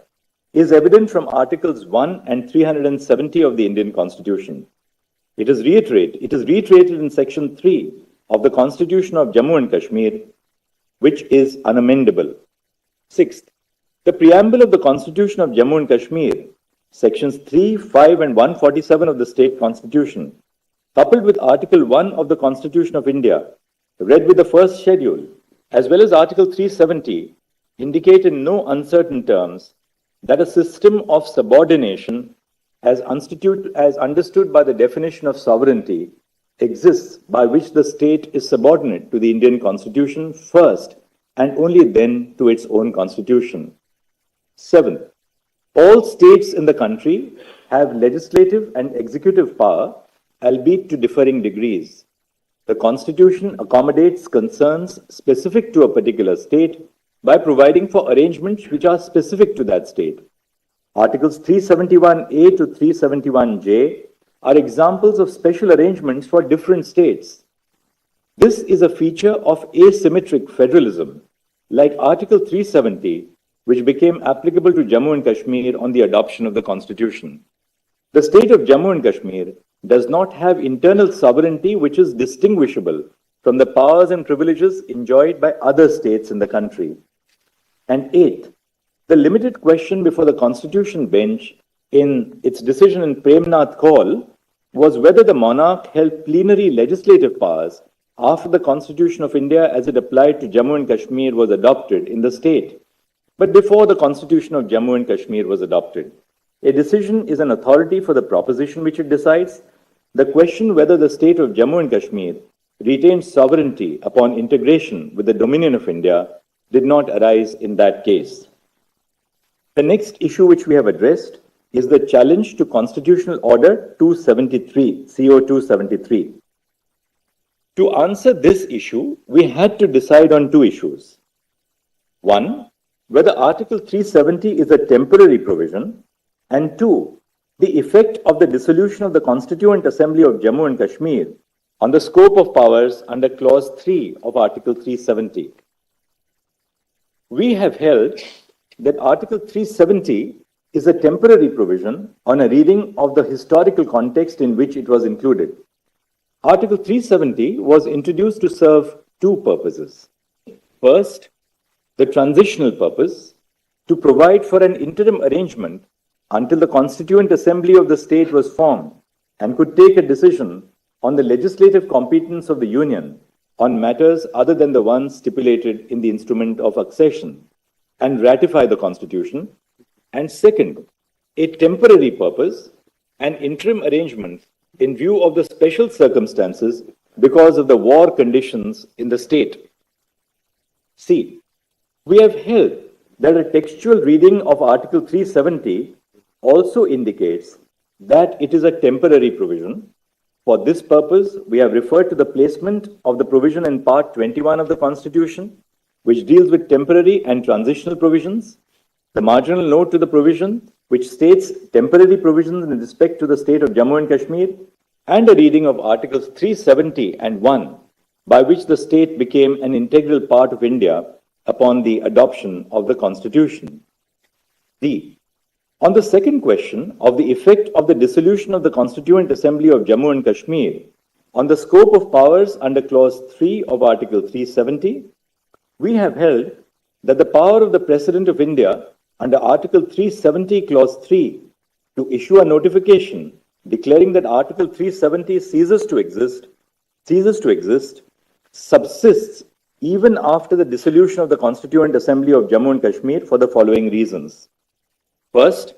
the proviso to Article 373, that is Clause 3, encapsulates the process by which the Indian states could ratify the Constitution of India. The ruler of each Indian state had to issue a proclamation ratifying the Constitution on the recommendation of the Constituent Assembly, where such body existed. In states where the Constituent Assembly was not convened by then, the ruler of the state had to issue a proclamation accepting the Constitution. When a Constituent Assembly was convened in those states, the Constituent Assembly could make a recommendation for the modification of the Constitution as it applied to the state, and such a recommendation would be earnestly considered, into inverted commas, earnestly considered by the Union.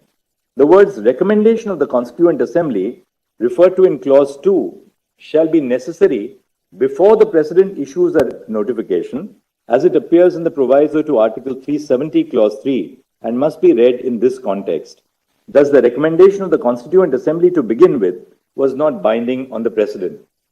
Second, at the time of the framing of the Constitution of India,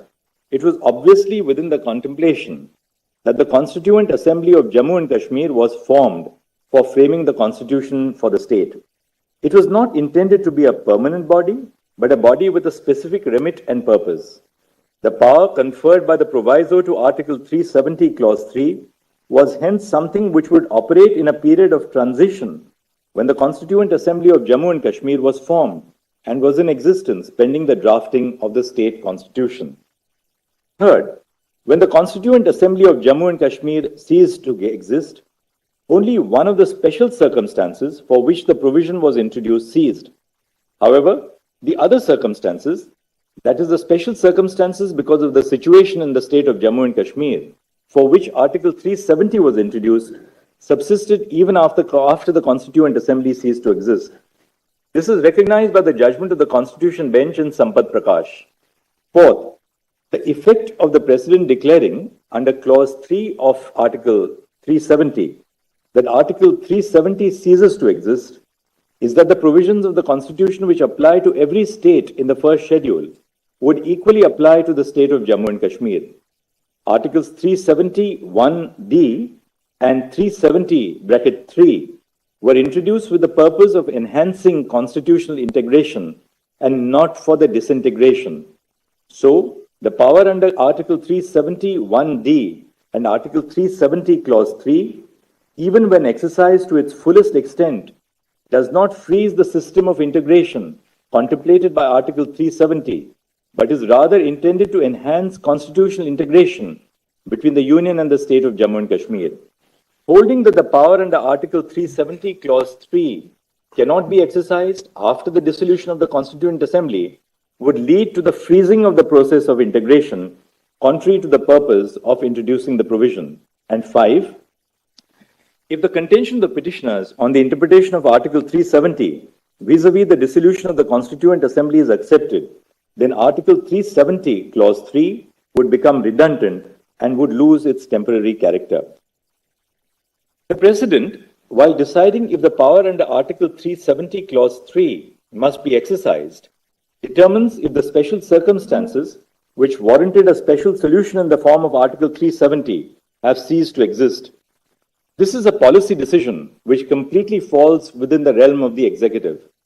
The court cannot sit and appeal over the decision of the President of India on whether the special circumstances which led to the arrangement under Article 370 have ceased to exist. However, the decision is not beyond the scope of judicial review. It is settled law that the exercise of executive power can be challenged on the ground of malefides. The slew of constitutional orders issued by the President under Article 370(1)(d), applying various provisions of the Constitution and applying provisions with modification, indicate that over the course of the last 70 years, the Union and the state have, through a collaborative exercise, constitutionally integrated the state of Jammu and Kashmir with the Union. This is not a case where only Articles 1 and Article 370 of the Constitution were applied to the state of Jammu and Kashmir, and suddenly, after 70 years, the entire Constitution was being made applicable. The continuous exercise of power under Article 370, Clause 1 by the President indicates that the gradual process of constitutional integration was ongoing. The declaration issued by the President in exercise of the power under Clause 3 of Article 370 is a culmination of the process of integration. Thus, we do not find that the President's exercise of power under Clause 3 of Article 370 was mala fide. Having concluded that the power under Article 370, Clause 3 subsisted even after the dissolution of the Constituent Assembly, we have held that the exercise of power by the President to issue CO 273 is a valid exercise of constitutional power. The next issue is the challenge to CO 272 on the ground that the power under Article 371D cannot be issued to apply all the provisions of the Constitution to the state of Jammu and Kashmir. We have held that all provisions of the Constitution can be applied to Jammu and Kashmir through the exercise of power under Article 371D. The power under Article 371D can be used to apply one provision, more than one provision, an entire part of the Constitution, or all the provisions of the Constitution, that is the entire Constitution. The provision does not make a distinction between one or all provisions of the Constitution. Non-application of mine cannot be claimed merely because CO 272 applies all provisions of the Constitution to Jammu and Kashmir in one go. The next issue is the challenge to CO 272 on the ground that the President could not have secured the concurrence of the Union Government under the second proviso to Article 371D. We hold that the President seeking the concurrence of the Union Government instead of the Government of the state to issue CO 272 is not invalid because, first, the effect of applying all the provisions of the Constitution to the state of Jammu and Kashmir through the exercise of power under Article 371D. নতুন paint প্ৰেমিকৰ পৰিয়ালে দাবী কৰিছিল এখন BMW গাড়ী মাটি পুনৰ ঘটনা এইসমূহ দাবী কৰিছিল সাহানা আৰু তেওঁৰ পৰিয়ালবৰ্গক যদি এইখিনি যৌতুক দিব নোৱাৰে তেতিয়াহ'লে সাহানা প্ৰেমিকে বিয়াত বহাৰ পৰা বিৰত থকাৰ সিদ্ধান্ত গ্ৰহণ কৰে আৰু এই সিদ্ধান্তৰ পিছতে প্ৰেমিকৰ সিদ্ধান্তৰ পিছতে সাহানাই আত্মহত্যাৰ পথ বাছি লয় মেডিকেল কলেজ আৰক্ষীয়ে এটা গোচৰ ৰুজু কৰি এতিয়া এই সমগ্ৰ ঘটনাৰ সন্দৰ্ভত তদন্ত আৰম্ভ কৰিছে কেৰালা মহিলা আয়োগৰ অধ্যক্ষা সতী দেৱীয়ে সাহানাৰ মাতৃক বুধবাৰে সাক্ষাৎ কৰিছে আৰু সমগ্ৰ ঘটনাৰ উচিত তদন্তৰ দাবী জনাইছে কেৰালাৰ স্বাস্থ্যমন্ত্ৰী বীণা জৰ্জে বুধবাৰে মহিলা আৰু শিশু বিকাশ বিভাগক নিৰ্দেশ দিছে সমগ্ৰ ঘটনাৰ তদন্ত কৰিবলৈ আৰু ইতিমধ্যে মেডিকেল কলেজৰ ছাত্ৰ ছাত্ৰীসকলে প্ৰতিবাদ সাব্যস্ত কৰিছে সাহানাৰ মৃত্যুৰ তদন্তৰ উচ্চ পৰ্যায়ত বিচাৰিছে তেওঁলোকে আৰু সকলোৱে দাবী উত্থাপন কৰিছে যে এই প্ৰেমিকৰ পৰিয়ালক প্ৰেমিকক কঠোৰ শাস্তি দিয়া হওক অতি শীঘ্ৰে প্ৰেমিকক গ্ৰেপ্তাৰ কৰিবলৈ সজোৰে দাবী উত্থাপন কৰিছে মেডিকেল কলেজৰ ছাত্ৰ ছাত্ৰী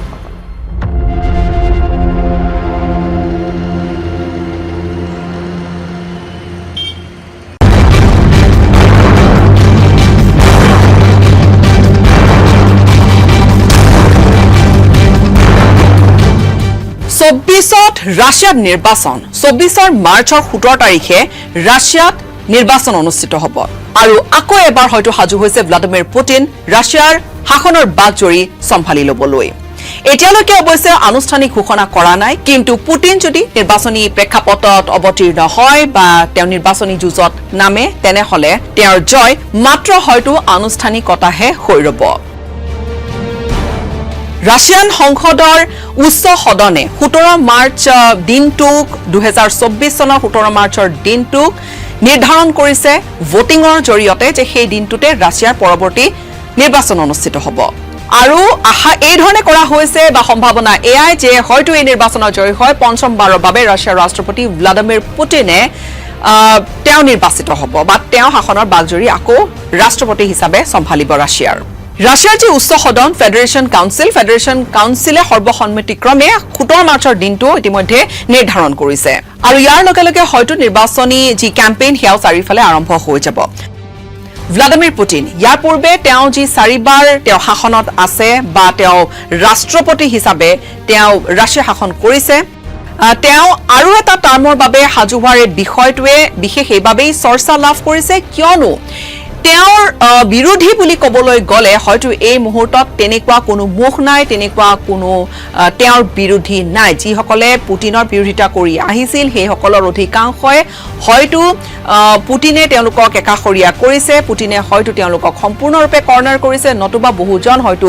জেলত আছে, কাৰাবদ্ধ হৈ আছে, আৰু আনসকল তেওঁলোকৰ পুটিনৰ বিৰোধিতা কৰা লোকৰ হয়তো ইতিমধ্যে মৃত্যু ঘটিছে। তেনে পৰিপ্ৰেক্ষিতত পুনৰবাৰ ৰাষ্ট্ৰপতি হোৱাৰ ক্ষেত্ৰত পুটিনৰ সন্মুখত বা পথত নাই কোনো বাধা। ৭১ বছৰীয়া ভ্লাডিমিৰ পুটিনে যদিও বা এতিয়ালৈকে কোনো ধৰণৰ ঘোষণা কৰা নাই যে তেওঁ পৰৱৰ্তী সময়ছোৱাত তেওঁ নিৰ্বাচনত যুঁজ দিব নে নাই, কিন্তু হয়তো যিকোনো মুহূৰ্ততে সেইখিনি ঘোষণা তেওঁ কৰিব পাৰে। ভ্লাডিমিৰ পুটিনৰ এই কাৰ্যকালৰ সময়ছোৱাত যিখিনি সংবিধান সংশোধন হৈছে সেই অনুযায়ী বা সেই সুবাদতে ভ্লাডিমিৰ পুটিনে আৰু 2টা 6 বছৰীয়া কাৰ্যকালত শাসনত থাকিব পাৰে। ইয়াৰ পূৰ্বে তেনেকুৱা ব্যৱস্থা নাছিল যদিও পুটিনৰ শাসন to be made by paragraph 2 of CO 272 may appear to be a modification or amendment of Article 367 at first blush. Its effect is to amend Article 370 itself. CO 272 changes the language to the proviso to Article 370 Clause 3 in 2 ways. First, it changes the recommending body from the Constituent Assembly to the Legislative Assembly. And second, it makes a new arrangement at variance with that specific Constituent Assembly. Both these changes are not insignificant because they modify the essential character of the proviso by substituting a particular type or kind of body with another type or kind entirely. Fourth, while the interpretation clause, namely Article 367, can be used to define or give meaning to particular terms, it cannot be deployed to amend a provision by bypassing the specific procedure laid down for its amendment. This would defeat the purpose of having a procedure for making an amendment to the Constitution of India. Fifth, the consequence of permitting amendments through the circuitous manner would be disastrous. Many provisions of the Constitution would be susceptible to amendments which evade the procedure stipulated by Article 368 or other provisions. Sixth, the previous constitutional orders which modified Article 370 through Article 367 were clarificatory and consequential. They did not have the effect of amending Article 370. We have therefore held as ultra vires the amendments which were made to Article 370 Clause 3 by taking recourse to Article 367. G. The status of the Constitution of Jammu and Kashmir. The gaps left by the non-application of some parts of the Constitution of India were filled by the Constitution of the state. After the abrogation of Article 370, as it stood before the issuance of CO 272 and CO 273, and the application of the entirety of the Constitution of India to the state, the Constitution of the state does not fulfill any purpose or serve any function. Hence, the implicit but necessary consequence of the application of the Constitution of India in its entirety to the state of Jammu and Kashmir is that the Constitution of the state is inoperative. On the validity of Parliament's exercise of power under the first proviso to Article 3, this is what we have said. A 5-judge bench of this court in Babulal Parate held that the views expressed by the legislature of the state under the proviso to Article 3 are not binding on Parliament. If the views of the state legislature were binding on Parliament, which is not the case, there would be scope for debate on whether Parliament in exercise of its powers under Article 356(1)(b) could have substituted its views for the views of the Legislative Assembly of the state. However, the views of the legislature of the state are not binding on Parliament in terms of the first proviso to Article 3. The views of the legislature of the state under the first proviso to Article 3 are recommendatory to begin with. Thus, Parliament's exercise of power under the first proviso to Article 3 is valid and not mala fide. The next issue is on the validity of the suspension of the second proviso to Article 3 as applicable to Jammu and Kashmir. When the reorganization bill was introduced, that is on 5 August 2019, the second proviso to Article 3 as it applied to the state of Jammu and Kashmir ceased to exist because of CO 272.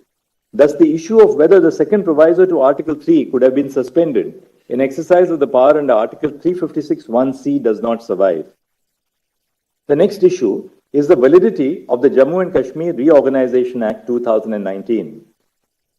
The Solicitor General, appearing for the Union of India, submitted that statehood will be restored to Jammu and Kashmir and that its status as a union territory is temporary. The Solicitor General submitted that the status of the Union Territory of Ladakh will not be affected by the restoration of statehood to Jammu and Kashmir. In view of the submission made by the Solicitor General that statehood would be restored of Jammu and Kashmir, we do not find it necessary to determine whether the reorganization of the state of Jammu and Kashmir into two Union Territories of Ladakh and Jammu and Kashmir is permissible under Article 3. The status of Ladakh as a Union Territory is upheld because Article 3A, read with Explanation 1, permits forming a Union Territory by separation of a territory from any state. This court is alive to the security concerns in the territory. Direct elections to the legislative assemblies, which is one of the paramount features of representative democracy in India, cannot be put on hold until statehood is restored. We direct that steps shall be taken by the Election Commission of India to conduct elections to the Legislative Assembly of Jammu and Kashmir, constituted under Section 14 of the Reorganization Act by 30 September 2024. Restoration of statehood shall take place at the earliest and as soon as possible. The question of whether Parliament can extinguish the character of statehood by converting a state into one or more union territories in exercise of power under Article 3 is left open. In an appropriate case, this court must construe the scope of powers under Article 3 in light of the necessary effect of converting a state into union territories, which is that autonomy would be diminished, the historical context for the creation of federating units, and its impact on the principles of federalism and representative democracy. In view of the above discussion, the following are the conclusions. A. The state of Jammu and Kashmir does not retain any element of sovereignty after the execution of the instrument of accession and the issuance of the proclamation dated 25 November 1949, by which the Constitution of India was adopted. The state of Jammu and Kashmir does not have internal sovereignty, which is distinguishable from the powers and privileges enjoyed by other states in the country. Article 370 was a feature of asymmetric বাতৰিয়া পুটিনৰ অধীনত কিছু সংশোধন সংবিধানত কৰা হ'ল আৰু ইয়াৰ সুবাদতে যেহেতু দুটা টাৰ্মৰ কথা ইতিমধ্যে কৈছো সবছৰীয়া দুটা টাৰ্ম অৰ্থাৎ 2036 চনলৈকে হয়তো পুটিন থাকিব পাৰে অন্তত তেওঁ দেশৰ সংবিধানখনে অনুমতি দিয়ে পুটিন হয়তো শাসনত থাকিব পাৰে আৰু ভ্লাদিমিৰ পুটিন অন্য এনেকুৱা এটা নাম যিয়ে ৰাছিয়াৰ ওপৰত যি প্ৰতিবন্ধকতাই হওক পশ্চিমীয়া দেশৰ বা বিভিন্ন ধৰণৰ সমালোচনা গোটেইখিনি একাশৰীয়া কৰি নিজে যি কৰিম বুলি ভাবিছে কৰি গৈছে বিগত সময়ছোৱাত হেয়া ইউক্ৰেইন যুদ্ধই হওক বা আন প্ৰসংগতে হওক হেয়া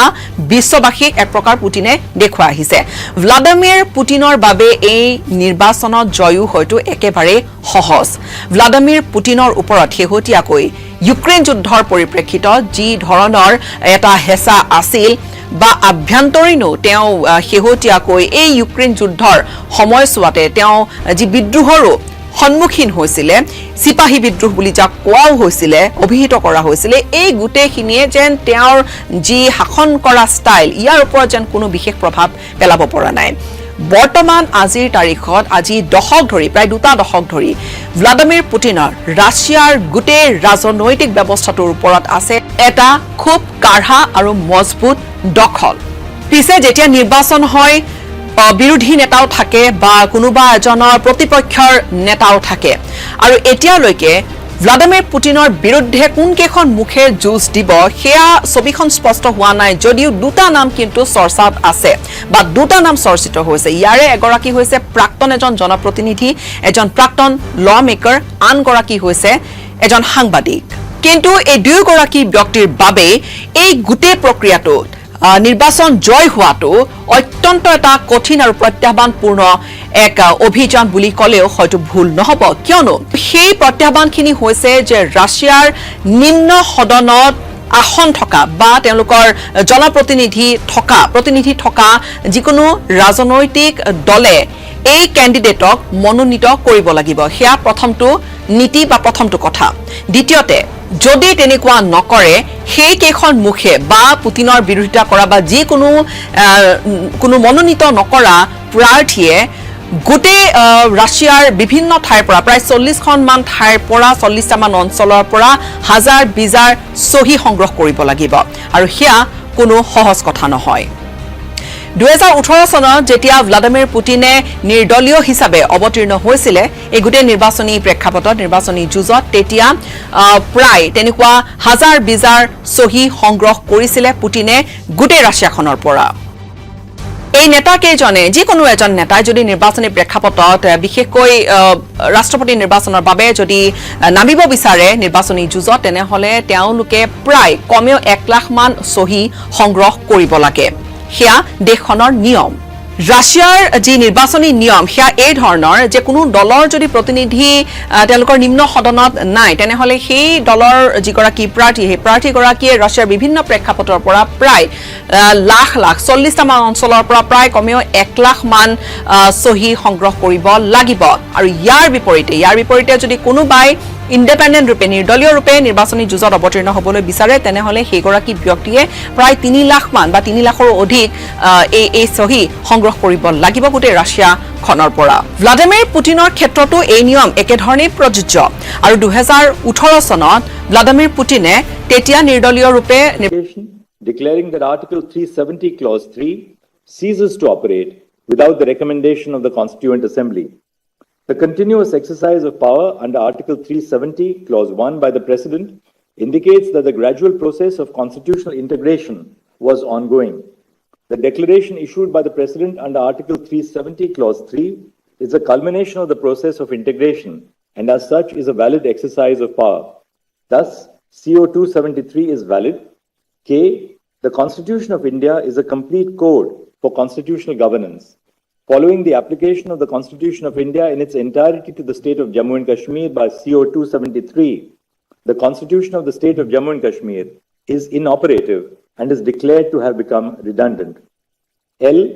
The views of the legislature of the state under the first proviso to Article 3 are recommendatory. Thus, Parliament's exercise of power under the first proviso to Article 3 under the proclamation was valid and not malafide. M. The Solicitor General stated that the statehood of Jammu and Kashmir will be restored, except for the carving out of the Union Territory of Ladakh. In view of the statement, we do not find it necessary to determine whether the reorganization of the state of Jammu and Kashmir into 2 Union Territories of Ladakh and Jammu and Kashmir is permissible under Article 3. However, we uphold the validity of the decision to carve out the Union Territory of Ladakh in view of Article 3A, read with Explanation 1, which permits forming a Union Territory by separation of a territory from any state. And we direct that steps shall be taken by the Election Commission of India to conduct elections to the Legislative Assembly of Jammu and Kashmir, constituted under Section 14 of the Reorganization Act by 30 September 2024. Restoration of statehood shall take place at the earliest and as soon as possible.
আৰু এই মুহূৰ্তত আমি সেয়া আপোনাকে দেখুৱালো উচ্চতম ন্যায়ালয়ে কেইবাটাও গুৰুত্বপূৰ্ণ ৰায়দান কৰিছে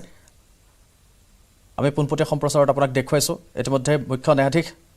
DY চন্দ্ৰচূড়ে মন্তব্য কৰিছে কেইবাটাও গুৰুত্বপূৰ্ণ মন্তব্য কৰিছে অতি শীঘ্ৰে জম্মু আৰু কাশ্মীৰত নিৰ্বাচন অনুষ্ঠিত কৰাৰ পৰামৰ্শ দিছে উচ্চতম ন্যায়ালয়ে আমি পোনপটীয়া সম্প্ৰচাৰলৈ লৈ গৈছো came into being and then considered the submissions under different heads. Read out my conclusion. More or less, the conclusions are same, except in one of the aspects of Premnath's Kaul's case, I have taken a slightly different route. That's all. So the relationship between Union and State of Jammu and Kashmir, the concept of internal sovereignty after the IO, I am of the view that this question has been decided by the coordinate bench of this court in Premnath Kaul that the state did not lose all semblance of its internal sovereignty, which would include deciding upon the forms of government of the state upon signing of the IO. The distinguishing feature as compared to the other states was that a slightly different path was followed for the accession of state of Jammu and Kashmir by recognizing the Constituent Assembly to be formed for the state. The route of assimilation of state of Jammu and Kashmir was through Article 370. Then I've heard that I've taken note of the various factors such as Article 370's historical context in the text and subsequent practice to conclude that Article 370 was intended to be a temporary provision. As a corollary, there was a mechanism to bring the whole arrangement to an end. The effect of the power under Article 373, once exercised, would be that the article shall cease to be operative. In other words, the mechanism was meant to de-recognize the state's internal sovereignty.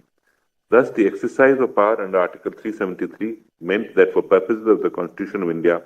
only the Constitution of India would apply to the Jammu and Kashmir and not any other constitution, that is the Constitution of Jammu and Kashmir. The purpose, then on Article 373, I have said, the purpose of the Constituent Assembly was to draft a constitution for the governance of the state. On the other hand, the purpose of Article 370, as noted above, was to slowly bring Jammu and Kashmir on par with the states in India. It can hardly be contended that the second and in some ways a larger purpose would be effected by the fulfillment of the first. The second purpose remained an ongoing exercise long after the State Constituent Assembly was dissolved. Thus, the conditionality in Article 373 of the requirement of a recommendation from Constituent Assembly cannot be read in the manner as to make the reference to the larger intention of the provision redundant. B. The next question is to determine what process is to be followed by the President to exercise the power under Article 373. The President can exercise this power under Subclause 3 without a recommendation from the Jammu and Kashmir Constituent Assembly. When the Constituent Assembly ceased to exist, only the power of the Constituent Assembly to make the recommendation ceased to exist. উচ্চতম ন্যায়ালয়ৰ ডাঙৰ সিদ্ধান্ত ইতিমধ্যে ডাঙৰ এক সিদ্ধান্ত অনুচ্ছেদ 370 বাতিলৰ সপক্ষে উচ্চতম ন্যায়ালয় 370 বাতিল বৈধ আৰু সাংবিধানিক বুলি ইতিমধ্যে কলে উচ্চতম ন্যায়ালয় কেন্দ্ৰীয় চৰকাৰলৈ বৃহৎ সকাহ উচ্চতম ন্যায়ালয়ৰ ৰাষ্ট্ৰপতিয়ে 370 অনুচ্ছেদ বাতিল কৰিব পাৰে বুলি ইতিমধ্যে CJI মন্তব্য কৰিছে Chief Justice of India ইতিমধ্যে মন্তব্য কৰিছে ডাঙৰ সিদ্ধান্ত উচ্চতম ন্যায়ালয়ৰ অনুচ্ছেদ 370 বাতিলৰ সপক্ষে উচ্চতম ন্যায়ালয় 370 বাতিল বৈধ আৰু সাংবিধানিক কেন্দ্ৰীয় চৰকাৰলৈ এয়া এক বৃহৎ সকাহ উচ্চতম ন্যায়ালয়ৰ ডাঙৰ সিদ্ধান্ত ঐতিহাসিক ৰায় ৰাষ্ট্ৰপতিয়ে 370 অনুচ্ছেদ বাতিল কৰিব পাৰে বুলি CJI কৈছে আৰু খুব কম সময়ৰ ভিতৰত 2024ৰ ভিতৰতে নিৰ্বাচন অনুষ্ঠিত কৰাৰ পৰামৰ্শ দিছে CJI সুপ্ৰিম কোৰ্টে ঐতিহাসিক সিদ্ধান্ত অনুচ্ছেদ 370 বাতিলৰ সপক্ষত সুপ্ৰিম কোৰ্ট 370 বাতিল বৈধ আৰু সাংবিধানিক সেয়া এক অস্থায়ী সিদ্ধান্ত আছিল 370 ৰখাৰ গতিকে তাক বাতিল কৰাত কোনো অসুবিধা নাই বুলি ইতিমধ্যে সুপ্ৰিম কোৰ্টে ৰায় দিছে অনুচ্ছেদ 370 বাতিলৰ সপক্ষে থকা দেখা গৈছে উচ্চতম ন্যায়ালয়ক ইতিমধ্যে 5 জনীয়া বিচাৰপীঠে এতিয়ালৈকে বিষয়টোক লৈ মন্তব্য কৰি আছে আমি আপোনাক দেখুৱাই আছো ৰাজ্যৰ মৰ্যাদা দিবৰ বাবে ইতিমধ্যে ৰায় দিছে সুপ্ৰিম কোৰ্টে জম্মু আৰু কাশ্মীৰক ৰাজ্যৰ মৰ্যাদা দিব পাৰে এই বিষয়টোক লৈ উচ্চতম ন্যায়ালয়ে মন্তব্য কৰিছে ৰায় দিছে আমি পোনপটীয়া সম্প্ৰচাৰলৈ আকৌ লৈ যাব বিচাৰিছো আপোনাক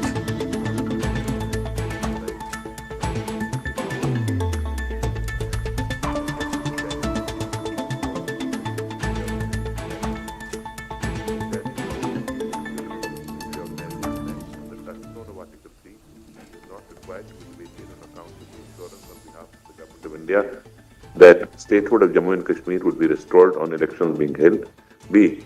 It is imperative to ascertain the views of the state legislature under the first proviso to Article 3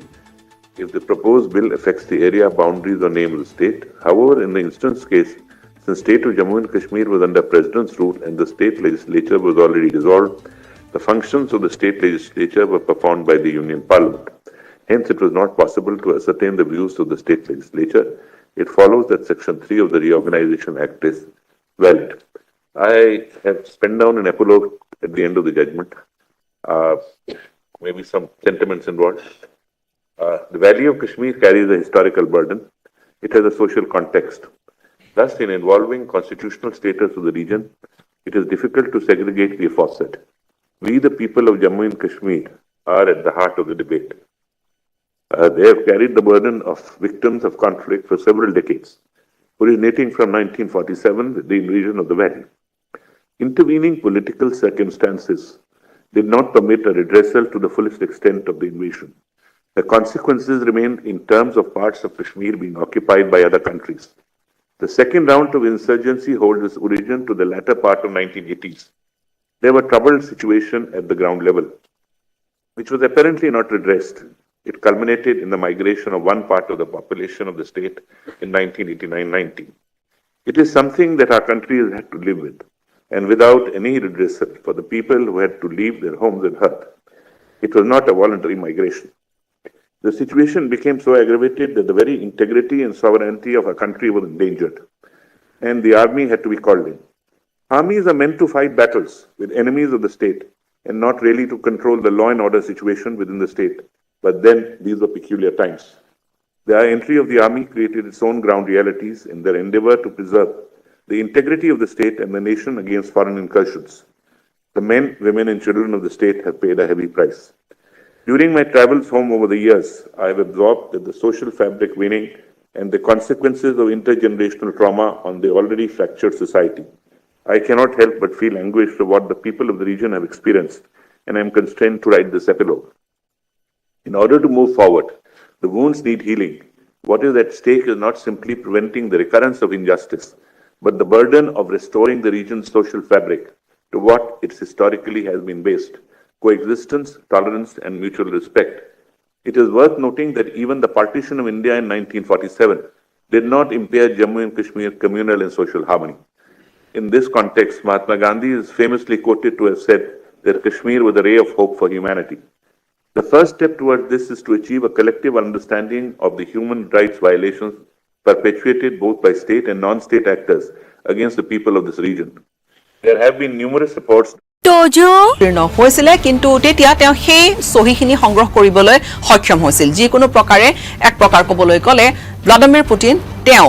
দায়িত্বত আছে, তেওঁ শাসনত আছে। 2012 ক্ৰেমলিনৰ ইউনাইটেড ৰাছিয়া পাৰ্টি অৱশ্যে তেওঁক মনোনীত কৰিছিল। যি তেওঁলোকৰ নিৰ্বাচন ব্যৱস্থা সেয়া এইবেলি অনলাইন হোৱাৰ উপৰিও যি পৰম্পৰাগতভাৱে চলি আহিছে পেপাৰ বেলটত হোৱাৰো সম্ভাৱনা আছে, আৰু হয়তো 3 দিনীয়াকৈ এই নিৰ্বাচন অনুষ্ঠিত হোৱাৰ সম্ভাৱনা আছে।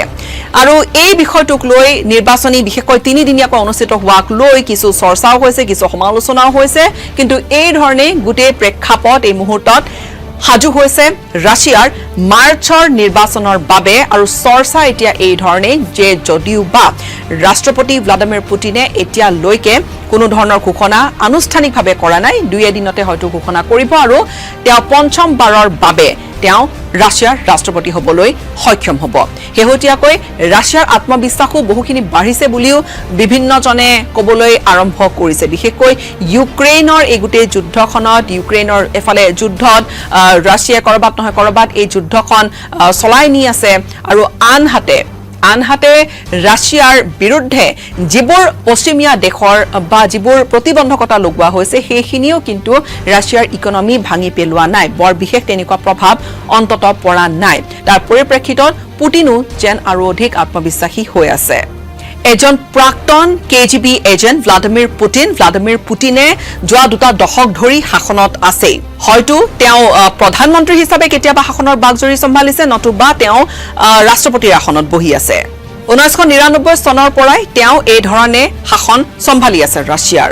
প্ৰথম দুটা যি প্ৰেসিডেন্সিয়েল টাৰ্ম বা ৰাষ্ট্ৰপতি হৈ থকা সেই দুটা কাৰ্যকালৰ পিছত 2008 চনৰ পৰা 2012 চনলৈকে ৰাছিয়াৰ প্ৰধানমন্ত্ৰীৰ দায়িত্বত আছিল ভ্লাদিমিৰ পুটিন কিন্তু সেইখিনি সময়ছোৱাত যিগৰাকী ৰাষ্ট্ৰপতি হৈ আছিল দিমিত্ৰী মেডভেডেভ তেওঁ কিন্তু পুটিনৰে সহযোগী বা পুটিনৰে ঘনিষ্ঠ পুটিনৰে মানুহ সেইখিনি কৰিবলগীয়া হৈছিল কিয়নো তেতিয়া ৰাছিয়াৰ যিখন সংবিধানে দুটা টাৰ্মৰ পিছত এগৰাকী ব্যক্তিকে ৰাষ্ট্ৰপতি হৈ থকাটো তাত বাধা দি আহিছিল কিন্তু পৰৱৰ্তী পৰ্যায়ত যেহেতু কিছু সংশোধনীও হ'ল আৰু এতিয়া অন্তত আজিৰ তাৰিখত 2036 চনলৈকে ৰাষ্ট্ৰপতি পুটিন হৈ থাকিব পাৰে তাত কোনো বাধা নাই তেনেকুৱা কোনো ধৰাপন্থা নিয়ম ৰাছিয়াত নাই আৰু হয়তো দুই এদিনৰে কথা ৰাছিয়াৰ ৰাষ্ট্ৰপতি গৰাকীয়ে ঘোষণা কৰিব তেওঁৰ নিৰ্বাচন কেম্পেইন সম্পৰ্কে তেওঁৰ নিৰ্বাচনী যুঁজৰ সম্পৰ্কে আৰু হয়তো হাজু হ'ব পঞ্চম বাৰৰ বাবে দেশখনৰ শাসনভাৰ সম্ভালি ল'বলৈ কিয়নো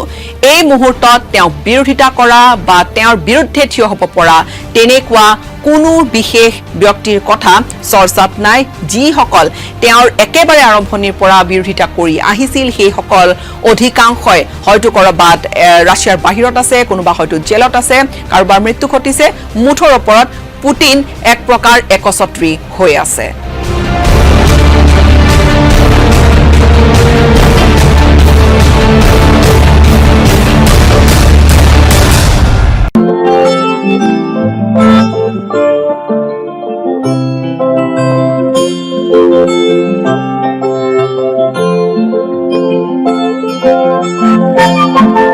নামিছে হি হঠাৎ এটা কিনকিনিয়া Caution. The Commission, once constituted, should not turn into a criminal court and must instead follow a humanized and a personalized process, enabling people to share what they have been through uninhibitedly. It should be based on a dialogue, allowing for different viewpoints and inputs from all sides. In this context of South Africa's Truth and Reconciliation Commissions, Elbe Sachs observed, "Judges do not cry. Archbishop Tutu cried. It was not a court of law in the sense of an austere institution making a highly formalized findings. It was an intensely human and personalized body there to hear in an appropriately dignified setting up what people had been through. There were comforters sitting next to the witnesses. In a court of law, no one is there to help the witness, to pat the shoulder or provide water or tissues when the person weeps. Frequently, the sessions would start with a song in a beautiful African harmony, intended to give a sense of encouragement and support to everybody present. Or it could begin with prayers, and therefore, people spoke and spoke in all regions and in all languages of the country. The testimony was televised, and thus the nation became witness to what has happened and heard the stories directly from the mouths of persons concerned. Those who spoke were not complainants in court, denouncing accused persons in the dock, nor were the litigants demanding damages for themselves, so that the greater the loss, the greater the sum would be received. Taking a leaf out of the South African book, The Principle of Ubuntu, or The Art of Humanity and Inclusiveness should be central to the process. This will facilitate a reparative approach that enables forgiveness for the wounds of the past and forms the basis of achieving a shared national identity. Needless to say, the Commission is only one of the many avenues towards the goal of systematic reforms. It is my sincere hope that much will be achieved when Kashmir opens their hearts to embracing the past and facilitating the people who were compelled to migrate to come back with dignity. Whatever has been, but the future is ours to see.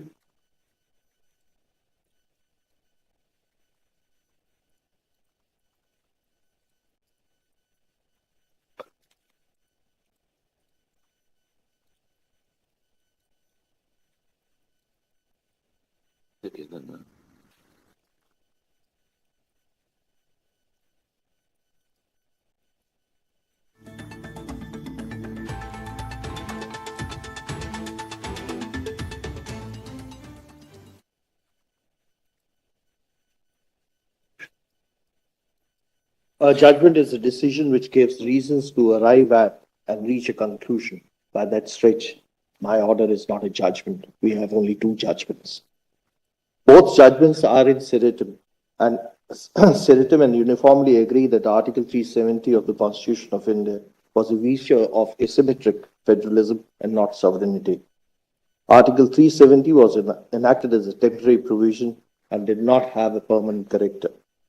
The abrogation of Article 370 does not negate the federal structure, as citizens living in Jammu and Kashmir do and will enjoy the same status and rights as given to citizens residing in other parts of the country.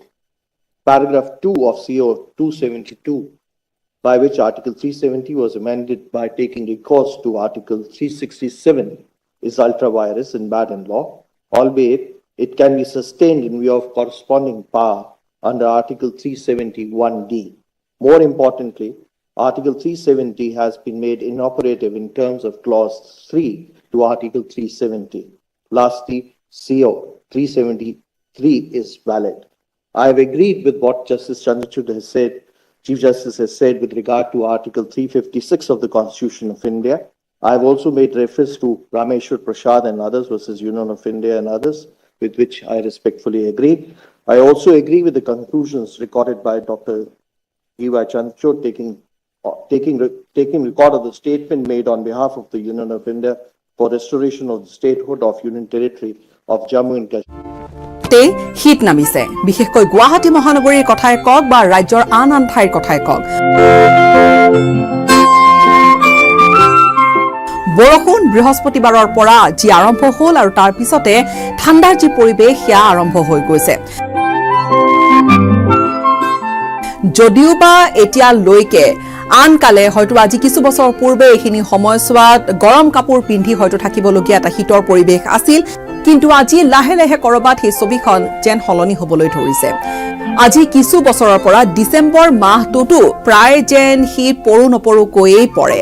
কিন্তু অৱশেষত যেতিয়া বৃহস্পতিবাৰে পুৱাৰ ভাগতে আহিলে যাক বৰষুণ গুৱাহাটীৰ লগতে ৰাজ্যৰ বিভিন্ন ঠাইত ইউজনি কিনামনি অসম এক প্ৰকাৰ যেন ঠাণ্ডা নমাই আনিছে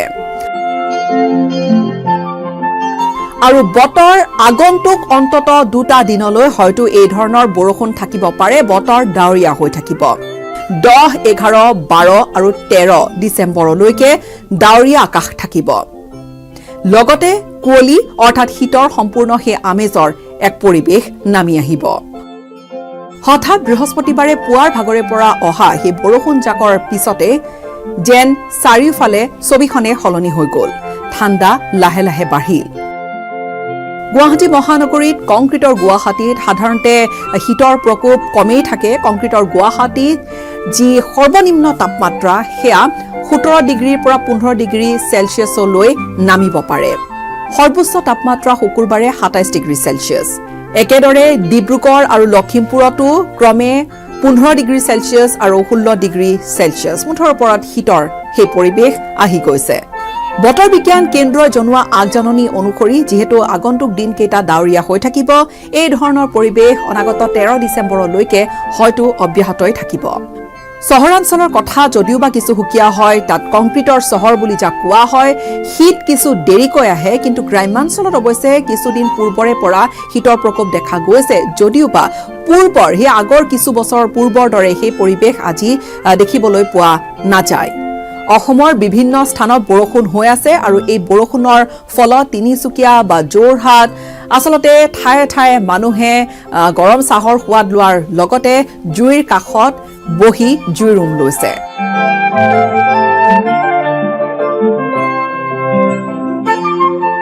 আগন্তুক দুটা দিনত ঘন কুঁৱলীও পৰিব পাৰে বতৰ বিজ্ঞান কেন্দ্ৰই আগজাননী দিছে মুঠৰ ওপৰত পূৰ্বৰ পৰিৱেশ নাথাকিলেও শীতৰ যি হুকিয়া আমেজ সেয়া কিন্তু অনুভৱ কৰিবলৈ অন্তত অসমবাসীয়ে বিগত এই দুটা দিনত আৰম্ভ কৰিছে বা অনুভৱ কৰিব পাৰিছে আৰু যেহেতু পূৰ্বৰ কথা জলবায়ু পৰিৱৰ্তনেই হওক বা আজি কিছু বছৰ ধৰি এই লাহে লাহে এই যি ছবিখন বতৰৰ যি পৰিৱৰ্তন হৈছে তাত কিন্তু শীতৰ যিখিনি সময় সেয়া প্ৰায় 20 দিন মান অসমত বিশেষকৈ কমি আহিছে মন যদি আপুনি কৰিছে বিগত দুটামান বছৰৰ কথা তেনেহলে ডিসেম্বৰ মাহৰ মাজ ভাগ মানৰ পৰা আসলতে শীত পৰা আৰম্ভ হৈছে আৰু সেই অনুসৰি শীতটো বৰ দীঘলীয়াকৈ জানুৱাৰী ফেব্ৰুৱাৰী মাহলৈ নাথাকে শীতে সোনকালে বিদায় লোৱাও হৈছে যি নহওক সময়ৰ লগে লগে এইবোৰ পৰিৱৰ্তনো দেখা গৈছে কিন্তু যিসকলে শীতৰ বাবে অপেক্ষা কৰি আছিল তেওঁলোকৰ বাবে অন্তত তেওঁলোকৰ মুখত কিন্তু হাঁহি বিৰিঙিছে কিয়নো শীতৰ আমেজ এতিয়া ভালকৈ ল'ব পাৰিছে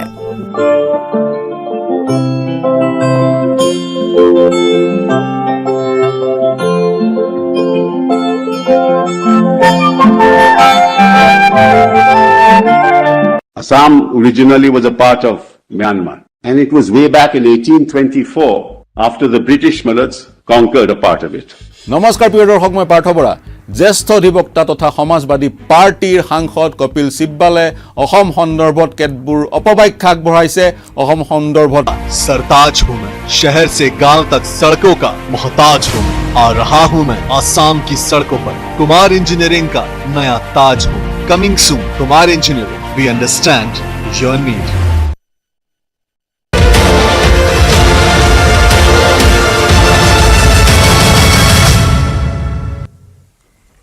বিগ ব্ৰেকিং নিউজ। ঐতিহাসিক ৰায় দান সুপ্ৰিম কোৰ্টত। জম্মু কাশ্মীৰৰ দ্বিখণ্ডিতকৰণক লৈ বৈধতা প্ৰদান উচ্চতম ন্যায়ালয়ৰ। জম্মু কাশ্মীৰ পুনৰ গঠন আইন 2019 বাহাল ৰাখিলে উচ্চতম ন্যায়ালয়ে। জম্মু কাশ্মীৰ আৰু লাডাখক দুভাগ কৰিছিল কেন্দ্ৰীয় চৰকাৰে। লাডাখক কেন্দ্ৰীয় শাসিত অঞ্চলৰূপে ৰখাৰ সপক্ষে উচ্চতম ন্যায়ালয় 2024 ছেপ্টেম্বৰৰ ভিতৰত নিৰ্বাচন অনুষ্ঠিত কৰিব লাগিব।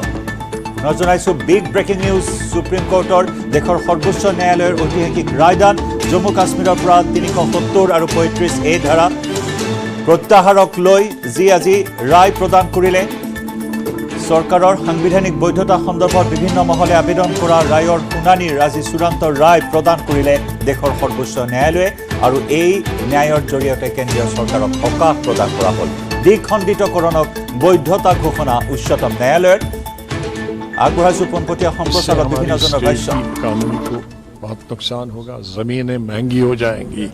पूरे हिंदुस्तान के लोग जम्मू और श्रीनगर आएंगे। हमारी महदूद, हमारी यहाँ कोई बड़ी इंडस्ट्रियाँ नहीं है कि जिसमें हज़ारों या लाखों लोग काम करें। हमारी सबसे बड़ी इंडस्ट्री है टूरिज़्म, और वो लिमिटेड लोगों के लिए है। हमारी सबसे बड़ी इंडस्ट्री जम्मू कश्मीर की है नौकरी, सरकारी नौकरी, और उसमें भी अब और बहुत कम नौकरियां होती, ज़ाहिर स्टेट बहुत छोटी है। अब उसमें पूरे मुल्क के 130 करोड़ जो आबादी हमारे में वो अप्लाई कर सकते हैं हर महकमे के लिए। तो हमारे जो नौजवान बच्चे हैं या बच्चियां हैं पढ़ी लिखी, वो और बेकारी हमारी बढ़ेगी, कई गुना और ज़्यादा बढ़े। तो ये तमाम चीज़ें जब रखी गई थी आर्टिकल 370 में, 35A में, 35A में, इन तमाम चीज़ों को नज़र में रखा गया था कि एक बॉर्डर स्टेट है, एक तरफ से चाइना है, दूसरी तरफ से पाकिस्तान है, और कोई यहाँ ज़रिया आमदनी नहीं है, कोई खदाने नहीं है, बड़े कोयले की खदानें या दूसरी खदानें। तो ये चीज़ें आर्टिकल 370, 35A रखना चाहिए ताकि इनको तमाम लाजमात मिले। आज उन लाजमात, अब उन लाजमात से हम कह सकते हैं आज के बाद जम्मू कश्मीर के लोगों का कोर्ट से भी अब भरोसा उठ गया है। मैं ये तो नहीं कह सकता कोर्ट से भरोसा उठ गया, लेकिन ये था कि एक उम्मीद थी, क्योंकि कई चीज़ों में हम सब ने, हिंदुस्तान के हिंदू मुसलमान ने पिछले कई सालों से कहा था जो कोर्ट करेगा वो आखिरी फैसला होगा। जैसे बाबरी मस्जिद के बारे में कहा था, इसी तरह से और कई चीज़ों में कहा था और उसको स्वीकार किया था। तो अब हमारी उम्मीद थी कि सुप्रीम कोर्ट, क्योंकि वो किसी दल की, किसी पक्ष की, किसी सियासी पार्टी से ताल्लुक़ नहीं रखते हैं, और ख़ास तौर से आज की जो ये बेंच था वो बिल्कुल मैं कह सकता हूँ कि बहुत ही अच्छा बेंच था। लेकिन अब उन्होंने कॉन्स्टिट्यूशन को इंटरप्रेट किया और कॉन्स्टिट्यूशन के हिसाब से उन्होंने कहा कि 370 है, लेकिन मैं बुनियादी तौर पे कहता हूँ वो हमें स्वीकार नहीं था, किसी को भी, किसी के गले से नहीं उतर रही थी, क्योंकि जम्मू कश्मीर एक बहुत विशेष राज्य था। पहले कहते थे ये मुकुट है, ये भारतवर्ष का ये है, और मुकुट क्या रहा, फिर हरियाणा और हिमाचल से भी नीचे आ गए, यूनियन टेरिटरी बन गए। तो वो जल्द अज जल्द मैं समझता हूँ, मेरी मोदी जी से भी यही प्रार्थना होगी कि अब वो जल्द अज जल्द राज्य का दर्जा दे दें। ये जरूरी नहीं कि पहले चुनाव हो फिर उसके बाद राज्य का दर्जा दिया जाए, बल्कि अगर चुनाव हो तो राज्य के लिए हो, यूनियन टेरिटरी के लिए क्यों हो। तो दूसरी बात ये बनती है कि भाई इन्होंने ये कहा, और फिर उन्होंने ये कहा कि चुनाव हो जाने चाहिए सितंबर 2004। वो भी बहुत अच्छी बात है, क्योंकि बड़ी देर से चुनाव नहीं हुए हैं और कुछ से लगता था कि ये लोग कुछ इसको आगे चलाने की कोशिश की जा रही थी। तो ठीक है, अगले साल तक उन्होंने कार्य दे दिया, समय दे दिया है। ये मैं कहूँगा इसके बारे में मेरी प्रतिक्रिया। एक बात मैं इस पर और कह दूँ, मुझे पता है कि जम्मू कश्मीर के कुछ लोगों को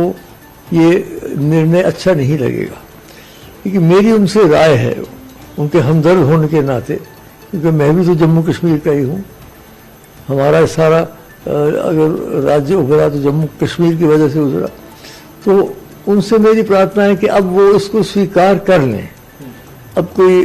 विरोध करने का लाभ नहीं है। अब वो राजनीति के लिए तैयार हो जाए। जब चुनाव हो तो चुनाव डट के लड़े। तो अपनी शक्ति जो है वो चुनाव में लगाएं, बजाय इसके कि इसके विरोधात्मक कार्यक्रम करें। ये मेरी उनसे व्यक्तिगत प्रार्थना है। और मैं जानता हूं कि कई लोग बहुत दुखी होंगे, कई लोग बहुत प्रसन्न होंगे, कई लोग बहुत दुखी होंगे। लेकिन अब विश्व में कई बातें होती है जीवन में जो अच्छी भी लगती हैं, लोगों को बुरी भी लगती हैं। तो इसको अब स्वीकार कर लेना चाहिए सबको अच्छे हृदय से, ताकि जो बदमज़गी है, जो एक कड़वाहट हो गई है, वो दूर हो जाए और जम्मू कश्मीर के लोग फिर से हम आहंगी से और खुश असलूबी से, प्रसन्नता से आपस में मिलकर रहे। सर, क्योंकि ये फैसला जब सुनाया जा रहा है तो ऐसे में तमाम जम्मू कश्मीर के वरिष्ठ नेता, चाहे महबूबा मुफ्ती हों, उमर अब्दुल्ला हों, उन्होंने इस बात का जिक्र किया कि हमें हाउस अरेस्ट किया गया है। हालांकि मनोज सिन्हा की तरफ से ये कह दिया गया कि कोई हाउस अरेस्ट नहीं है, लेकिन उसके बाद भी कई तस्वीरें शेयर की गई। अब आप जानते हैं, तो मैं तो अपने हाउस में बैठा हूँ, मुझे उस हाउस के बारे में कुछ जानकारी नहीं है। क्षमा करें। এয়া জম্মু কাশ্মীৰৰ জ্যেষ্ঠ নেতাসকলৰ মন্তব্য প্ৰতিক্ৰিয়া। ইয়াৰ পূৰ্বে প্ৰাক্তন মুখ্যমন্ত্ৰী গোলাম নবী আজাদে প্ৰতিক্ৰিয়া প্ৰকাশ কৰিছে। জ্যেষ্ঠ নেতাসকলে এতিয়া জম্মু কাশ্মীৰৰ জনতালৈ আহ্বান জনাইছে, এই যি ৰায়, এই ৰায়ক আদৰণি জনাই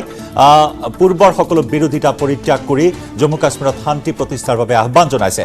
আমাৰ দুগৰাকীকৈ জ্যেষ্ঠ সাংবাদিকৰ সৈতে আমি যোগাযোগ স্থাপন কৰিছোঁ। এই মুহূৰ্তত দিল্লীৰ পৰা আমাৰ সৈতে আছে senior associate editor Parthajyoti Bora, লগতে আমাৰ সৈতে নিউজ ৰুমৰ পৰা আছে এছিষ্টেণ্ট নিউজ এডিটৰ নৱজ্যোতি ভাগৱতী।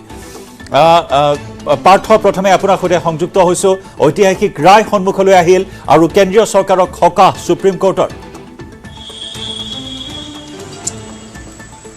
জয়ন্ত, এক প্ৰকাৰ ঐতিহাসিক ৰায় বুলিয়ে ক'ব লাগিব, কাৰণ ৩৭০ প্ৰত্যাহাৰ কৰা যি সিদ্ধান্ত চৰকাৰৰ, তাৰ পিছত ৰাষ্ট্ৰপতিৰ অনুমোদনৰ গোটেই প্ৰক্ৰিয়াটোক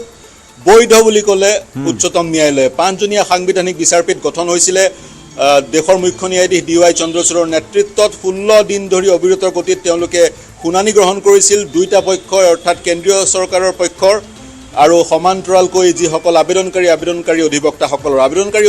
আবেদনকাৰীসকলক উচ্চতম ন্যায়ালয়ত প্ৰতিনিধিত্ব কৰিছিল জ্যেষ্ঠ অধিবক্তা কপিল সিব্বালে। তেওঁলোকৰ মূল বিষয় 2-3টা আছিলে। তেওঁলোকে কৈছিলে 370 যি ধৰণে প্ৰত্যাহাৰ কৰা হৈছিলে, ৰাষ্ট্ৰপতিৰ অনুমোদন প্ৰদান কৰা হৈছিল, গোটেই প্ৰক্ৰিয়াটো অবৈধ। তাৰ সমান্তৰালকৈ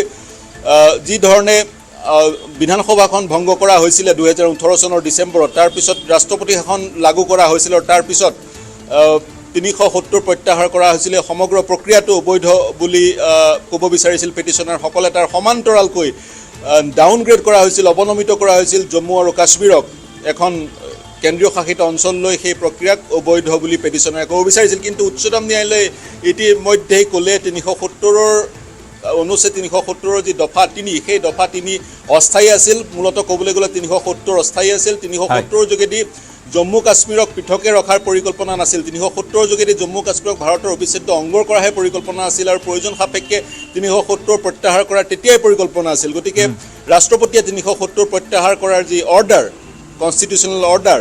সেই সাংবিধানিক যি অৰ্ডাৰ, সেই অৰ্ডাৰ বৈধ আৰু 370 প্ৰত্যাহাৰ কৰাৰ যি প্ৰক্ৰিয়া, সেই প্ৰক্ৰিয়া বাহাল থাকিব। কিন্তু তাৰ সমান্তৰালকৈ আন এজন ন্যায়াধীশ জাষ্টিছ ক'লে সীমিত সময়ৰ ভিতৰত ছেপ্টেম্বৰ 30 তাৰিখৰ ভিতৰত জম্মু কাশ্মীৰত নিৰ্বাচন অনুষ্ঠিত কৰাৰ নিৰ্দেশ প্ৰদান কৰিছে। কিন্তু পুনৰ কেতিয়া কাশ্মীৰে ৰাজ্যৰ মৰ্যাদা ঘূৰাই পাব সেই সন্দৰ্ভত এতিয়ালৈকে স্থিতি স্পষ্ট হোৱা নাই। নিশ্চয়, আপুনি অকণমান সময় আমাৰ সৈতে থাকক, লাইনতে থাকক। এই মুহূৰ্তত আমি নৱজিৎ ভাগৱতীৰ সৈতে সংযুক্ত হ'ব বিচাৰিছোঁ। 4 বছৰ 4 মাহ 6টা দিন নৱজিৎ ভাগৱতী, এক ঐতিহাসিক ৰায়। হয় কৃপাঞ্জল অতি ঐতিহাসিক ৰায় যে এই গোটেই ৰায়টো যদি চামা অৰ্থাৎ আমি চমুকৈ ক'লে এটাই কথা ক'ব লাগিব যে যিটো কেন্দ্ৰীয় চৰকাৰে তাত 370 ধাৰা অনুচ্ছেদ 370 অনুচ্ছেদ প্ৰত্যাহাৰ কৰিছিল তাক বৈধ বুলি উচ্চতম ন্যায়ালয়ে আজি ৰায়যোগে স্পষ্ট কৰি দিছে আৰু জম্মু আৰু কাশ্মীৰৰ যি দুখন ৰাজ্যত অৰ্থাৎ এখন কেন্দ্ৰীয় শাসিত অঞ্চল আৰু এখন ৰাজ্য জম্মু কাশ্মীৰ ৰাজ্য আৰু কেন্দ্ৰীয় শাসিত অঞ্চল লাডাখক দুভাগ কৰিছিল সেই দুভাগকো বৈধ বুলি ৰায় প্ৰদান কৰিছে মূল কথা হ'ল এই দুটাই বৈধ ৰায় আৰু তাত যেটো জম্মু আৰু কাশ্মীৰৰ সুকীয়া সংবিধানৰ কথা তেখেতসকলে কৈছিল যে আবেদনকাৰী কৈছিল সেই সুকীয়া সংবিধানৰ কোনো অস্তিত্ব এতিয়াৰ পৰা আৰু নাথাকিব অৰ্থাৎ যেতিয়াৰ পৰা তাক ইন্টিগ্ৰেশ্যন এই গোটেই প্ৰক্ৰিয়াটোক কেন্দ্ৰীয় চৰকাৰে যেটো কৰিছে বা ৰাষ্ট্ৰপতিয়ে যি শাসন তাত পাৱাৰ ৰাষ্ট্ৰপতিৰ হাতত ন্যস্ত পাৱাৰ অৰ্থাৎ ক্ষমতা যেটা অৰ্পণ কৰিছে তেখেতে যেটো ব্যৱহাৰ কৰিছে সেই ৰাষ্ট্ৰপতিয়ে ব্যৱহাৰ কৰা ক্ষমতাক ইন্টিগ্ৰেশ্যন অৰ্থাৎ গোটেই ভাৰতক একেলগ কৰাক বা একীভূত কৰাৰ এক প্ৰক্ৰিয়া বুলি উচ্চতম ন্যায়ালয়ৰ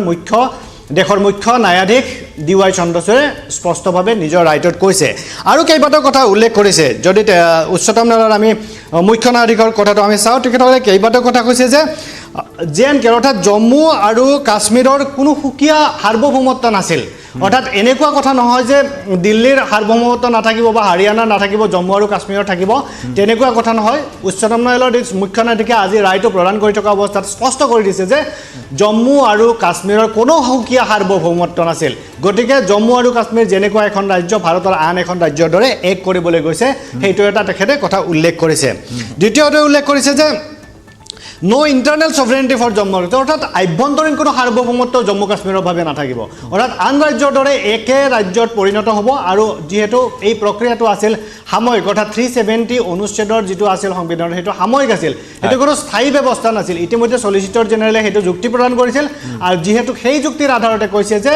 এইটোৰ অৰ্থাৎ জম্মু আৰু কাশ্মীৰৰ সুকীয়া আভ্যন্তৰীণ কোনো সাৰ্বভৌমত্ব নাথাকিব অৰ্থাৎ 370 অনুচ্ছেদৰ জৰিয়তে যেটো কথা বিচাৰি আছিল অৰ্থাৎ কেন্দ্ৰীয় চৰকাৰৰ নীতি এটা যে এক দেশ এক বিধান আৰু জম্মু আৰু কাশ্মীৰৰ যিসকল আবেদনকাৰী আছিল জম্মু আৰু কাশ্মীৰৰ 370 অনুচ্ছেদৰ পক্ষত তেওঁলোকৰ কথা হ'ল যে এখন সুকীয়া সংবিধান থাকিব লাগে এখন সুকীয়া পতাকা থাকিব লাগে জম্মু আৰু কাশ্মীৰৰ বাবে ভাৰতৰ লগত থাকিব নালাগে অৰ্থাৎ সুকীয়া মৰ্যাদা অৰ্থাৎ বিশেষ মৰ্যাদা হৈ জম্মু আৰু কাশ্মীৰ থাকিব লাগে অৰ্থাৎ আজি ৰাজ্যৰ এই বিশেষ মৰ্যাদা সুকীয়া মৰ্যাদা এই সকলো নস্যাৎ কৰিছে উচ্চতম ন্যায়ালয়ে তাৰ লগতে কৈছে challenging to the proclamation of presidential rule is not valid অৰ্থাৎ ৰাষ্ট্ৰপতি শাসন জাৰি কৰা হৈছিল বিশেষকৈ জম্মু আৰু কাশ্মীৰত দুখন ৰাজ্য হৈছে স্পষ্ট যে জম্মু আৰু কাশ্মীৰখন 2019 চনৰ 5 আগষ্টত কেন্দ্ৰীয় চৰকাৰে যি আইন জম্মু আৰু কাশ্মীৰ ৰিঅৰ্গেনাইজেশ্যন আইন তাত প্ৰণয়ন কৰিলে সেই আইনৰ জৰিয়তে দুখন ৰাজ্য কৰা হৈছে এখন হ'ল জম্মু আৰু কাশ্মীৰ আনখন হ'ল লাডাখ হ'ল কেন্দ্ৰীয় শাসিত অঞ্চল আৰু জম্মু কাশ্মীৰত থাকিব বিধানসভা গতিকে এই যেটো কৰিছিল এইটো তেওঁ বৈধ বুলি স্পষ্টভাৱে উল্লেখ কৰিছে পৰৱৰ্তী কথাটো কৈছে যে exercise of power of president must have a reasonable nexus with the object of presidential rule অৰ্থাৎ এই গোটেই যে যিটো তাত ৰাষ্ট্ৰপতিয়ে যে শাসন ব্যৱস্থা প্ৰণয়ন কৰা হৈছে বা তাত দিয়া হৈছে এইটো এটা প্ৰক্ৰিয়াৰে অংশ বুলি তাত উল্লেখ কৰা হৈছে power of parliament to legislature state can not exclude law making power অৰ্থাৎ স্পষ্ট ভাষাত কৈছে যে লেজিসলেচাৰৰ যি ক্ষমতা সেই ক্ষমতাটো ল মেকিং অৰ্থাৎ আইন প্ৰণয়ন কৰা ক্ষমতাৰ পৰা আঁতৰাই দিব নোৱাৰে অৰ্থাৎ সংসদত এখন আইন প্ৰণয়ন কৰা হৈছে সেই আইনখন প্ৰণয়ন কৰাৰ ক্ষমতাটোৰ পৰা উচ্চতম ন্যায়ালয়ে আঁতৰাই দিব নোৱাৰে যেহেতু এইটো সংবিধানৰ বেছিক অৰ্থাৎ মৌলিক পৰিকাঠামো গতিকে তাৰ বিৰুদ্ধে উচ্চতম ন্যায়ালয়ে কেতিয়াও যাব নোৱাৰে গতিকে যেহেতু আইন প্ৰণয়ন কৰি কেন্দ্ৰীয় চৰকাৰে জম্মু কাশ্মীৰক একীভূত কৰিছে দেশৰ লগত লগাইছে গতিকে তাৰ বিৰুদ্ধে উচ্চতম ন্যায়ালয়ে ৰায় দিব নোৱাৰে article 370 was a temporary provision অৰ্থাৎ অনুচ্ছেদ 370 আছিল টেম্পৰাৰী অস্থায়ী প্ৰভিজন এইটো কথা সলিচিটৰ জেনেৰেলে কৈছিল শুনানিৰ সময়ত স্পষ্টভাৱে উল্লেখ কৰিছিল যুক্তি দিছিল যেহেতু সেইটো অস্থায়ী প্ৰভিজন আছিল অৰ্থাৎ অস্থায়ী ব্যৱস্থা আছিল গতিকে তাক চিৰকালৰ কাৰণে মানি ল'ব নোৱাৰি সেইভাৱে কেন্দ্ৰীয় চৰকাৰে আইন প্ৰণয়ন কৰিছে আৰু 370 অনুচ্ছেদ তাৰ পৰা বাতিল কৰিছে আৰু এটা কৈছে যে when constituent assembly was dissolved only the transitory power of the assembly ceased to exist and no restriction on presidential order অৰ্থাৎ কনষ্টিটিউয়েণ্ট এছেম্বলিৰ কথা কৈছে যে কনষ্টিটিউয়েণ্ট এছেম্বলিখন 1957 চনতে ভংগ কৰি দিয়া হৈছিল, অৰ্থাৎ 1951 চনত গঠন কৰা হৈছিল আৰু 1957 চনত ভংগ কৰি দিয়া হৈছিল। গতিকে তাৰ পিছত যিহেতু 370 ধাৰাটো তাত স্থায়ী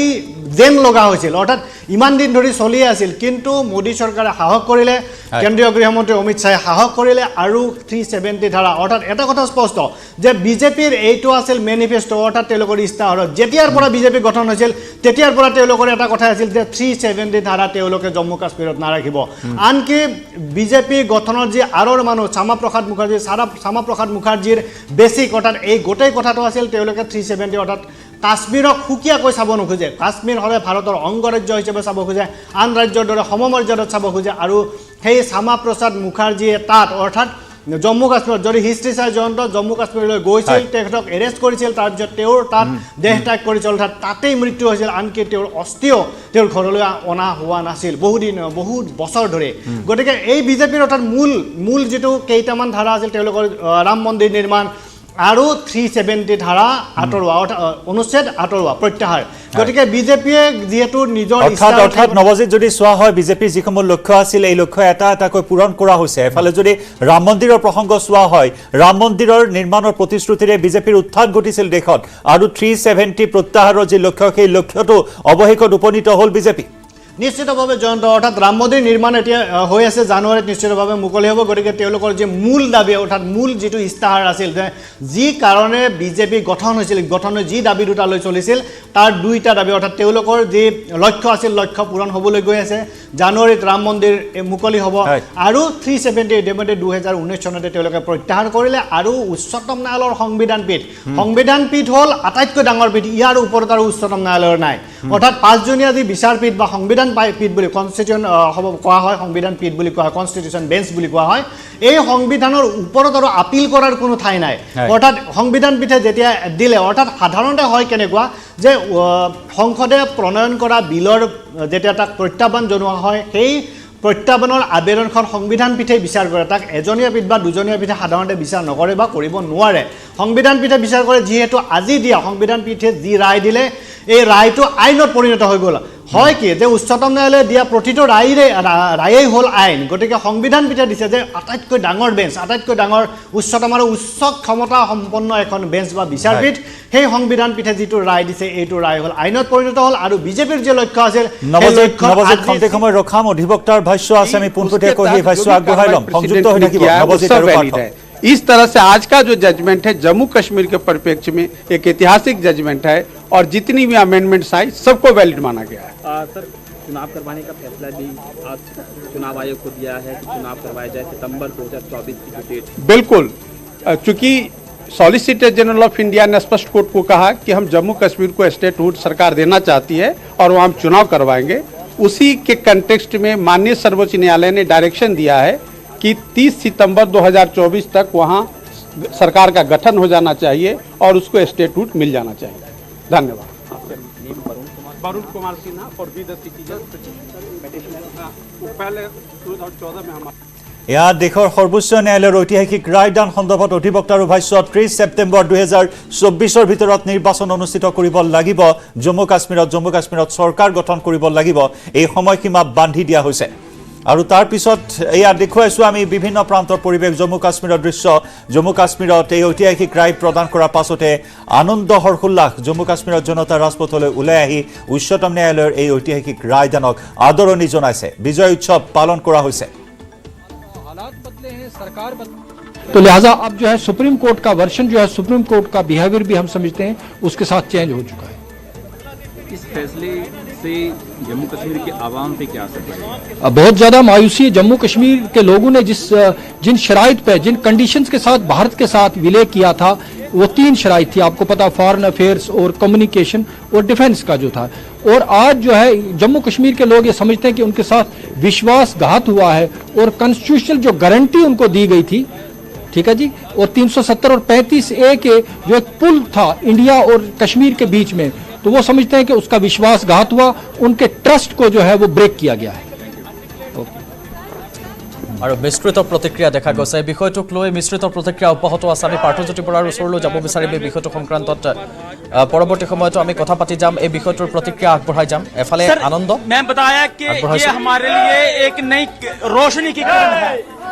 नई रोशनी की किरण है इससे हम अपना का फ्यूचर है वो हमारा बिल्कुल सिक्योर हो गया है अभी अब हमें किसी प्रकार की कोई शंका नहीं है ना ही हमें कोई बता सकता है कि ये फैसला टेम्पररी है अभी सुप्रीम कोर्ट ने बता दिया है कि ये जो प्रोविजन था टेम्पररी था अस्थायी था ये हटना ही था और उन्होंने हटा दिया है দুই ধৰণৰ প্ৰতিক্ৰিয়া দেখা গৈছে এফালে আনন্দ উল্লাস আৰু আনফালে এতিয়া নিৰাশ মনো হোৱা দেখা গৈছে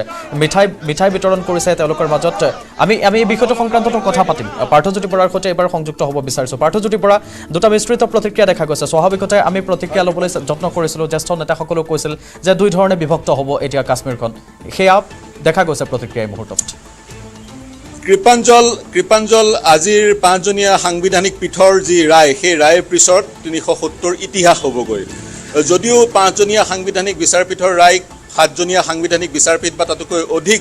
ন্যায়াধীশৰে গঠিত বিচাৰপীঠত ৰিভিউ হোৱাৰ অৱকাশ থাকে কিন্তু সেয়া হৈ নুঠেগৈ ইয়াকে যদি আমি চূড়ান্ত বুলি ধৰি লওঁ এই মুহূৰ্তত তেতিয়াহ'লে এটা কথা ক'ব লাগিব 370 ইতিহাস হ'বগৈ আৰু মন কৰিব কাশ্মীৰ হৈছে ভাৰতৰ ভূস্বৰ্গ কোৱা হয় अगर कहीं पे जन्नत है यही है ভূস্বৰ্গ সেই ভূস্বৰ্গখন চাগৈ কাশ্মীৰ এনে এখন ৰাজ্য ভাৰতবৰ্ষৰ সবাতোকৈ এখন সুন্দৰ ৰাজ্য কিন্তু বিধ্বস্ত হৈ পৰিছিল কাশ্মীৰ সন্ত্ৰাসবাদৰ কাৰণে আৰু ভাৰতবৰ্ষৰ সৈতে কাশ্মীৰ হল একাত্ম হ'ব নোৱাৰাৰ কাৰণে আৰু একাত্ম হ'ব নোৱাৰা অন্যতম এটা কাৰণ বুলি অভিহিত হৈছিল 370 যোগেদি কাশ্মীৰৰ পৃথক সংবিধান আছিলে পৃথক ফ্লেগ আছিলে যদিও বা ভাৰতবৰ্ষৰ অংগৰাজ্য আছিলে কিন্তু তেওঁলোকক সেই পৃথক মৰ্যাদা তেওঁলোকক প্ৰদান কৰা হৈছিল আৰু উচ্চতম ন্যায়ালয়ে স্পষ্টকৈ কৈছে 370ৰ কাৰণ উদ্দেশ্য এটা সংবিধানত অনুচ্ছেদ এটা উল্লেখ কৰা হয় বা অনুচ্ছেদ এটাৰ সৃষ্টি কৰা হয় কিবা এটা উদ্দেশ্যৰ আৰু সেই উদ্দেশ্যটো আছিলে 370 বেলিকা কাশ্মীৰক ভাৰতৰ অবিচ্ছেদ্য অংগ কৰাৰ ইন কোৰ্স অফ টাইম এটা সময়সীমাৰ ভিতৰত অবিচ্ছেদ্য অংগ কৰা স্বয়ং নেহৰুৱে কৈছিল 370 এটা অস্থায়ী প্ৰভিজন অস্থায়ী এটা ব্যৱস্থা আৰু যেতিয়া সময় আহিব 370ক নিৰ্মূল কৰি ভাৰতবৰ্ষৰ অংগৰাজ্য হিচাপে পূৰ্ণ পৰ্যায়ৰ অংগৰাজ্য হিচাপে কাশ্মীৰক গ্ৰহণ কৰা হ'ব আৰু সেই আজি প্ৰকৃতাৰ্থত বাস্তৱায়িত হ'ল উচ্চতম ন্যায়ালয়ৰ মজিয়াত কিন্তু এটা কথা ক'ব লাগিব জম্মু কাশ্মীৰক অৱনমিত কৰা হ'ল ইউনিয়ন টেৰিটৰি কৰা হ'ল জম্মু কাশ্মীৰক লাডাখক পৃথক মৰ্যাদা দিয়া হ'ল কেন্দ্ৰীয় শাসিত অঞ্চল হিচাপে আৰু কাশ্মীৰক পৃথক মৰ্যাদা দিয়া হ'ল সংবিধানৰ অনুচ্ছেদ 3ত ৰাজ্যৰ ক্ষমতা আৰু কেন্দ্ৰীয় শাসিত অঞ্চলৰ ক্ষমতাৰ কথা উল্লেখ আছে গতিকে অনাগত সময়ত অনুচ্ছেদ 3এ এখন পূৰ্ণ পৰ্যায়ৰ ৰাজ্যক কেন্দ্ৰীয় শাসিত অঞ্চললৈ অৱনমিত কৰিব পাৰে নাই সেই সন্দৰ্ভত শুনানি অনাগত সময়ত হোৱাৰ অৱকাশ আছে বুলি ন্যায়াধীশ DY চন্দ্ৰচূড়ে কৈছে কিন্তু এই মুহূৰ্তত এটা কথা ক'ব লাগিব জম্মু কাশ্মীৰ আন ৰাজ্যৰ সমূহৰ যি ক্ষমতা পৃথক ক্ষমতা যি জম্মু কাশ্মীৰৰে চৰকাৰী ব্যৱস্থা লব বুলি প্ৰতিশ্ৰুতি দিছে নিৰ্বাচন অনুষ্ঠিত কৰিব পুনৰ পূৰ্ণ পৰ্যায়ৰ ৰাজ্যৰ মৰ্যাদা দিব আৰু জম্মু কাশ্মীৰৰ স্থানীয় লোকসকলৰ কাৰণে যি সুকীয়া ক্ষমতা উদাহৰণস্বৰূপে নাগালেণ্ডৰ লোকসকলৰ কাৰণে যি সুকীয়া ক্ষমতা আছে অনুৰূপ ধৰণে সুকীয়া ক্ষমতা পৰৱৰ্তী সময়ত জম্মু কাশ্মীৰৰ স্থানীয় লোকসকলৰ কাৰণে তথা প্ৰব্ৰজিত হিন্দু মাইগ্ৰেণ্টসকলৰ কাৰণেও জম্মু কাশ্মীৰৰ ভিতৰত in the territory of Jammu and Kashmir Jammu কাশ্মীৰৰ ভিতৰত তেওঁলোকক বিশেষ মৰ্যাদা অধিকাৰ ইত্যাদি প্ৰদান কৰা হ'ব সংবিধানৰ বাউণ্ডাৰীৰ ভিতৰত নিশ্চয় পাৰ্থ সংযুক্ত হৈ থাকক আমি নৱজিত পুনৰ আপোনাৰ কাষলৈ আহিছোঁ নৱজিত ইতিমধ্যে আপুনি আমাক জনাইছে যে ইতিহাস হ'ল 370 কাশ্মীৰত ইতিহাস হ'ল 35A ইয়াৰ লগে লগে ইতিহাস হ'ল সুকীয়া সংবিধান সুকীয়া সাৰ্বভৌমত্ব দ্বৈত নাগৰিকত্ব সুকীয়া পতাকা ইত্যাদি এতিয়া পূৰ্ণাংগ ৰাজ্যৰ মৰ্যাদা লাভ কৰিব বা ৰূপ লাভ কৰিব জম্মু কাশ্মীৰে আন এটা লক্ষ্য আপুনি কেন্দ্ৰীয় চৰকাৰৰ লক্ষ্যৰ কথা কৈছিল বা বিজেপিৰ লক্ষ্যৰ কথা কৈছিল যে সন্ত্ৰাসবাদ মুক্ত জম্মু কাশ্মীৰ সেয়াও এতিয়া লাহে লাহে সম্ভৱ হৈ উঠিব হয় জয়ন্ত যেটো আমি দেখা পাইছো অৰ্থাৎ যি তথ্যই কৈছে যে পুলৱামা আক্ৰমণৰ পিছত সাধাৰণতে কেন্দ্ৰীয় চৰকাৰে এই বিষয়টো অতি সতৰ্কতাৰ বিবেচনা কৰিছিল আৰু আগবঢ়াই নিছিল তাৰ পিছতে তেওঁলোকে যি অনুচ্ছেদ 370 এই অনুচ্ছেদ 370 প্ৰত্যাহাৰৰ দিশত অতি তৎপৰতাৰে কাম আৰম্ভ কৰে আৰু কাম আৰম্ভ কৰি সন্ত্ৰাসবাদ নিৰ্মূলৰ দিশত তেওঁলোকে আগবাঢ়ে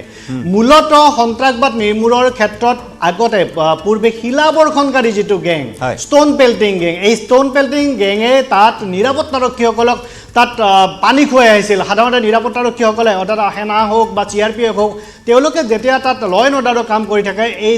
শিলাবৰ্ষণকাৰী গেঙে তাত চিল্ড অৰ্থাৎ এখন ঢালৰ দৰে ব্যৱহাৰ কৰে সন্ত্ৰাসবাদীসকলে আৰু তেওঁলোকৰ বিৰুদ্ধে আনকি কাৰ্য ব্যৱস্থাও গ্ৰহণ কৰিব নোৱাৰে যিহেতু তাত সাংবিধানিক আইনগত কিছু সুৰুঙা আছিল সেই সুৰুঙাৰ বাবে এইবোৰ কৰিব পৰা নাছিল যেতিয়া 370 আঁতৰাই দিলে অনুচ্ছেদ 370 আঁতৰাই দিলে আৰু ৰাষ্ট্ৰপতি শাসন তাত প্ৰৱৰ্তন কৰিলে অৰ্থাৎ যি জম্মু কাশ্মীৰ ৰাজ্য আছিল ৰাজ্যত ৰাষ্ট্ৰপতি শাসন প্ৰৱৰ্তন কৰে আৰু লাডাখখন ইউনিয়ন টেৰিটৰি অৰ্থাৎ কেন্দ্ৰীয় শাসিত অঞ্চললৈকে ৰূপান্তৰ কৰিলে তেতিয়াই হ'ল কেনেকুৱা যে এই যে শিলাবৰ্ষণকাৰী গেং ক্ৰমাৎ নোহোৱা হৈ পৰিল শিলাবৰ্ষণৰ দুই এটা ঘটনা ঘটিছিল যদি অৰ্থাৎ 2019 চনৰ 5 আগষ্টৰ পিছত অৰ্থাৎ যেতিয়াৰ পৰা সংসদত আইন প্ৰণয়ন কৰি অনুচ্ছেদ 370 প্ৰত্যাহাৰ কৰা হ'ল তাৰ পিছত দুই এটা শিলাবৰ্ষণৰ অৰ্থাৎ ঘটনা ঘটিছে যদিও তাৰ পূৰ্বতকৈ কিন্তু তাৰ চোক যথেষ্ট কম আৰু ক্ৰমাগতভাৱে নোহোৱা হৈ আহিল আৰু সন্ত্ৰাসবাদী অৰ্থাৎ নিৰাপত্তা বাহিনী তথা সেনা বাহিনীৰ হাতত সন্ত্ৰাসবাদী নিহত হোৱাৰ ঘটনা সাধাৰণতে সংখ্যা বৃদ্ধি পালে নিৰপৰাধী লোকৰ সংখ্যা মৃত্যুৰ সংখ্যা হ্ৰাস পালে আৰু সেনা বাহিনীৰ মৃত্যুৰ সংখ্যা হ্ৰাস পালে এইবোৰ তথ্য সাধাৰণতে কৈ আহিছে আৰু এই তথ্যসমূহ কেন্দ্ৰীয় চৰকাৰৰ হৈ যি উচ্চতম ন্যায়ালয়ত যুক্তি দৰ্শাইছে চলিচিটৰ জেনেৰেলে তাত উত্থাপন কৰিছে গতিকে সন্ত্ৰাসবাদ নিৰ্মূলৰ ক্ষেত্ৰত কেন্দ্ৰীয় চৰকাৰে যি লক্ষ্য লৈছিল সেই লক্ষ্যত কিছু অগ্ৰগতি লাভ কৰা নিৰ্মূল কমপ্লিটলি হোৱা নাই সম্পূৰ্ণভাৱে নিৰ্মূল হোৱা নাই কিন্তু অগ্ৰগতি লাভ কৰা এই ক্ষেত্ৰত এক নতুন দিগন্তৰ সূচনা হ'ব জম্মু কাশ্মীৰত সেই আশা এই মুহূৰ্তত কৰা হৈছে সেই দাবীও কেন্দ্ৰীয় চৰকাৰে কৰিছে সন্ত্ৰাসবাদ নিপাত হ'ব জম্মু কাশ্মীৰৰ পৰা আৰু জন্নাত বুলি যাক কোৱা হয় এই জন্নাত হিচাপে খ্যাত জম্মু কাশ্মীৰত শান্তি বিৰাজ কৰিব এই আশা এই মুহূৰ্তত সকলোৰে ধন্যবাদ পাৰ্থ আৰু নৱজিৎ দুয়োগৰাকীক আমি ধন্যবাদ জ্ঞাপন কৰিছোঁ যি ঐতিহাসিক ৰায় এই ঐতিহাসিক ৰায়ক লৈ এনেদৰে জম্মু কাশ্মীৰত আনন্দৰ জোৱাৰ উঠিছে একাংশই কিছু বিৰোধিতা কৰিছে আৰু আন একাংশই ৰাজপথলত ওলাই আহি মুকলিকৈ বিজয় উৎসৱত ভাগ লৈছে